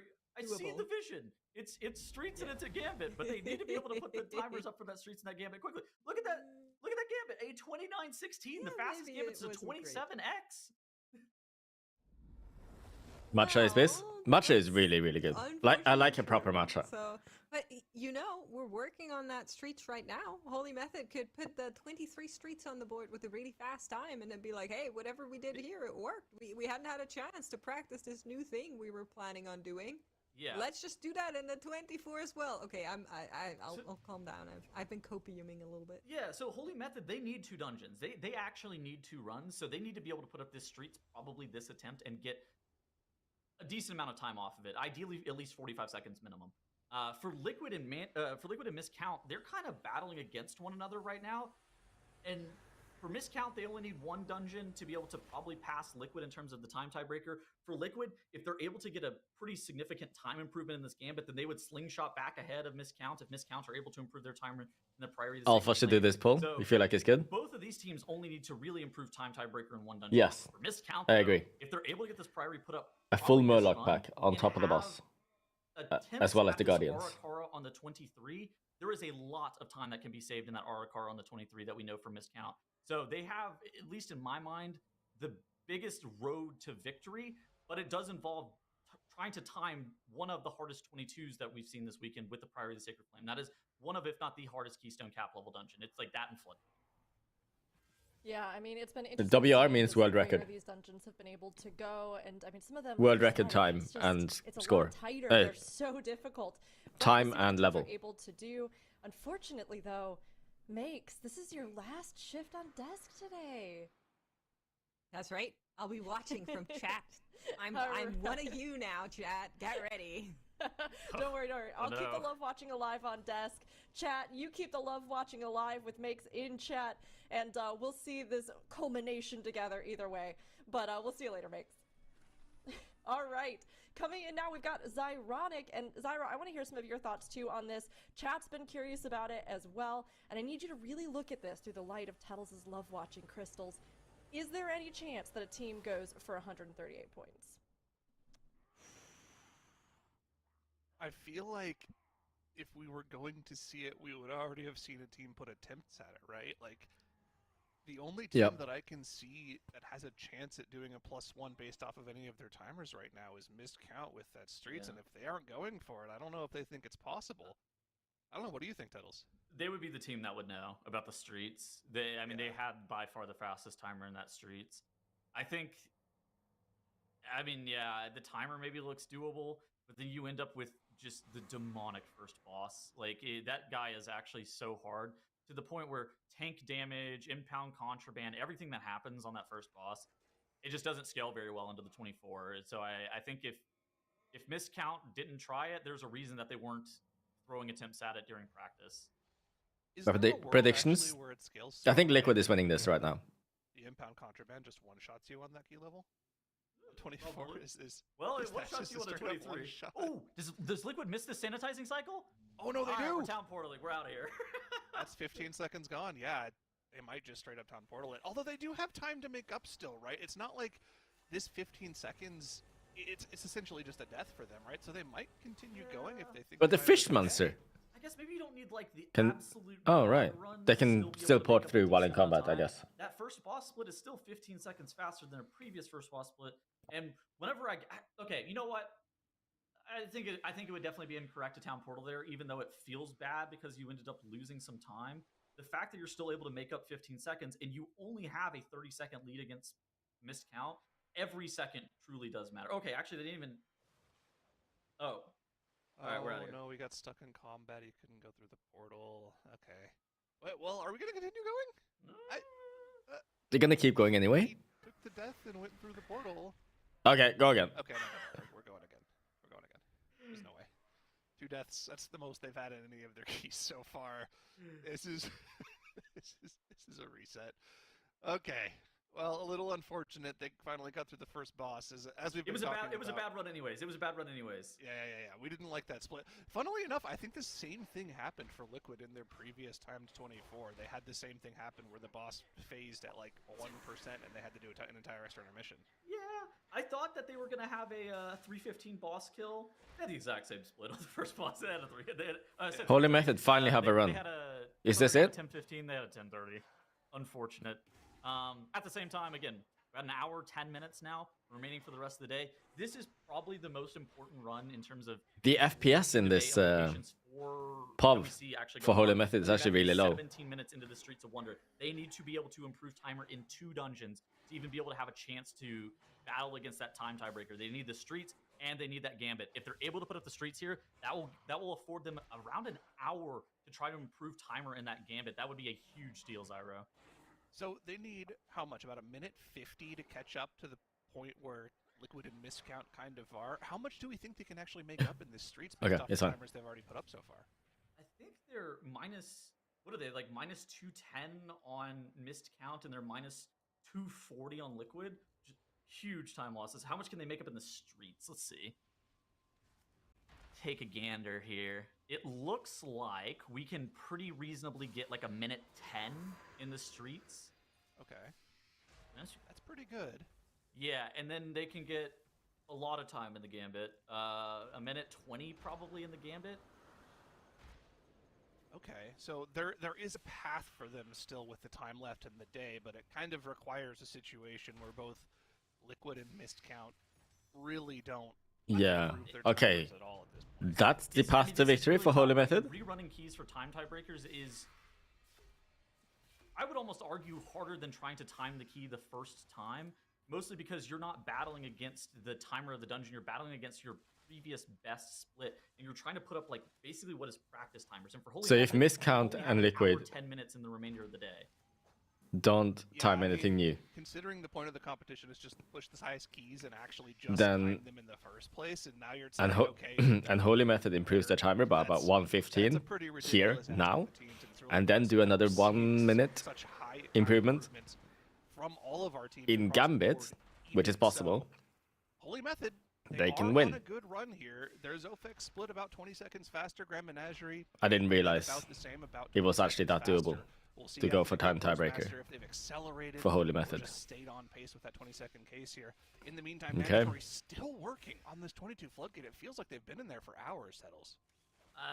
Okay, Mix and I were on the copium a little bit earlier. We said that if there was a team that was supposed to zone into 24 Streets, it was probably supposed to be Mandatory. Mandatory with the brutal 3-second deplete in that Floodgate. It's just, obviously, I think 22 Floodgate and 22 Priory are probably the hardest capstone level dungeons that we've seen across this weekend, and it is no surprise that Mandatory have been struggling so much in it, to the point where it made me wonder if Mandatory did not time this dungeon during practice. Like, I wonder if multiple teams hadn't timed this dungeon during practice, even just because of how hard it has been on these teams. In looking at Mandatory's position that they're in right now, even if they were to time this key, the fact that they've been slaving away at this key for so long now means that they have very little time left in the day. Even if they were to time this dungeon, it sucks so much for Mandatory, dude. That one death on the last boss, they would need to time this run that they've it's made it so that they're stuck in here for an extra hour so far, and it could be the entire night also still. Have to go in like a one-shot 2 key upgrades that we've already been talking about are ridiculously difficult to do. Again, not out completely technically just yet of winning the competition, but it's a long shot for them now. Every placement differential though is a huge prize pool increase. Like even if you can't necessarily get first place, every single step up is a huge prize pool increase. So all these players are going to be playing as hard as possible. There is basically no breaks. And for mandatory, it's honestly felt like I wouldn't be shocked if depleting that 22 floodgate was kind of the last shot to their mental. Like that would actually put me on full tilt. Yeah, I mean, it would definitely be a very frustrating position to be in, but we've seen it happen to 3 of our teams now. It's almost, as spectators, you almost expect that key to be ridiculously close, regardless of what side of the timer you're on. Very unfortunate for them to not get it, though, after practicing it for so long. For our teams at the top of the leaderboard, though, again, miscount, trying to just improve the timers in the 22 priority, but it's just been proving a ridiculously difficult feat. There's so many things that can go wrong in this key. I think if they can actually time this priority, and I think this is honestly why Liquid's one shot of the reattempt on the 22 priority was just so damn impressive, just because how many attempts Miscount have had to throw at this 22 to get timer improvement. At the same time, if Miscount are able to go deathless in this dungeon, which is something that we haven't really seen from them much this weekend, they normally have 1 or 2 spot deaths here and there. If they're able to go deathless, I would not be surprised if we have a minute time save for them, because they're the team that we know is the fast team, right? They're the team that plays fast and loose a little bit. Where, all right, they might have a couple of deaths, but they're always going to be the fastest. Yeah, but I mean, we covered this a little bit right at the end of a couple shifts ago. Fast alone isn't good enough. When you look at the times and the consistency that Liquid's putting on the board, there is Oliria. I don't know if there's a link to it, but they do show it every now and again on the stream, at the very least. Fast alone just cuts it. Yeah, they're 2 deaths overall right now, which is Holy Method is, I think, 2 minutes 9 seconds behind first place. On top of that, if they want to try to put themselves further away from the competition, they can shave off 1 minute 15 maybe. Possible right now. In this dungeon here. I think that... And they can shave off another minute in Gambit with another perfect run. Looked at practice timers, though, I would not be surprised. That's the only way, I think. Faster times in most dungeons. Probably not all dungeons, but I wouldn't be shocked if it was like 3 or 4 of the dungeons Miscount had faster timers than the rest of the field. Because just watching how they've been playing... Is this the mini-boss? Yeah, it is. Every single situation. It's kind of like the Aster team. I actually think the best comp to this Miscount team is that Aster team that we saw back in Shadowlands, where they were just so fast. This can be quite volatile. For some reason, they always had deaths, and it was just like, well, if they can get everything going, there's always a chance. He just died to the green swirly. They were one of the only teams to have the real potential to take down the juggernauts that we had in Echo back then. Right? Oh, that means he loses the damage buff as well. That's kind of a big deal. Yeah. Back in the day, from winning the MDI and taking down Echo. So yeah, that's a good shout. That team was absolutely insane, but they definitely are like a foil to Miscount. Now, that being said, looking at the way Miscount has played today, it definitely leaves a lot to be desired, right? The first 10 hours of competition were pretty much lights out for them, but taking nearly half the day to time that 24 Gambit, that has really cost them when it comes to the time tiebreakers. Oh, dude, they're going to be kicking themselves so much if they don't win this tournament. They literally view themselves as the not clutch team that always chokes at the finish line, and if it comes true again, if they manifest, I'm going to feel so sad for them. Just brutal. Is this another wipe on Big Mama for mandatory? Please tell me they didn't wipe a maximum distortion. They did. They didn't kick. No. No, it's just... Didn't they have a kick fail in Arakara yesterday as well? They just have to be on tilt. I mean, that I bet if they could have like a fresh restart, a new day, they would not be playing like this in this floodgate. It's hard whenever the pressure's on, and some teams, whenever the pressure is at its highest, teams like Holy Method that you see on screen right here, they always deliver. They are the most clutch team ever, and then sometimes you make minor mistakes and you get tilted, and it's really hard to recover whenever you have that mindset shift. So, I know, man. I know. Here's an interesting stat given to us by production here. In order to have a perfect end of day to potentially catch up and overtake the #1 slot right now. What's the streets timer? Is it 20? Is it 33? 62 minutes of in-game dungeons. Okay. And there are 63 minutes left in the day. So there is no more room for error for them. If they want to win the competition, they got to clutch up and play perfectly right now. What's the other dungeon that they need to run for time tiebreaker? So for mandatory, obviously they need to time Here it is. Floodgate. Their biggest time gain would be the Priory for sure, though. Oh, Streets is 33:30. They were suffering, I will say, in that Priory whenever they timed it the first time. I think they've thrown many of attempts. I feel like the only team that was even consistent at that Priory on the 22 was Liquid. I feel like every other team was They killed this at 27. minimum in that place. They'll pull the last boss at 27:45. Like I think it might be the most difficult, among the most difficult. Teams depleted 21. Like, I know that we've had 15 hours of dungeons, and so you might not remember what ended up happening on Friday. Teams were depleting the 21, not infrequently, like multiple times. They'll improve by like half a minute, I think, so, at best. Yeah, I mean, there was a lot of mistakes happening. That's not good enough. That did happen, yeah. I forgot about that. We'll have to see if they're even going to get the attempt to go back into the Priory and make up that timer. They've got to deal with this floodgate that's been causing them so many issues. It's important to mention now, with an hour left in the day now, all the teams are done with breaks, so we're not going to be incurring any penalties, which would, of course, guarantee a team to get 4th place, so that's good. But we're only an hour left in the day now, Tettles. All right, split check for Holy Method. Mises Oasis going down at 27:09. Their previous Mises Oasis split, 27:42. A nice 35-second time save from them there. Wow. I was hoping that we could get maybe a minute. I had that right. Off of their previous split. At the same time, you're just hoping for Holy Method. I said about 30 seconds faster, but it's not enough. Time saved here. They only have Soasmi left remaining with Bloodlust. Whippy is running ahead in that stealth and that prowl, able to start that 20 seconds worth of RP a little bit early. Now, the plan for Holy Method, it's fairly simple. Can you get some split analysis? Not from me. No more. And they get into Gambit. They have to rerun the Gambit on the 24, and there is about a minute 20 seconds. Oh wow, there's an hour left. In that Gambit. So they have to take my phone just went sleep mode because I usually go sleep around now. It's fine. I can finish watching this. Probably. For this boss right here, we're praying for good RNG. We're praying for good RNG on the Shuris, and we're praying for good RNG on the Divides. We're praying for good RNG on the double techniques. Because this fight, it can vary drastically in terms of kill time from 350 to like 430, depending on where people get and how many points of movement you have to make at any given point.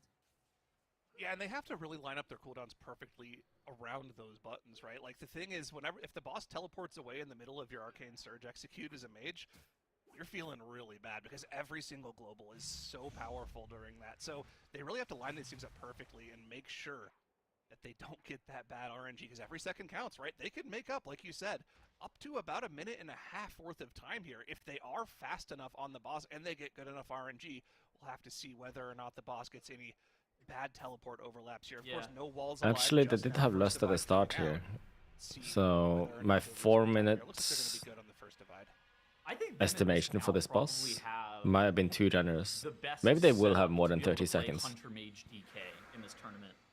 Boomy randomly being on Hunter for Liquid felt a little bit weird. Mandatory, it didn't feel like they had a great setup for just Mage. Obviously, Stove has played Mage in multiple seasons. At the same time, it's like Gingy and Hearthjax on that Arcane Mage. Normally, those are the kind of people that you think about whenever you're thinking about the Arcane Mage. And Gingy here, he's going to have to absolutely pump. This Arcane Mage, while he is only at 4.6 million DPS right now, the execute damage for the Arcane Mage is by far going to be one of the biggest points.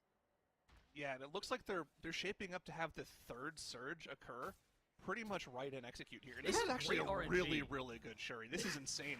Gingy didn't lose a single global there on that Shuri. And this is oh my god, this is really a good RNG. Yeah. Through the square portal and just continue doing damage the entire time. This is what they need. This might be one of the things that gets them back in the competition. Bro, they're so fast. For the 100% uptime Kush hack. Look at this. Now we get to portal straight over for that double technique. The Shuri was just on the other side of Soasmi. Holy Method have had basically 0 uptime loss on this boss. They might be able to get a sub 4-minute Soasmi. This is a huge deal. 35% on this boss. Gingy's going to be able to press his Arcane Surge here in 20 seconds and send this boss to Shadowlands again. They're already in Shadowlands. One more surge, so he's going to make sure to line it up. It's a Shadowlands dungeon. Perfectly here. Here's another Shuri that they're going to have to deal with. Double techniques soon to follow. Yes. It looks like it's going to be a relatively quick portal over for them. The boss already passed the wall. Nearly 0 uptime loss for them as well. Big deal. What's this double technique Shuri overlap going to look like? Are they going to have to portal around all over the place? It's going to be, okay, we see the Shuri here. The double technique is probably happening in another 15 to 20-ish seconds. So Holy Method need to get to the safe spot. Kush? Kush is in danger. Bad double technique. No, what are they doing? They're throwing. Down to the Shuri. They don't have any way of resing him right now. They're not in line of sight. Are they even going to go for the res, though? They might just try to DPS through here. Okay, they get the battle res. But this is costing damage for Kush in the final moments of the fight. It's costing them a ton of time. We've probably lost in the realm of 30 seconds due to that overlap there. Whippy gets another dot. Might die. The execute is coming out from Genji, though. Dude, they're doing a ton of damage. But they're running out of cooldowns now. The cooldowns are over right now. This last few percent is going to take an agonizing amount of time for them to get through, and the boss could teleport away at the final moments. Shuri is coming across here. Are they going to try to finish it off beforehand? Are they going to be able to kill the boss before it teleports away? They are, and they put up an insanely fast timer. It's a really good timer. How much time have but it could have been better. This run. Okay, that was an unreal boss kill time, and Kush was walking around for like 15 seconds. They gained so much time, actually. Yeah, sure. Was insane by Holy Method, and now they are only 1 minute. They could have been the fastest in streets. 38 behind Liquid. Is this it?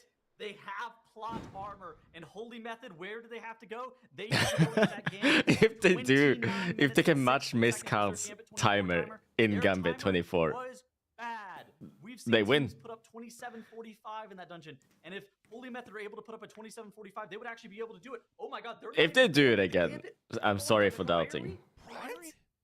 What? How much time can we make? I mean, they can make up about a minute in Priory. Here's the thing. No, here's the thing. Is their Gambit that bad? Their Gambit isn't bad, but their Priory is really good. So just looking at the timers here, you'd think, okay, their Priory is kind of okay, but here's the thing you're not seeing. That 31:39 for Holy Method, that's with 3 deaths.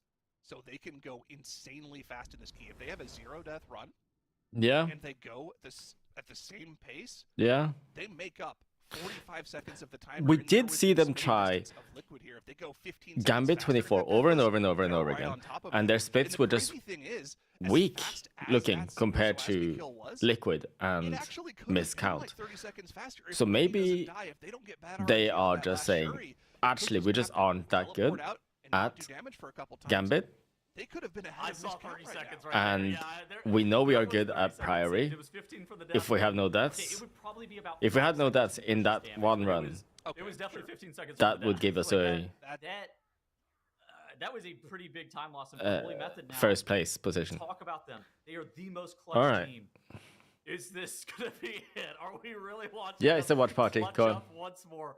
55 minutes for tiebreakers remain. Zyra with his head in his hands, knowing the inevitable might be happening. Yeah, okay. There's no way they can do it again. Like, there's no way they're 2.5 minutes like worse on tiebreaker and they come back. I don't believe it. There's no way.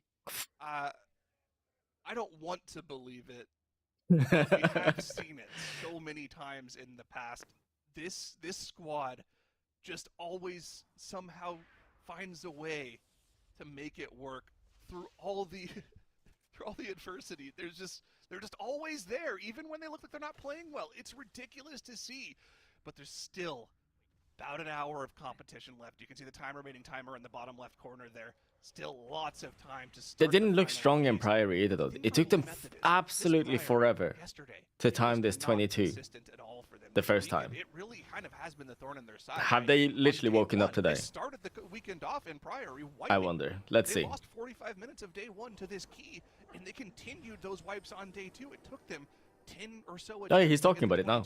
So it's by no means a consistent dungeon for them, but consistency is what they'll need in the last hour if they want to try to make up that gap to Liquid and Miscount. I mean, dude, Miscount might put the nail in the coffin here if they're able to time this Priory of the Sacred Flame. This is a huge deal for them. If they're able to go deathless in this dungeon, I would not be shocked if they're 1 full minute faster than their previous run in here. Look at this. Miscount 31:54. I would not be shocked if a 31-minute Priory of the Sacred Flame was doable if they go deathless. Now, the if they go deathless part is by no means assured, but they're through the hardest parts of this dungeon. They're through those paladins. They're through those knights at the very beginning. They now have to deal with the very technical multiple CC packs with the conjurers and the priests at the very end of the dungeon. They have to deal with the light spawn RNG that can take out both AJ and Hearthjax if you're not careful. But if Miscount get good RNG, get great procs, and continue to do missed count damage, this might be a huge pivotal moment in the race world first, in the MDI. Well, so many of these players are also in the Race to World. In the Race to World first Priory of the Sacred Flame world record. Exactly. So I'm not going to blame you for that one there. But I want to point out the splits for this run are they're just pushing as high as they can, yes. Their Captain Valkyrie split about 20 seconds behind, but they have accelerated in the middle section of the dungeon here. Their previous split in this key. They are pretty damn fast, right? For Baron Braunpike, and it looks like they'll have made up. Kettles, 38 seconds. 38 seconds faster than her previous run. Can we bring up the scoreboard 38 really quick? seconds. How far behind are they from Liquid? Timer. We literally had 30 seconds worth of death timer as well at the end of the dungeon. If they're on pace, if they keep this 38-second pace ahead of their best split in this dungeon, if they keep it deathless, they will be 1 second ahead of Liquid. Write it down. I think if they Why is this so slow at they updating? are going to be going Oh no, it's not. Never mind. sub 31-minute Priory of the Sacred Flame run. I was looking at these ones, like why are they at 109 again, points? They have to go deathless. This is probably the easiest pull of trash remaining in the dungeon. It is 2 paladins, 2 priests. We just need to be able to rotate our interrupts on these holy smites. Any bolt going off on this keystone level, 100-0. At the same time, AJ, he has to be able to heal up through these sacred tolls. This is probably the easiest pull that remains because we are going crazy in the next couple of trash packs, Zyro. Dude, Tettles, if it comes down to mere seconds and Liquid ends up losing off of the epic face-off they had with Sir Braunpike in their 22 Priory of the Sacred Flame, I am going to lose my mind. Missed count, not out of the woods just yet. They've dealt with both of the priests, one of the paladins going down. Can you see like the known splits? to just press W and chain pulls. No. Is this a potential chain for him? Is he looking to just go into the next pack? They could do it. Paladin. You have to kill this paladin. There's no way they're just chaining this further, right? Looks like they're going to be killing off the Paladin. They actually could have killed it before the next Sacred Toll cast. Still 2 Templars alive. Important that these aren't risen mobs. Double light spawn. Double light expulsion cast when they die for the team here, but we're already into the next pull. So Verb, he ends up controlling Undead, the mage on the right side. Double light spawn pull on top of Paladins. This is that big pivotal moment that we were talking about. Yargi and Verb have the ability to be able to drop the light spawns targeted the purification beam on them. Verb has the meld, he also has the AMS. Yargi has feigned death. Verb down to like 5% health. These purification beams, they will just end up running out of CDs. AJ has to really be on top of his game for the healing of both of those players with things like Iron Bark, with things like personal defensives, Lumithar's Living Silk. Those are all huge pieces of utility that are available for Miscount. And Hearthjax, he's doing 20 million DPS without the Ascendant, Zyro. This guy is popping off. We're proccing our DRE. We're proccing our 4-set.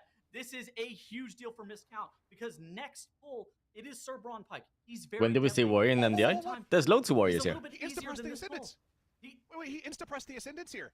This is insane. They're going for maximum time save here. Normally, you'd want to save this cooldown for the Sir Braunpike pull, but they're identifying we just need to go for the fastest time possible. We need to get our cooldowns on cooldown as quickly as possible.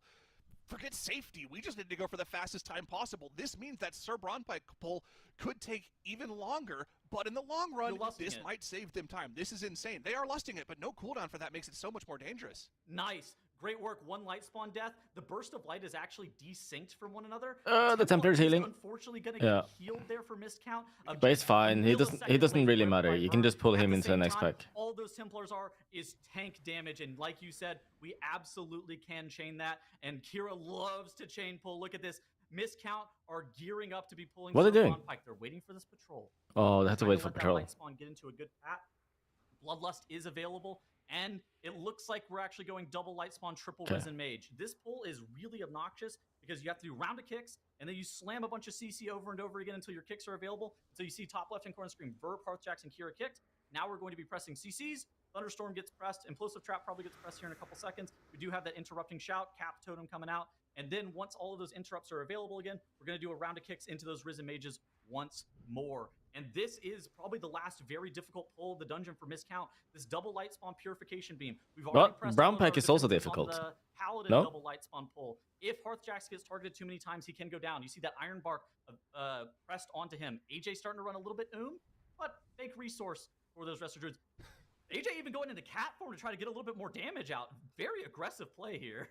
I mean, there's no more damage coming out. The only thing they're worried about is the purifications, and if they've got ways to deal with that, he doesn't need to be healing anybody except for Kira, and Kira's kind of got himself topped off, so we're good to go here. Stay in cat form, do as much damage as possible. You love to see it, but looking at the cooldowns, the Ascendance is still not going to be available for the pull of Sir Bronpike titles. This is going to be a scary pull for them, but... Is this a ramp? So far. No, not necessarily. I like how they... While normally very aggressive, Miscount do make the smart play to kill off those Risen Mages first and not cleave down these light spawns. No light spawn unless it's going to be chill. Yeah, probably, actually. Other light spawn, that is almost an inevitable yeah. fact. And okay, they get the light spawn now. Are they going to chain these footmen, or are they going to finish them off? They're going to finish them off. Casting that burst of light, AJ even taunted that light spawn out. A great heads-up play to allow his footmen to not heal. And we have one trash pack remaining, and the boss here, Zyro, that separates Miscount from a huge personal best in this Priory of the Sacred Flame. It's all about getting CC on these priests. We're gonna go round of kicks, then we're gonna go CC over and over again. It's very similar to what we did on those mages all those pulls ago. And here we go with the cooldowns. Aside from the Ascendance, no. Well, Hearthjack's instantly pressing that cooldown the second it's available. We need to kill off Sir Bronpike as quickly as possible because, like you were talking about, AJ sitting on fumes, fake resource, but whenever you're having to do 8.5 million DPS to keep your team alive, even the Resto Druid starts to sometimes falter in the wake of that damage. For the time being, though, he's got the team. The priests are dead. Nice and healthy. The priests are dead as well. It's just about making sure we actually CC these footmen as they die so we don't take that extra light expulsion damage. Yep, the light expulsion, if you're too low from the pulsing AoE from Sir Bronpike, it can become problematic. At the same time, Kira's really not out of the thick of it either. Sir Bronpike's magic damage tank hit, especially against Protection Warriors, is very dangerous. And you see Kira merging that last stand with that shield wall to be able to take that hit from Sir Bronpike. These footmen are starting to drop pretty low. I would expect a shockwave. Ooh, we do see a bit of an early gets done. We're seeing a count every CC. We don't need CC anymore. Miscounter throwing the entire book at all of these Risen footmen, making sure they don't blow up with that light explosion damage. Oof, AJ does a great job. 11 million HP. 2 minutes remaining. Not even breaking maybe sweat. And Miscount when the boss is dead. Here. One trash pack and one maybe 145 remaining. Prey to rule them all. Is this going to be it? We talk about Miscount having nerves. We talk about Miscount. I'm gonna say 140. 140. Moment. Is this where they clutch up when the going gets tough? Are Miscount going to be yeah, no man, no. MDI champion? It almost looked like they reverted to their previous form for the first 2.5 hours of the day, but once they timed that gambit, they have been lights out ever since. This Priory could catapult them into the lead if they have just the normal DPS RNG. They could put time in between themselves. We've been paying so much attention to Miscount here, but how is Liquid doing in this split here?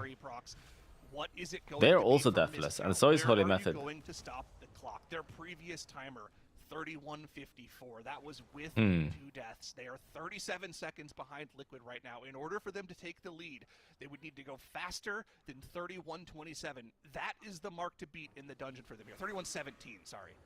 I'm telling you, this is only like around a 420 to 430 encounter, Zyro.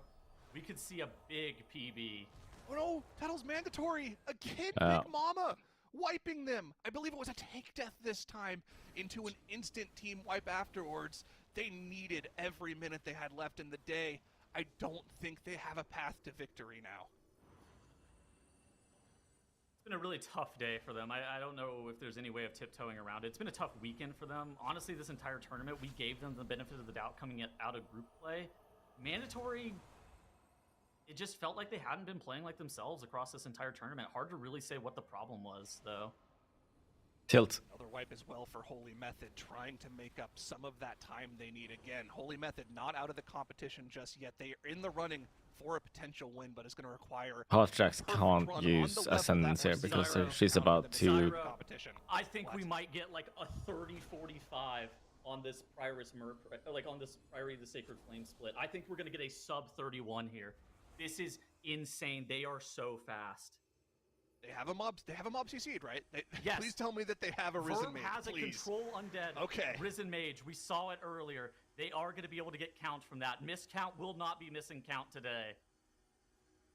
That would just be unbelievable if they managed to miscount once again, but not the case. As you can see, that Risen Mage off on the side there, missed count. They will have like into the final two boss. Again, remember 31 or 210 left. Time to take the I believe. lead off tiebreakers. The boss is actually melting right now, though. What the hell? Like you said, they're going to be on pace to go much faster than that. This second phase is taking teams on average only a minute and a half or so. So it looks like they're on pace to be ridiculously fast here. They might even open up a gap of 30 to 45 Holy Method seconds wiped. here over Liquid. So they're having to go again. This is okay. the miscount damage that we've come to expect. Maybe miscount is winning this. It depends on Liquid as well, though. Like, how fast are they? Now miscount just need to make sure that they're getting every single kick on this fireball. And at the same time, probably the hardest part of this boss now is Prioris Murprey's Inner Fire AoE cast and AJ's ability to be able to heal that while the overlaps of the Blinding Light are happening. You see the Lumithar's Living Silk gets pressed. AJ also hot swaps into bear form. The Ironbark's Hearthjacks. This is a very dangerous part of this boss for miscount because they're having bad overlaps. At the same time, there's only one more of those remaining, and then miscount are going to be able to take down this he procced. 30 minutes and 20 seconds in that Priory of the Sacred Flame. 10 seconds it's a double proc remaining. Hearthjacks is popping off.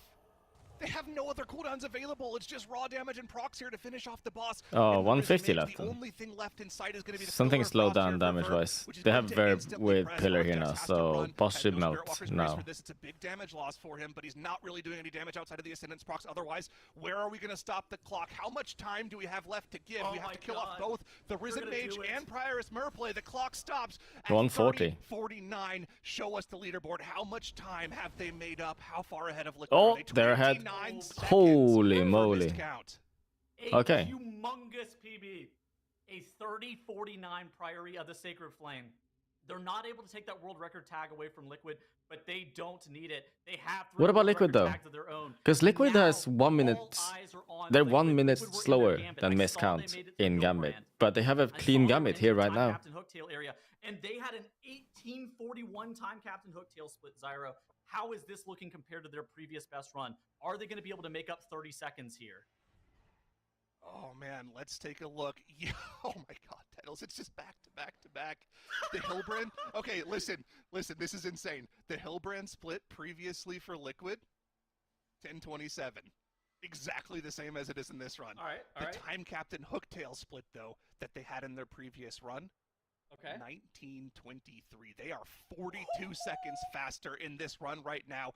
Even though miscount has slowly gotten themselves into the lead by only a couple of deaths worth of timers here, Liquid have the opportunity to take it right back. Yeah, they can take it back here. Combat with Celia, a beast of an encounter. This encounter could last them 6.5 minutes, but every single tiny increase they can find, they need in order to take that lead back from miscount.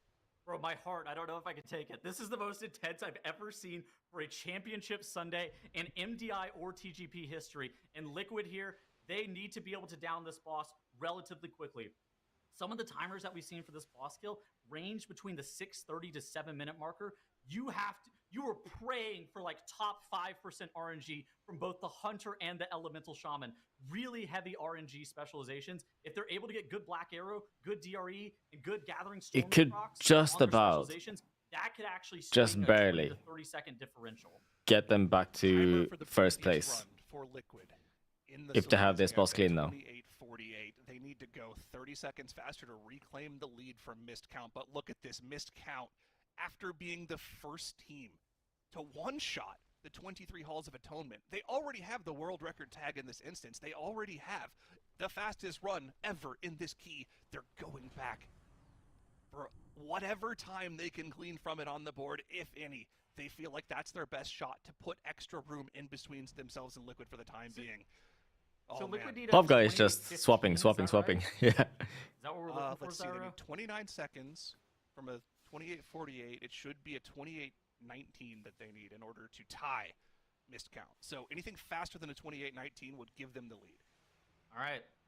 We're rapidly approaching the end of phase 1 of Solia. The boss does end up phasing at that 40% marker, and Liquid doing a great job of playing this area fairly aggressive with their chain pulling. They ended up not actually getting that pulsar that they got on their previous 24 run, which I think should save them around 20 seconds off of that final Starseer. They It's do about have getting lust. these assassins gripped in. It's about getting all the interrupts available. I'm on trying that to think. Ritualist.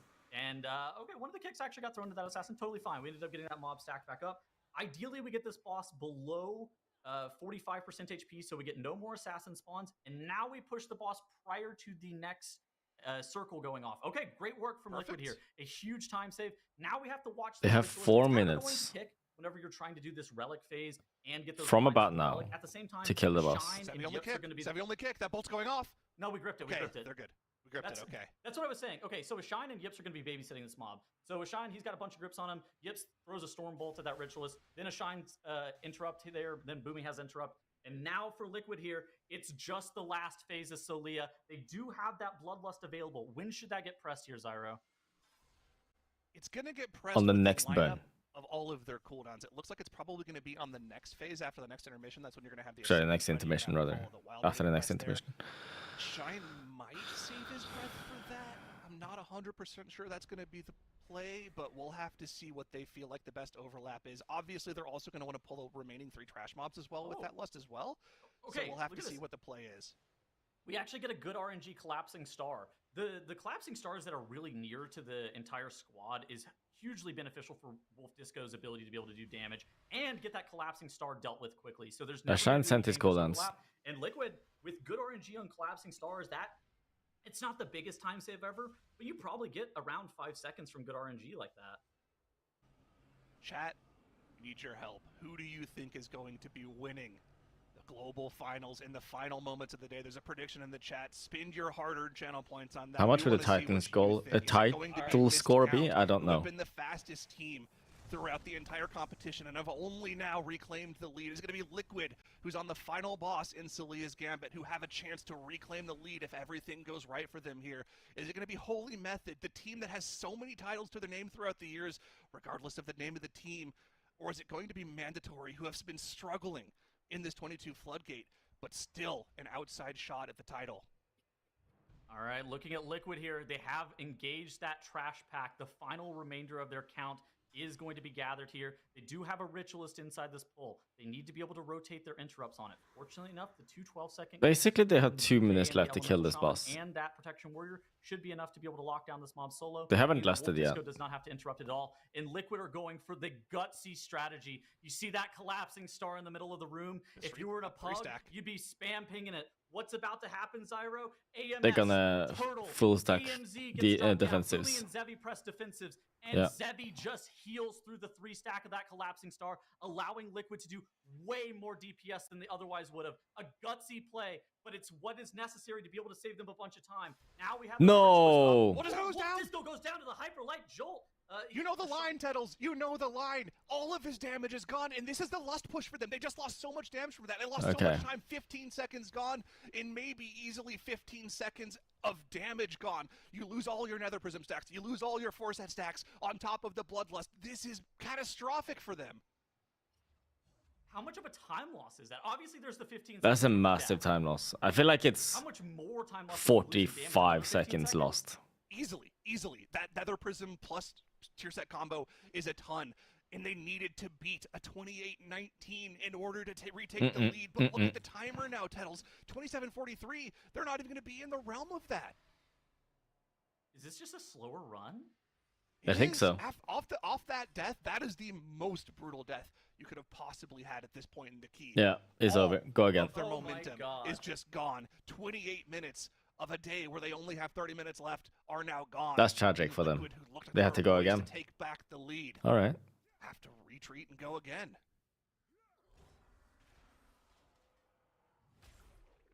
Well, Damn, I'm at a losing loss. focus I'm gonna be completely honest. at that This point. is unbelievably tense, unbelievably stressful, that we are seeing here. Missed count. You see them on the right side of the screen. There are current leaders off the time tiebreaker improvements that they just made in Priory of the Sacred Flame.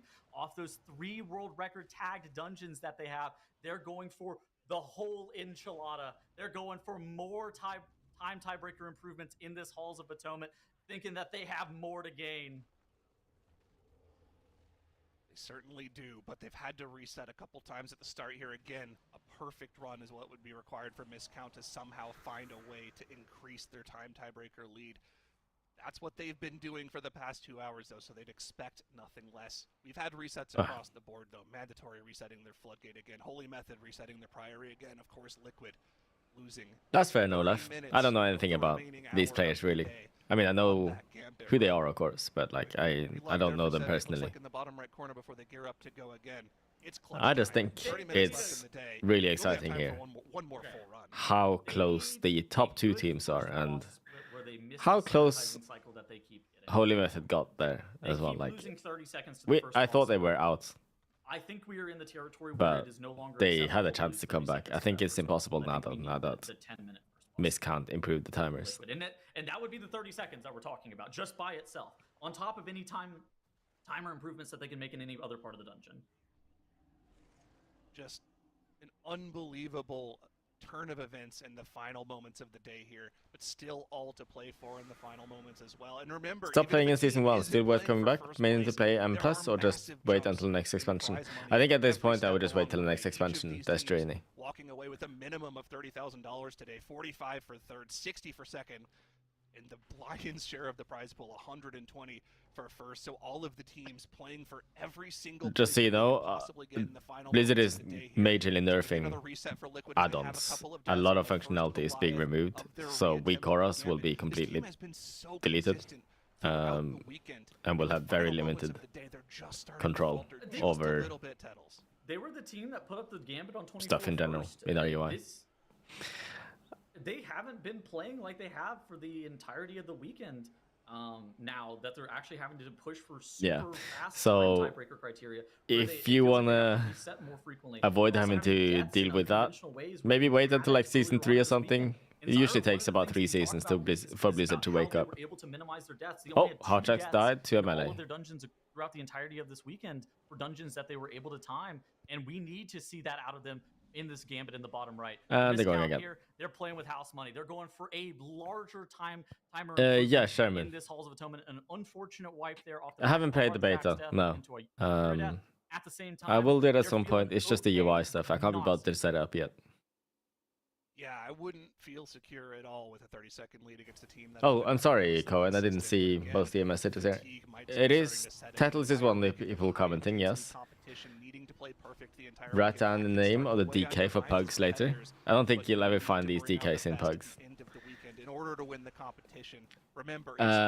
Echo is the team... Holy Method a little bit further behind, but the crazy how do I say this? Holy Method are fast enough. Holy Method is a team that you used to know as Echo. Put together a zero-death run. They could make and hello, Alada. With just one clean run here. If they can make up the entire time tiebreaker with one fell swoop, that would be oh my god. Gingy there. This team is inevitable, and man, they've won everything for so long, so we shouldn't count them out. It would be unreal if now is the time that they clutch up and win the MDI. I mean, I'm hoping for it. I can feel it. It would be unbelievable, like you said. But you know what, Dratnos? An incredible finale. Oh, Liquid went to master trio at the end of day. So get in. Sorry, back into Gambit, of course. I was thinking Streets, but of course it's Gambit. The closest MDI we've ever seen. Dratnos, where do our teams stand? Yeah, I mean, the exciting thing for Holy Method is that they will have time to do another key if they put this one on the board. We have 30 minutes left in our day before the overtime. Man, poor Mandatory. They're still stuck in this stupid floodgate. That are going, you won't have time to do another run after, right? The one that has just started for Miscount, the one that's just started for Liquid. Very difficult for them to get another key. Not actually impossible. If they time these, obviously, in under 30 minutes, then they can get another run going. But for Holy Method, they're already a solid 7 minutes into that run. So they could take off a minute in this run, and then go to a different dungeon, pick up another minute, and then bang, MDI champions. You make that easier Said the done. Look, it's a simple two-step process. Yes. and then bam, MDI champions. It's like the question mark profit kind of. Yeah, don't worry about it. You say it's a simple two-step, but why did I see so many random deaths to the dance on Avanox from so many of our teams this weekend? That's also a two-step. That is indeed, and I think that's why we haven't seen any Arakawa today. Is too scary. That dungeon way too scary. It's interesting though. I was looking at it because on paper it seems like it would make so much sense for Mist Count to head to that Arakawa, but instead the Halls of Atonement out of them is where they're hunting for their final seconds. I think they're looking at practice timer runs and trying to analyze like where is the easiest amount of time that we can save, right? Because even if say hypothetically they had a perfect Arakawa run except for those 45 seconds that were lost versus the deaths, it might make more sense to go to the halls if you feel like that's an easier 15 to 20 seconds that you can get out of it. Obviously, a 3-death Arakawa, you would more often than not speculate that that's not going to be perfect. I'm just, there is reasons that you would go to the halls instead of the Aura. Dude, I love the Coastwalker Goliath cam that we're getting here from Liquid. This is great. This is the main character of this poll, getting these stomps in as well. It's important to mention as well for Liquid, this run has a lot of important ramifications. Obviously, if they're able to put up the good time, they could retake the lead. But in terms of end-of-day ramifications, right? If they wipe at any point in this key, they are at the point where whatever timed Gambit run they put together will be their last run of the day. This actually is the last attempt they'll have at this key, where they can potentially time it and then start another run afterwards. I think that, that is true in the sense that if you're looking for overtime runs and stuff like that, it would matter. We are in one run territory though. Like you don't need a run to go to timer or anything. Like you don't need a run to go to timer like that. You need to be on a very good run whenever the end of day timer ends. And that could be this run right here, or that could be 3 runs from now that also wipe to the Coastwalker Goliath title stomp. It just the most important thing is that you have a really good run that's through Hillbrand that has a 10-ish minute timer, maybe like a 10-10. And then that's really with the run that you're satisfied with. You're not looking at like the 26 minutes that are surrounding the end of day. Yeah, although, they could get 10 or 15 seconds in this dungeon, and then in theory, they could jump into, say, a Streets and pick up the other 15 seconds. So right now, Liquid are behind by 29 seconds. I do think their most realistic path is getting all of those in the Gambit, but it is true that they have 25 minutes and 55 seconds left in the day. So as long as they are out of this dungeon, who will win under their previous timer, which they would need to be to get time. Ooh. Disco going down. Okay, I think Mist Count is winning. It's a reset instantly. Yep. Fortunately enough, the vision is here for them to be able to get the entire 30 out of. Mist Count is now in the lead, and honestly, in the time breaker. Of Hillbrand. Sorry, time tiebreaker. Mandatory by 29 seconds, I think it is. So they just lose 30 seconds immediately off of that. If Liquid can improve their timer by more than 29 seconds in this, then they save 30 seconds right then and there. Gambit 24, then they can win. And then if they had the identical run. But if Mist Count improves the timer even further in this Halls of Atonement now, then Liquid can no longer win, I think. Those teams will be joining Mist Count as teams that are in their final dungeon. Holy Method has an extremely slim chance of improving the timer in this Priory and then improving the timer again in a different dungeon. One shot. So we are entering a very tense final. But that's the only way they win. In our day. They cannot afford to wipe here and go again, because they actually need to succeed twice in a row now. For Holy Method, this run is slow. This is really slow by their standards. Their best split on their previous run on Captain Valkyrie was 12-12. They're, nearly 20 seconds slower in this current run on Captain Valkyrie, in addition to already having a death. Now, they did have 3 deaths in their previous run, so they're technically, if they do everything the same, they could be 15. How is Verb doing? That's not enough for them to win the competition. They need over a minute. I think he's doing well. It depends on where they. He had a few random deaths in Priory earlier today, but then there's other than that, he seems to be doing well. Either bad RNG, somebody not hitting their buttons correctly, a couple GCDs that are lost here and there, a pack didn't get gathered as quick as possible. Pack got spread a little bit too early. Favorite verb? You can actually probably gain 15 seconds if these paladin pulls are stacked better. Yeah, although, so the problem is they're behind on their first boss split. Don't know. Yes. I can't come up with anything. They're going to make up time if they don't have any further deaths. With they had 3 deaths in their previous time, so they could be gaining 30 seconds there. But remember, this team needs a lot more than 30 seconds, They should be in Gambit. Right? Like, they should not be in the Priority of the Sacred Flame. I think this is an incorrect pick, just from an analysis perspective, just because there's so much time that can be made up in the Gambit. I just don't think that they have the timer in the Gambit, though, to be able to make up that time, which is kind of telling that they're still in the Priority. Is Miscount in the mix for number 1 spot? Yes, they're currently in the lead, actually, by 29 seconds. In the final bit of time here. But yeah, it is a huge uphill battle that Holy Method are staring down, but they've won these before. They've won from seemingly impossible situations before, so I do not want to count them out just yet. It is, however, Liquid and Miscount that are the one of those 2 teams is most likely to win this MDI, but it is all still up in the air right now. Miscount have 29 seconds over Team Liquid, but Liquid in this Gambit, they were the first team to actually time this dungeon today, and they have, if you put together all of their best splits on all of the different bosses, they could easily make up most of those 29 seconds. Can they find a way to make up all of those 29 seconds, though? I think it really does come down to skipping that last sanitizing cycle. Holy Method, they really need to shave off a lot of time in the Priority and then shave off time in the Gambit 24, and they need to one-shot. Surely that isn't happening. It's like 70% them, 28% Liquid, 2% Holy Method, and Mandatory are just they've been in so much pain in this Floodgate, but they're in a really tough spot because they only have time to finish this run, so they can't even really improve their timers in the it's over for them. They can really fast times in some of the other ones as well. Only 2% Holy Method? Tuttles, what do the crystals think about that? I'm not busting out the crystals. This is too important. Okay. I mean, again, you said it already, Dratnos, but I want to clarify for people that may have missed the previous MDI in Season 2. Again, this team, Holy Method, went by Wunderbar back then. They were behind by about a minute in overtime, and they found that time plus more in the Cinderbur meadery. So they've done this before. They could do it again still. But again, it's going to require literal perfection in the final Yes, Rendia, that's what they're trying. I think it is an extreme outside shot.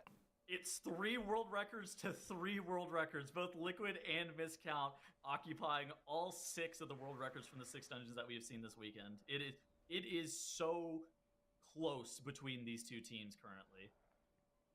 Yeah, exactly. And it's so cool because Miscount are just off the back of improving in the Priory, but not getting to a world record. Liquid can do the same in Gambit and win the MDI. They don't need the world record in Gambit. They just have to close the gap like halfway between their timer and that world record timer from Miscount. But Miscount will have the last word as well because they will get the opportunity to save some time in their existing world record in the Halls of Atonement. So if every second they can shave off of this is an extra second that Liquid will need to find in that Gambit. And 30 seconds Yagi died to Thrash. They gotta go again. That is going to be really hard. So Miscount, they could really make life difficult for Liquid. They are going to reset once more. We have 21 minutes left in the day for teams to reset these dungeons and get another death. The mountain that they are staring for Liquid. down Go again. is steeper than any they've overcome before, but it is still possible for them, and it will involve them probably saving time in 2 total dungeon runs, which means for them, they do need to get a time improvement here and then immediately start their last key of the day and also find a bunch of time there. It's going to be really hard. So storyline-wise, I mean, the end of this tournament is absolutely crazy. So let's talk about how we ended up making it to this point. For Holy Method, Dratnos gave them 2% odds of winning. Right now, I think that those 2% odds come off the back that they have won basically every tournament ever. They are, most players, they are the undisputed GOATs. They are so good. And then, we'll give them, maybe there's a chance that they're able to recover from this. At the same time, they've looked a little bit slower than both Miscount and Liquid have just the entirety of the season. But they're right here at the end. They're at 137 points. They're rerunning this dungeon for time tiebreaker. We're going to need to see this plus maybe another dungeon's worth of improvement in terms of time tiebreaker. It's going to be very close for Holy Method. So undisputed GOATs, are they going to be able to recover from this? It's hard to really say. their wins have been inevitable, and there's been, they are the winningest team in MDI history. For Liquid, a newly formed team, it is a combination of No Speaky and Perplexed members, where they are all arrayed under the banner of the Liquid Guild, back to back to back. I think Miscount is winning. Yeah. They have looked exceptionally good this entire. They're most season, likely to win here. off the back of really But strong obviously, it's consistency. possible They, that of course, Liquid do have pulls 3 this world off. record tags, but they have very few deaths in most of the runs. But the success rate in Miscount Gambit on the far is right-hand not side, high. This has been a It team really that's been isn't. on the cusp of winning MDIs and TGPs for a long time, basically an expansion and a half. They have been, kind of floating between 2nd and 3rd place, normally choking at the very end. Most people, whenever they talk about them, they talk about how much on Championship Sunday they'll show up in the lead and then choke out the very end. And they talked about how nerves just get to them over and over again. They are currently in the lead by 30 seconds over Liquid. Are they going to be able to clutch up? It looks like that Priory of the Sacred Flame that they were able to take a minute and a half off of was a huge deal for them. That is, and so now we are kind of sitting in a situation where we have 3 teams simultaneously trying to run for the MDI title here, where Miscount are probably the odds-on favorite because they are. I mean, he's not playing Demon Hunter this time, man. Yeah, and then we have Mandatory, who today has not been kind to Mandatory. This Floodgate has been their absolute bane, but they still have the chance to put this on the board, and they have some really fast times in some of the other dungeons. They don't have any world record tags, but they're like 10 seconds behind in the Gambit, for instance, so they could absolutely still contest the leaderboard as well. I'm not sure what the overall tiebreaker situation is for them. I think first, man, my blindfold at least taking third is and, Twitch chat. Tens of thousands of dollars in the process. I mean, it is is definitely still possible. It's permanently on. Going from 4th to 3rd. Like, it is, there are still huge pay increases from our $300,000 prize pool. Let's check back in with Holy Method now, as they've downed Baron Braunpike, and we get a better look at what kind of time increase we're going to be looking for at this point in the instance. They were 20 seconds behind on the Captain Valkyrie split. Their previous run was a 20:52 on Baron Braunpike, so they've made up time 20 in the middle seconds sector of the dungeon, and they're still 2 deaths down from the previous run. So they can make up about 50 seconds if they stay on pace. And that's true, man. Yeah. No Twitch chat pulls on the Vensis. I was so good. 30 to put themselves into first place, and almost domain expansion. On pace with Liquid. They need a minute 38 to get into second, and then they need another 30 seconds to get into first. So, yeah, they are 2 minutes and 10. I don't have one of those. First place here. That's why I think they... But remember, this is the only team that can finish this run and start another. So every second they get here will make it an easier task for them. But regardless of what happens in this Priory, they are still alive in whichever dungeon they choose to go to next. And one outside shot possibility that we haven't talked about when looking at all these timers is that it is still possible for a team to go for a miracle +1 at the end of the day as well. Did they all have the same sign for domain expansion? Your holy method. If you I don't know. Here, I don't remember. do you just log in Streets 24 and say, you know what? Makes and I we're winning if we do this. Makes and I said that Mandatory should have been in Streets 24 a while ago, but then we also so much hopium from Dratnos. Fourth strategy. Yeah, exactly. It's the caster's job to but I think with the way the timers are looking, add a lot of depending on hopium. how much time you can gain, Add more this, excitement. It could be something This is worth aggressive. considering. I mean, Holy Method are going for a very aggressive chain here. There are a couple of pulls in this area that are double light spawns, where if you get really Name of the narrow anime? chain, Jujutsu Kaisen. targeting clicks and whippy over and over again. Pretty sure you just every immediately character has lose his and own you see sign. what's here. Okay. You got targeted with one I haven't purification noticed, but I didn't versus really wall, look got at the targeted hand with second movements that purification closely. Got iron barked, and now if we get targeted with another one, we are in a lot of trouble because at the same time, the divine tolls from those paladins are going off over and over again. Yeah, exactly. Here comes that next purification. Let's see the target. It's Kush. That's not bad. Ideally, we'd have AMS, but we don't, so we're death striking and AMZing through it. The next purification from the other light spawn looked like it may have been feigned or melded by melded. Whippy. Yeah, melded by Whippy nice. is what it looks like. Yeah. I have a question. Why is Mist count in Halls of Atonement instead of Arakara? Yeah, so it's interesting because the Arakara they have features 3 deaths, so you'd think, just go there and don't have those 3 deaths, because if you're looking at the halls, they already have the world record tag there.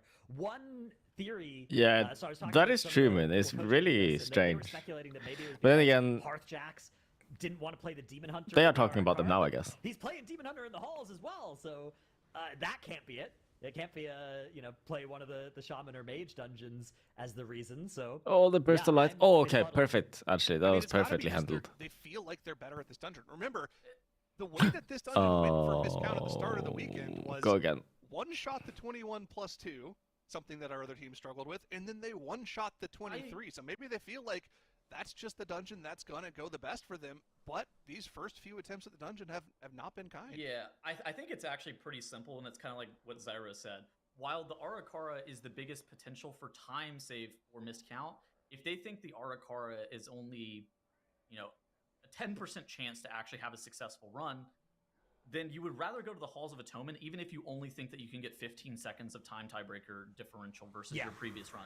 Because if you can easily get 15 seconds worth of timer in there, that's already enough to... How is Holy Method doing time-wise here? But, it builds more of a lead, which They're makes it pretty harder fast. for Liquid Not to as win. fast as Because Miscount don't were. need to actually compete against, what is the best possible time tiebreaker. They just need to make sure that they're ahead of Liquid at They the do end have of a this light spawn tournament on top in of Brown 12 Pike and a here. half minutes. So is it Yeah, they're in a very different route position from Holy Method, who need these big chunks of time. Even just a couple of seconds for Miscount are going to go a long way, because Liquid probably are only going to be able to barely get those 30 seconds. True spotters, yes, correct. They need against Miscount 45. Again, they need to just go straight into Gambit and one-shot it and increase their time. Fireball! This is And it's All over. of the healing instantly gone. 12.8 million HPS instantly deleted from the squad. There's no way It's they over. lived through that pull in 25 minutes. Just tick away from Holy Method. They had to go... Wait, That I don't means know what they are can now do. going to also be joining the other three teams in the position of only being able to add one more dungeon to your scorecard. So the question for Holy They Method can't is, improve the time of the where do you 130. think you can They gain a can't minute and 38 seconds Improve if you are playing for 130 in second? Gambit Where do you either, think I you don't can think. gain 2 But minutes and 15 seconds if you're playing for first? Or do you think there's a dungeon where you have an outside chance, even an outside chance, of gaining a point? Because if you can do that, that What are means they you doing still now? playing for They're in first as Priory. well.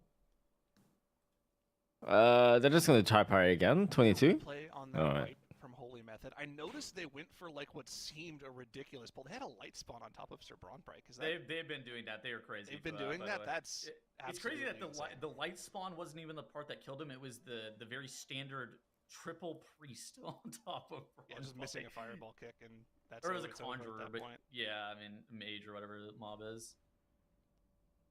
All right, here we go. Yeah, it's a Risen Mage's Fireball that's going to be the culprit there. Whippy even bear forming, but gets taken out by that Fireball. Was that supposed to be in cap roar? I'm trying to figure out what actually Maybe. happened. It was definitely supposed to be a CC. Multiple casts. Although in cap went roar off. is on CD there, so or not on CD, so it would have been. It looked like it maybe aware. Whippy knew that Fireball was about to go off. Tried to bear form to live it, but yeah, unfortunately, it was not enough, and very quickly the rest of the group died. So here you can see. Yeah, the Fireball. I mean, we don't have enough kicks for this right now. It's on so... that mage just over on the rightmost frame. And yeah, Whippy bear forming it. But yeah, most of the kicks were on CD there. Yeah, there were actually 2 casts that went off, both a Spite and a Fireball. Is there buzzing noise in the stream right now? It looks like they just missed an AoE CC. An unfortunate way to lose There was. CC. And the potential for victory slowly just slipping away. The for dramatic Holy spin Method. on They that, could still okay. have a ridiculous perfect run, but the time to put that together at this point is running out. Only 10 minutes left in the day now. Ah, the wandering, fleeing Murloc, accidentally body pulling a trash pack.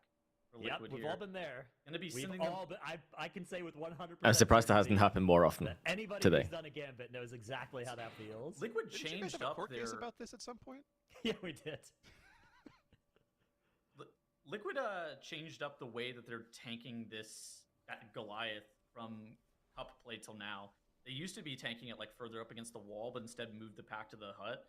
I suspected it was due to try to mitigate some of the RNG from those mobs fleeing and accidentally pulling additional mobs, because that is, a very common thing that does end up happening, especially with their shore runners. And with these groundskeepers, as it turns out. That's when you see the piercing howl. We're coming out. nearly Very at the well-timed piercing final howl from pulls the here scout. now. Not allowing that slasher to accidentally get Final attempts here, rather. Yeah, so we're now entering sort of a... it's like the calm before the storm here. Mandatory must be so sick of this dungeon at this point. Teams can reset these keys if they need to, and then they will all lock in. So Liquid have 9 minutes to try and get a run going, which means they will have at most one more run that gets through that first boss. Same with teams like Miscount and Holy Method, right? They both are just at the start of these new dungeons. Imagine if it was Dawnbreaker, yeah. Resetting Miscount, yeah, must be 5. How much would Resi 22 plus the 23s and 24s be? I don't know actually. I don't know. I don't know if there's an easy way to work that out. Dozens of times today, but will this be the time that Mandatory finally emerge victorious? And we can presume that the Ecodome would also be 23, I guess, right? It would be a victory they are in dire need of at this point. Will it actually affect the rankings of the competition? At this point, I'm not sure. But still, in order to get the victory after hours of Prague here would be something that they would love to have. Of course, they have a lot to get through. How fast do you drive your car in a school zone? These mecha drones need to die before I believe it's 20 miles per hour. The case on pole with Lust. Gonna have to finish these mobs off. The pulsing damage starts to come out. Mode going to try to keep the team top here, but I think they're going to be okay this time around. It's been the later phases that have really been a struggle for them. I don't actually tend to drive through many school zones. Where Mandatory didn't recognize that this was going to 22 during practice prior to the global finals, where the other teams likely knew that it was going to be going to that 22. I mean, that's the speed limit, yeah. That's obviously, I won't be driving at 20 miles an hour if I need to stop or slow down or whatever. You know. But they haven't had enough attempts at it to try to troubleshoot what are all the problem points of this dungeon on such a high keystone level. It and prior to the Sacred Flame 40 miles per hour where you live in the school zone. Oh, okay. Yeah, I mean, those have been where we've been seeing those wipes. And speaking of Holy Method having a Shaman go down as well. Liquid resetting once more in the Gambit. That seems pretty fast. Left in the day, 7 minutes left in the day for teams to start new keystones here. What's going on with Liquid? I mean, they were the team that were the most consistent throughout the first 13 hours of gaming so far, but it's felt like trying to rerun this Gambit for time tiebreaker is just... I know it's 40 kilometers an hour, yeah, I mean, not it's one of those miles. Things where if you're just trying to complete the key, you know you have the headroom to do it, you can account for mistakes. But still, I feel like it's pretty fast. What is 40 in miles? Is it like around 30? Oh, I just didn't get Black Arrow procs here, so this Goliath is living a little longer. We're not able to kill no. Murlocs, so they're getting all over the place. Other way around. Mobs for us. Any tiny thing goes wrong, we're not going to be happy with that run. 40 kmh to MPH. And it just hasn't happened. 24. Oh, okay. Actually, it's about 30 minutes or so. Yeah. I mean, it's been 25 minutes since we saw that run that fell apart in the final. It's in between 20 and 30 then. And they really have just been struggling literally. To get back there.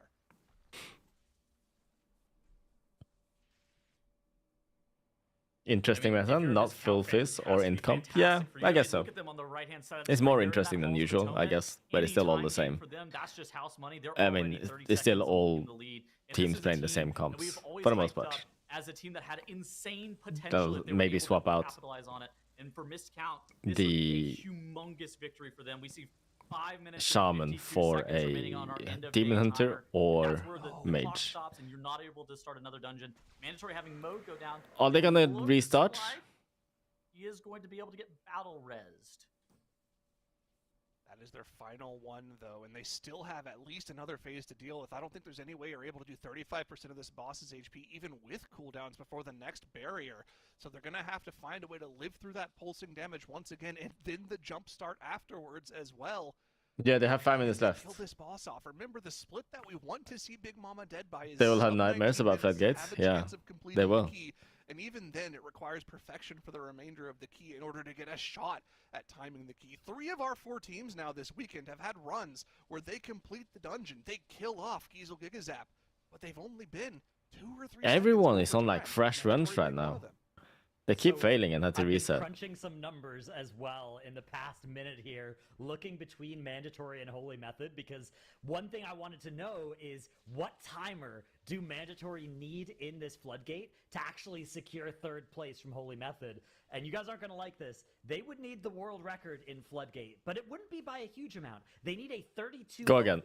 Go again. Oh, no, but losing mode once more and no B-res means it's not going to be this run. But this actually might be good news for Mandatory that they get another reset in right now, because, 32.05, it's going to need to be a close to perfect... Maleo, thank you for the raid of 13. Put that on the board, they would secure a time tiebreaker. Hope you had a good stream.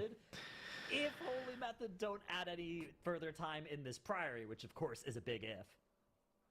So Holy Method is basically going for I feel like with what's happened with Holy Method third and place. Mandatory, we're now kind of getting to the situation where it's only between Liquid and Miscount. Basically, the situation. The 24 is a gambit, yes. Miscount is leading.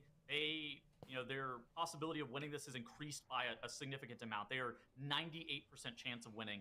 For Liquid, their path to victory is very simple. They need to time Gambit and time it by more than 30 seconds to be able to make up an insane time tiebreaker discrepancy that's happening between Miscount. Improve the timer by more than 30 seconds. If they improve their Halls of Atonement at all, that is another time tiebreaker advantage that they are going to have. Liquid on one of their best runs here so far. We're on to the third Goliath. We've seen a couple of their runs in here. Normally, it's these Murlocs running away. And he slows. Extra packs. They've got a binding shot to lock down a few of them. Okay, good knock. A few mobs that are starting to get away. Piercing Howl coming out. Wolf just go with a disengage bursting shot to knock mobs back underneath the Goliath. That's a button you don't see normally pressed, and when you do, its effectiveness is questionable at best, but I think that might have been bursting the best shot. usage of that Nah, that's being used all the time. Yeah. Like that button is so troll. It's like Thunderstorm or Shining Force. It's normally used to grief, but sometimes it can be used for good. Either way, no extra mobs pulled here. Only a couple more title stomps for Liquid to get through before they finally get a run that might. I don't know why they're bullying the bursting shot. I think it's a good ability. 30 minutes since that. I mean, obviously it depends on the player. Final moments of Celia caused them to have. You just want to watch Liquid and Miscount now? Yeah, same. Again, will start to scramble as their HP bar drops low, but they're able to. Oh, Miscount, they had a death. Do they just restart now? The Shell Crusher will try to run away, but yes, restart. Wolf Disco stunning it in place, and then it gets gripped right back into melee. Where are the Fury Warriors? They're non-existent. I think even if we didn't have a Prot Warrior, or maybe Fury Warrior could be played if Prot Warrior wasn't the meta, because the battle shot is quite valuable on the Hunter and DK. They were looking close to being able to time again on that 24 Keystone level before abandoning out of the dungeon. They also had a 1030 Hillbrand. That comes off. It's not like Fury Warrior is bad DPS either. It's pretty damn good. Getting an additional sanitizing cycle, and that's kind of that jump between 23 to 24. How much time is left? 1:47.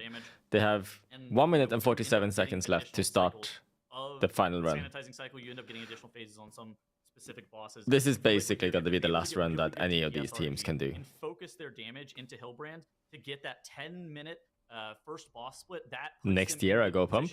Nah, not MDI. Not really that interested in MDI.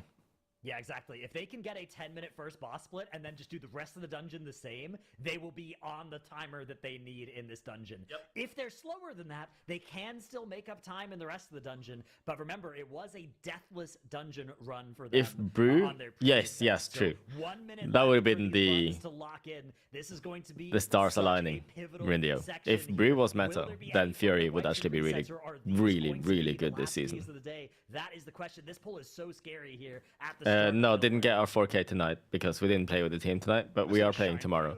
Alpha wasn't feeling well, so yeah, I don't mind that we're not playing today, because then at least I get to watch the full finals.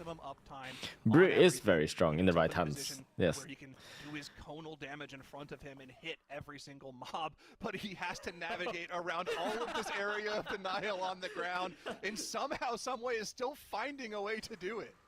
All right, chat, tab in. 20 seconds remain. These runs that you're seeing on screen here are very likely to be the final runs that these teams are going to have. Holy Method Can they start another run, or are they just giving up? Have runs that are going to be locked. Let's talk about. Can they start that? Here, $300,000 are on the line. Where do the teams stand? Mandatory. I think the loading screen at 136 points, they can go into. It's too long. It's over, right? They're done. Operation Floodgate on the 22, but it has to be really quick. Holy Method, they're currently in third place, looking for time tiebreaker in this Priory of the Sacred Flame. They need Do they get to start this? Off of their timer in the Priory of the Sacred Flame to be able to go into first, a minute and a half to be able to go into second. So they would need a huge PB in this they're starting Sacred Flame that's been causing them problems across There's the timer. Weekend. Liquid, currently in second place, 30 seconds behind Miscount. Wait, what's the chat saying about this? PB that's on the table in this Gambit. A lot of that PB is gated behind. Nobody's saying anything. Split. We know we need about a 10. But the time expired. For Liquid to make a good shot at converting there we on go. that time tiebreaker. Of course, Liquid then have to be able to time the world record level key of this Gambit on this 24 Keystone level. And Miscount, they are currently, you're slated to be MDI champion team. They are currently in the Halls of Atonement, just trying to get They probably started on time. seconds Okay. that they can claw back an even further lead against Liquid. They are currently 30 seconds in the lead off of a They can start, they don't count the loading screens. Okay, okay. 22. Even if they didn't time anything additional, they would be your MDI champions. The stream is 2 minutes delayed. Okay, so they are fine. That's right. These are the final runs of the day, and that means it's now time for the curse, the 3 p.m. curse. Which team will first fall victim to it? Which of these teams will be the first? These are the final runs then. Stop Locked in for the day, because it is a very tense moment. First, second, third, and fourth are by no means locked in for these different teams. But so far, you haven't played WoW in like 2 years. This is kind of making you want to go back to it. But will this be the run where they're actually able to get deep? I mean, MDI is just one of the most exciting things, I think, in the game. I guess it really helps that. Since then, they've had to reset it so many No, times. sorry, not MDI. And plus, it just helps that it's infinitely scaling, so it's always going to be challenging. And it's always going to be fun to see the best of the best people push as high They've always as possible. Extra sanitizing cycles in the final moments with the boss on heartbreakingly low HP, 1-2%. Obviously, Race to World First is a really, really, really cool event too, but it's short-lived. But Boomy's Ascendance is coming off cooldown here in just a second. Will that be able to propel them over the finish line that they need here to get this boss killed before it reaches full energy? And you get a little bit of wiggle room, right? Once the boss reaches full energy, it does have to still run to the middle of the room. Yep. So let's see if Liquid are going to be able to accelerate here. 28% was where the boss was when it came out of that phase. So if we can get it to 14% by the time it reaches half energy, then we are on pace. And they're just about on that pace. But of course, cooldowns are going to start expiring soon, although we're getting a call of the wild. They are a bit slow. Be able to throw the rest of Liquid on his back and carry them over the finish line here. Maybe a 10-20 finish on this boss. Because now you're able to have the Black Arrow focus damage straight into the boss. Liquid earlier did not meet the sanitizing cycle timer with a 26% Hillbrand. If they're able to get really good RNG here and good actually enough meet that sanitizing cycle, split. That is going to be a great timer improvement here, and they are able to down that boss. So how much time have they saved? 10 seconds? Yeah, so, okay, hear me out. Hear me out. They saved 10 seconds compared to their previous Hillbrand split. All right. If they can save another 10 seconds on each of the next boss splits, they needed only 30 seconds in this dungeon, so that would all work out for them, as they are leaving that one Murloc behind, saying, you know what, we can live for today. We've got other enemies that we need to worry about here in the Hooktail area. And yeah, they are not ahead, but they are potentially on pace to make up the amount of time that they need. But that does mean that missed count, if they can gain even a couple of seconds here, that could be pivotal. One run to rule them all. All of the teams are on their final runs, and I mean, look at missed count here. If you're a missed count fan, this has to be what you have been hoping for such an incredibly long time. A team with immense potential. Imagine if every team has the time this run they're doing now. That would be insane. Of winning MDIs and TGPs to the point where they've been our favorites time and that time means missed count again. wins, Always though. very narrowly Like 100%, because I don't think that they let nerves get the best of them. Liquid can improve their timer by enough. They're trying to improve their timer. What the hell? Inside of that Halls of Atonement, and we get a that's a nice POV. A very rare sighting in the Gambit. Yeah, as you can see, Yip's running back and actually picking up that deckhand that's just fishing out of that lake. They leave it for a little while and then grab it forwards here. They can gain like a minute. This is going to be it. This is a very pull coming up here. This is a huge opportunity. How much can Miscount gain in this Halls? They had the world record already, so probably not that much. Okay, all right. I believe. Officers. And yeah, we're leaving that other pack on the side, hitting the Lust right now. We're having a death, though, for Holy Method. This could be the end of their run. Now is super low. Will he be able to stabilize? That shield wall is rolling. Pairs it with the last stand, and it looks like just the one death is going to be all that happens for Holy Method here. Holy Method losing the entire book thrown at him. Also had the Iron Bark on him as well. They did lose a ton of time there. I mean, we talked so much this weekend about how the Hunter loses a ton of damage whenever they die. The Shaman as well. You lose all of your tier set stacks. You lose your way towards that guaranteed Ascendance proc. it's a big deal to lose that. Maybe not as big as the Hunter, but still it feels horrible when that happens. So they're going to lose the death timer. They're going to lose that extra damage potential from the Shaman. And remember, they need to make up a ridiculous amount of time in order to potentially get top 2 in this tournament. They still could with a perfect run. They're a team that's done it before, but it's just slowly slipping away from them. If Miscount can make it through this first section of trash, they're actually through by far the hardest part of this dungeon. The reason that Halls of Atonement is hard tends to be due to the Houndmaster shoots and just how much physical damage they deal there, especially whenever it's overlapped with the Shard of Halkias' Thrash cast. And if Miscount are actually able to get through that final Shard of Halkias, we could be looking at them making a timer improvement in that HOA and seeing the reason that... Again, he said it again, HOA. Please, just say Halls. Or Halls of Atonement. I don't know. HOA? An accurate timer for them is going to be or when that first I don't boss know. goes down. 11:53 was their previous boss 1 split, so they are getting ready to be pulling that boss in the very near future, and we will be able to get that assessment. But in the meantime, it is Liquid about to pull into Time Cap and Hooktail. So their previous Hooktail split was 19. Nice one, Rendio. Thank you. So to be on pace, they probably need about a 19 flat. Yes, so they've been around since forever. So annoying. Of course, a little bit more or less, this and they might still be message is able to actually get the different final section of than the the ones that we've seen before. Dictates how much they're going to need to accelerate at the end of the dungeon. To see whether or not they've made up the time they need in the Captain Hooktail area. Pulling the boss at about the 14-minute mark is incredible. This is the only stream you see them on as well. How weird is that? I don't know. Execution has to be perfect. RNG has to be perfect. Holy Method, though, are now dealing with they get through my pull in the dungeon for them. For other teams, it's Saran Pike. auto mod thing. It's the double Knight plus Elena pull. This has wiped them double-digit amounts of times this weekend. Can they get through this run in overtime and put together a Cinderella run once again to potentially vie for the championship? No, neither. Nobody knows what the bots' purpose are. Like they're not advertising anything really. They're just saying a load of nonsense. So many times as well. You can see with how they're line of sighting here just how lethal it is. But are they a little bit more lethal? Will they be able to find the time they need? It's going to be such a huge time improvement that they need. They need to get 30 minutes flat on their dungeon timer here. They would need to claim the world record by a country mile. If they can do that, they will move up in the standings. So that is going to be... I've never heard of Seribot. Is that something I should add? Just clicks line of sights one last time. But in the meantime, Miscount. Halkias already down to 2/3 of its health, as they've spent about a minute in combat here. So extrapolating that forward, they are on about the pace that they need to be to get this boss killed in time improvement range, and their lust is going to be coming up very soon here as well. You can't press the oh, okay, so I can have a look at that, I guess. We see every other team do, but we is it a free bot? Seen Miscount change their strategy in order to go for faster runs, right, a little bit. So if they feel like we need to go for the fastest run possible, and we think the lust on cooldown is going to be the fastest way to do that, if you can get 4 lusts in the key that way, do we think they go for it here potentially?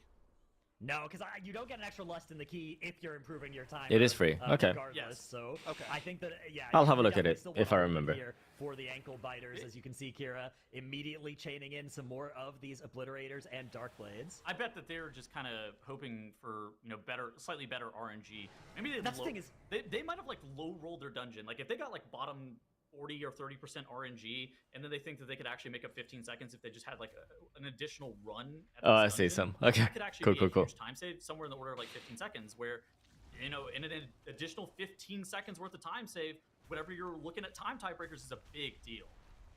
Yeah, especially with how Liquid's run is looking here. It looks like Liquid are best case going to be able to barely eke out those 30 seconds that they need to move into first. So even this boss is usually by miscount, like between 12 and 12:40, right? In the meantime, we do have this boss split pulled here for Holy Method in this Priory. So the comparison point, 12-12 was their previous first boss split. We are hoping to see a sizable improvement over that from Holy Method. Am I gonna stream on Tuesday? No.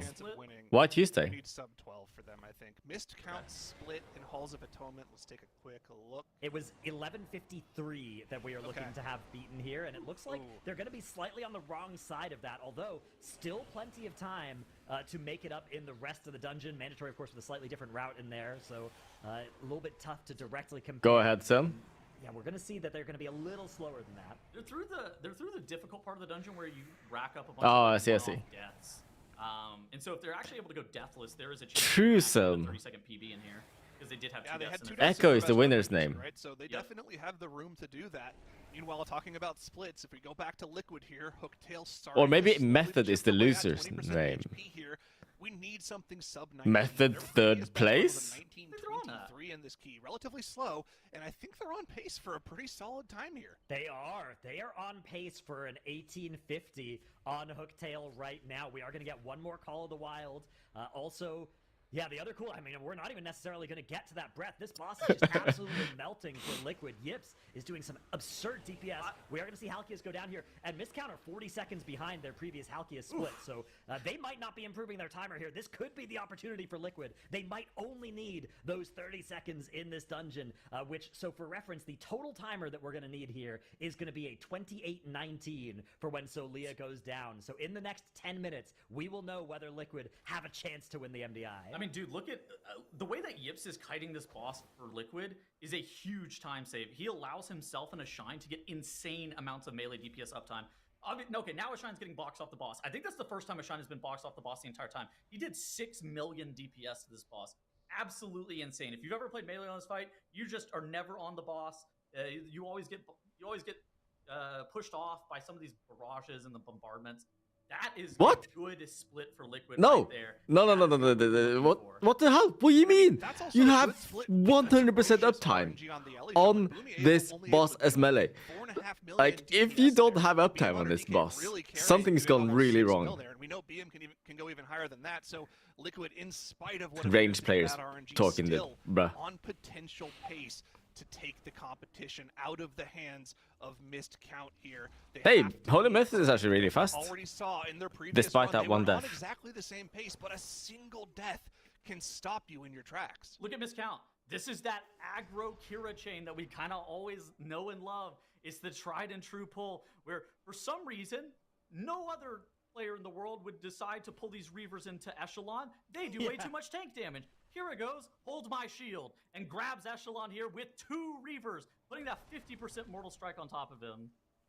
This is huge as well. Miscount have made it through that Lust pull on the Ankle Biter section, and we are into Echelon here. So the split that we are looking for Miscount in this dungeon on Echelon is 18 flat is what they had last time. Don't worry. That was with a faster Halkia split, so if they can get even close to that, that will at least mean they are accelerating rather than decelerating after Halkias. This pull for Missed Count, this is a huge. How is Liquid doing in this dungeon, just in general?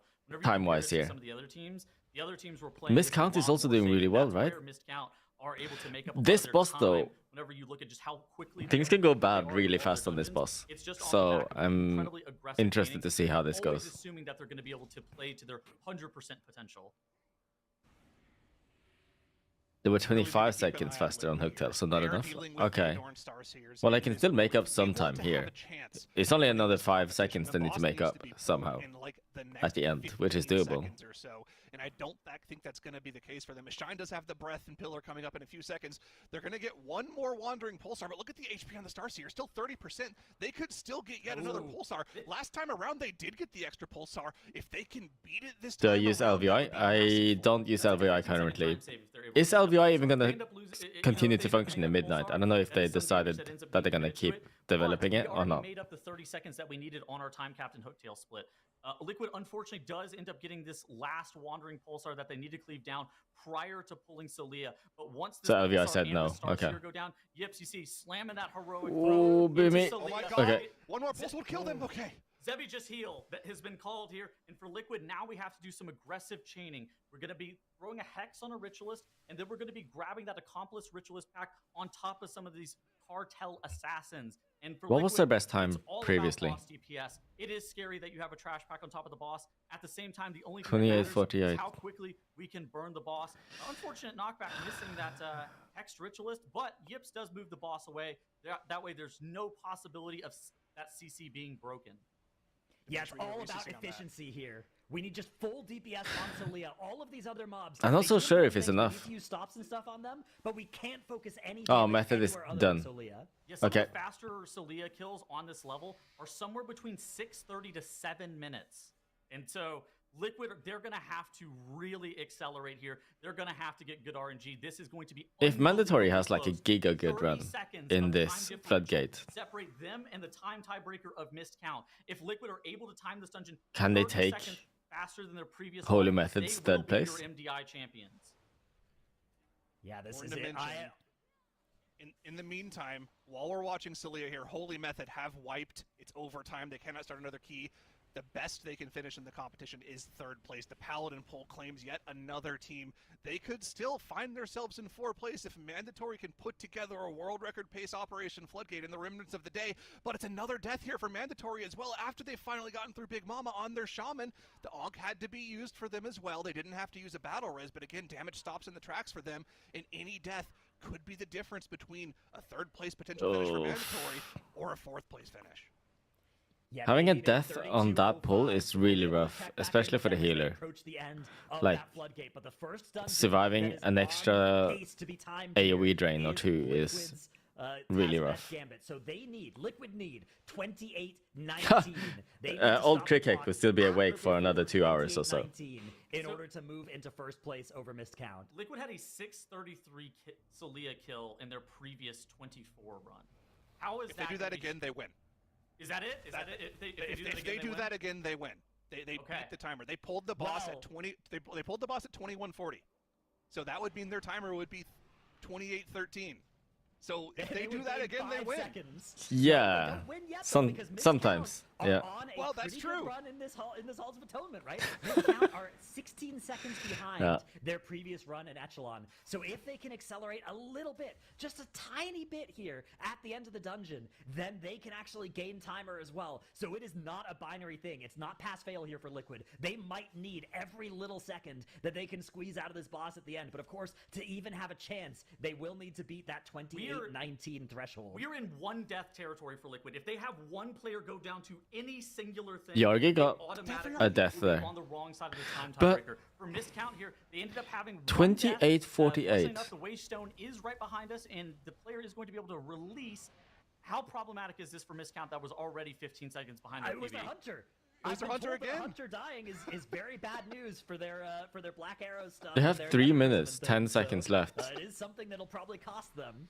But will it Basically. be prohibitive? Because in their previous Arakara, they did have 2 deaths. So they might be able to sustain 1 death here. I think both of those deaths were near the end of that. I don't run think they as have well. it. So maybe still some They're too slow possibility somehow. for a time improvement here. But it's all going to come down to Liquid in the next 3 minutes here. They need to get somebody What the hell, in Vito? less No, than no, I 3 would minutes not. now as it enters this immune phase. And coming out of this immune phase, we are likely to see that lust combined with his ascendance and that pull into the remaining trash. Yeah, I really like how Liquid is setting up this ritualist as well. It's something that we see from all They of our still top have Lust? teams. Yeah, I know let they that do, Death but I don't Knight think just kind they'll of babysit that actually ritualist during that kill the relic boss that intermission, fast. because the DK has Asphyxiate, and he has multiple charges of grip that he can use to be able to CC that ritualist to stop it from casting on the group. Then you have some things like range kicks from Hunters and the Shaman that are able to be thrown into it as well, to be able to make sure that none of those Hyperlight bolts end up going off and causing any deaths. Miscount here, you saw on the screen right there for but a fleeting moment, a very aggressive chain straight into High Adjudicator Elise. They are not going to be resting on their laurels. They are trying to get any timer What the hell, improvement man? in That's this ridiculous. Halls of Atonement, and it might end up mattering. For Liquid, it looks like we were pacing to be 5 seconds faster than where Miscount were time tiebreaker-wise. If Miscount are able then to rebuttal with the They had 2 minutes faster left Halls of Atonement, to kill we're the gonna boss. be going down I to really don't milliseconds. think. That would be unbelievable. They've All right, identified. Well, they still have the they Lust. need the They still have actual Lust. perfect lineup here. We're talking about how they were probably going to send their Lust after They have the Lust intermission after there, this Travis. now. They Like, they saved it. have- They're only they gonna have one more the Ascendance cast anyway, so Ascendance Boomy plus correctly identifies, Breath. Save the Ascendance, save the Lust Lust. now. We'll wait for the Nice. Breath to be available for a Shine here, and this is going to be it. This is the push they need. 1:40 until they are out of the competition, out of the running for first place. They need the biggest burst of damage we've ever seen from any team I don't here. think they're killing the boss in One 130. greatness. This is going to be it for Or Liquid. 110 They're even. pressing all of their offensive CDs. The Somehow remaining they were trash too count slow, has been even though they gathered died. for them. They're gonna be able to Even get though they all of the didn't have any into the deaths. Ritualist. That is a huge deal here. You see Wolf Disco running into the middle of the room, jumping into that star, putting that debuff That on all of means the congrats, players. Miscount, It's going I to be think. One Yeah. more immunity phase for Liquid here to be able to take down this boss. So Leah is dropping ever lower and lower. We want the boss to be sub 20% for our final burn to be doable. Yeah, the Lust here is looking really good. It's also facilitating extra healing for Zisebi, but They only have 45 more seconds, 40 seconds. Trying to squeeze out Otherwise, it's not enough. Damage because every point of damage might They're probably going to improve their timer, the MDI here. just barely. But just barely improving isn't enough. They needed 30 seconds improvement. They will need to kill it almost immediately to beat that 28-19 threshold. Just 30 seconds left until we lose here for Liquid. And is the damage going to be there? There's still trash as well. You need procs for Boomy. We need to see Ascendance pop off here. Do we see a proc after the Elemental Blast? No, it's not going to be enough. Another blast goes into the boss. No proc once again. The only cooldown available is that of the Call of the Wild for Wolf Disco. 28-19 is what Liquid need in order to win the competition, and that is a mark that they are going to be unable to meet. That was really close. For the first time ever, are going to be the difference of 8 seconds. Liquid improved their timer, but not by 9 seconds. To 8 seconds. Miscount 8 Holy shit, that's so close. Liquid from miscount, but it is tragically going to be just short there for miscount, which means they are congrats, now miscount. For being our global finals. About time they win one. Wow, what an end to the day here. Unbelievable. Again, mere seconds, 2 competitions in a row, sub 10 seconds between first and second place. Missed count. Who's gonna tell him? Holy moly. Situation. Are we gonna Completing the dungeon still. Who's gonna let Are we gonna them see an know improvement here? Be merciful. Let them know that they are the champions. This is incredible. I'm like 30-54. emotional for missed count seeing this. Unbelievable. They might even just play 30-54, to the last end. boss. Who knows? They were already on a roll. Why not just see if you can get it shorter here? But I mean, it's looking incredible, and it's they could improve the timer still. Finally, be able to say that Missed Count will be the champions here in the Mythic Dungeon International. I mean, Tuttles, they're still going. You think they're just going to see it through? Nope. Somebody's going to tell them, and they are going to stop immediately. They talk all the time. No.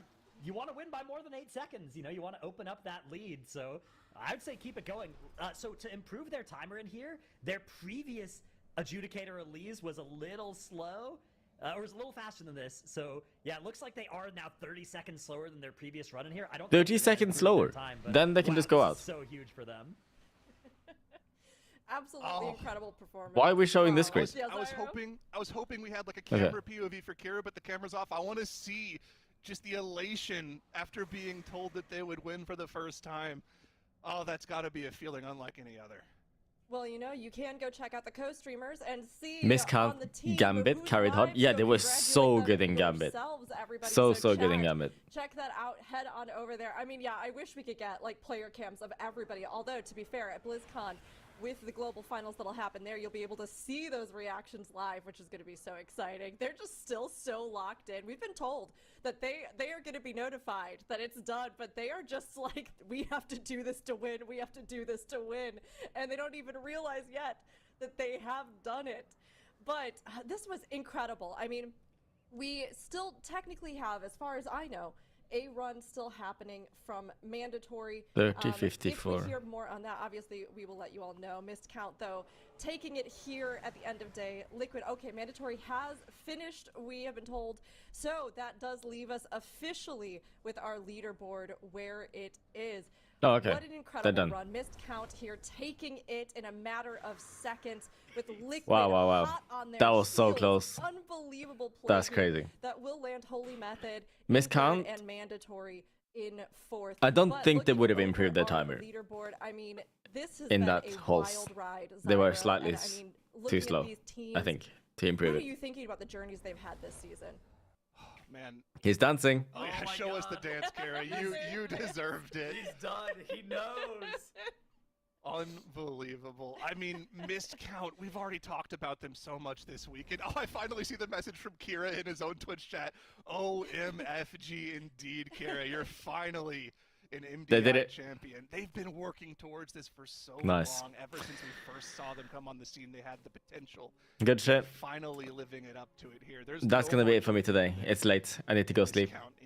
Tomorrow, my team will be pushing. I don't know if I really gained any good info for my team, you know, when it comes to pushing keys, like stealing routes and stuff. But, you know, we just need to time one more key and then we get 4K.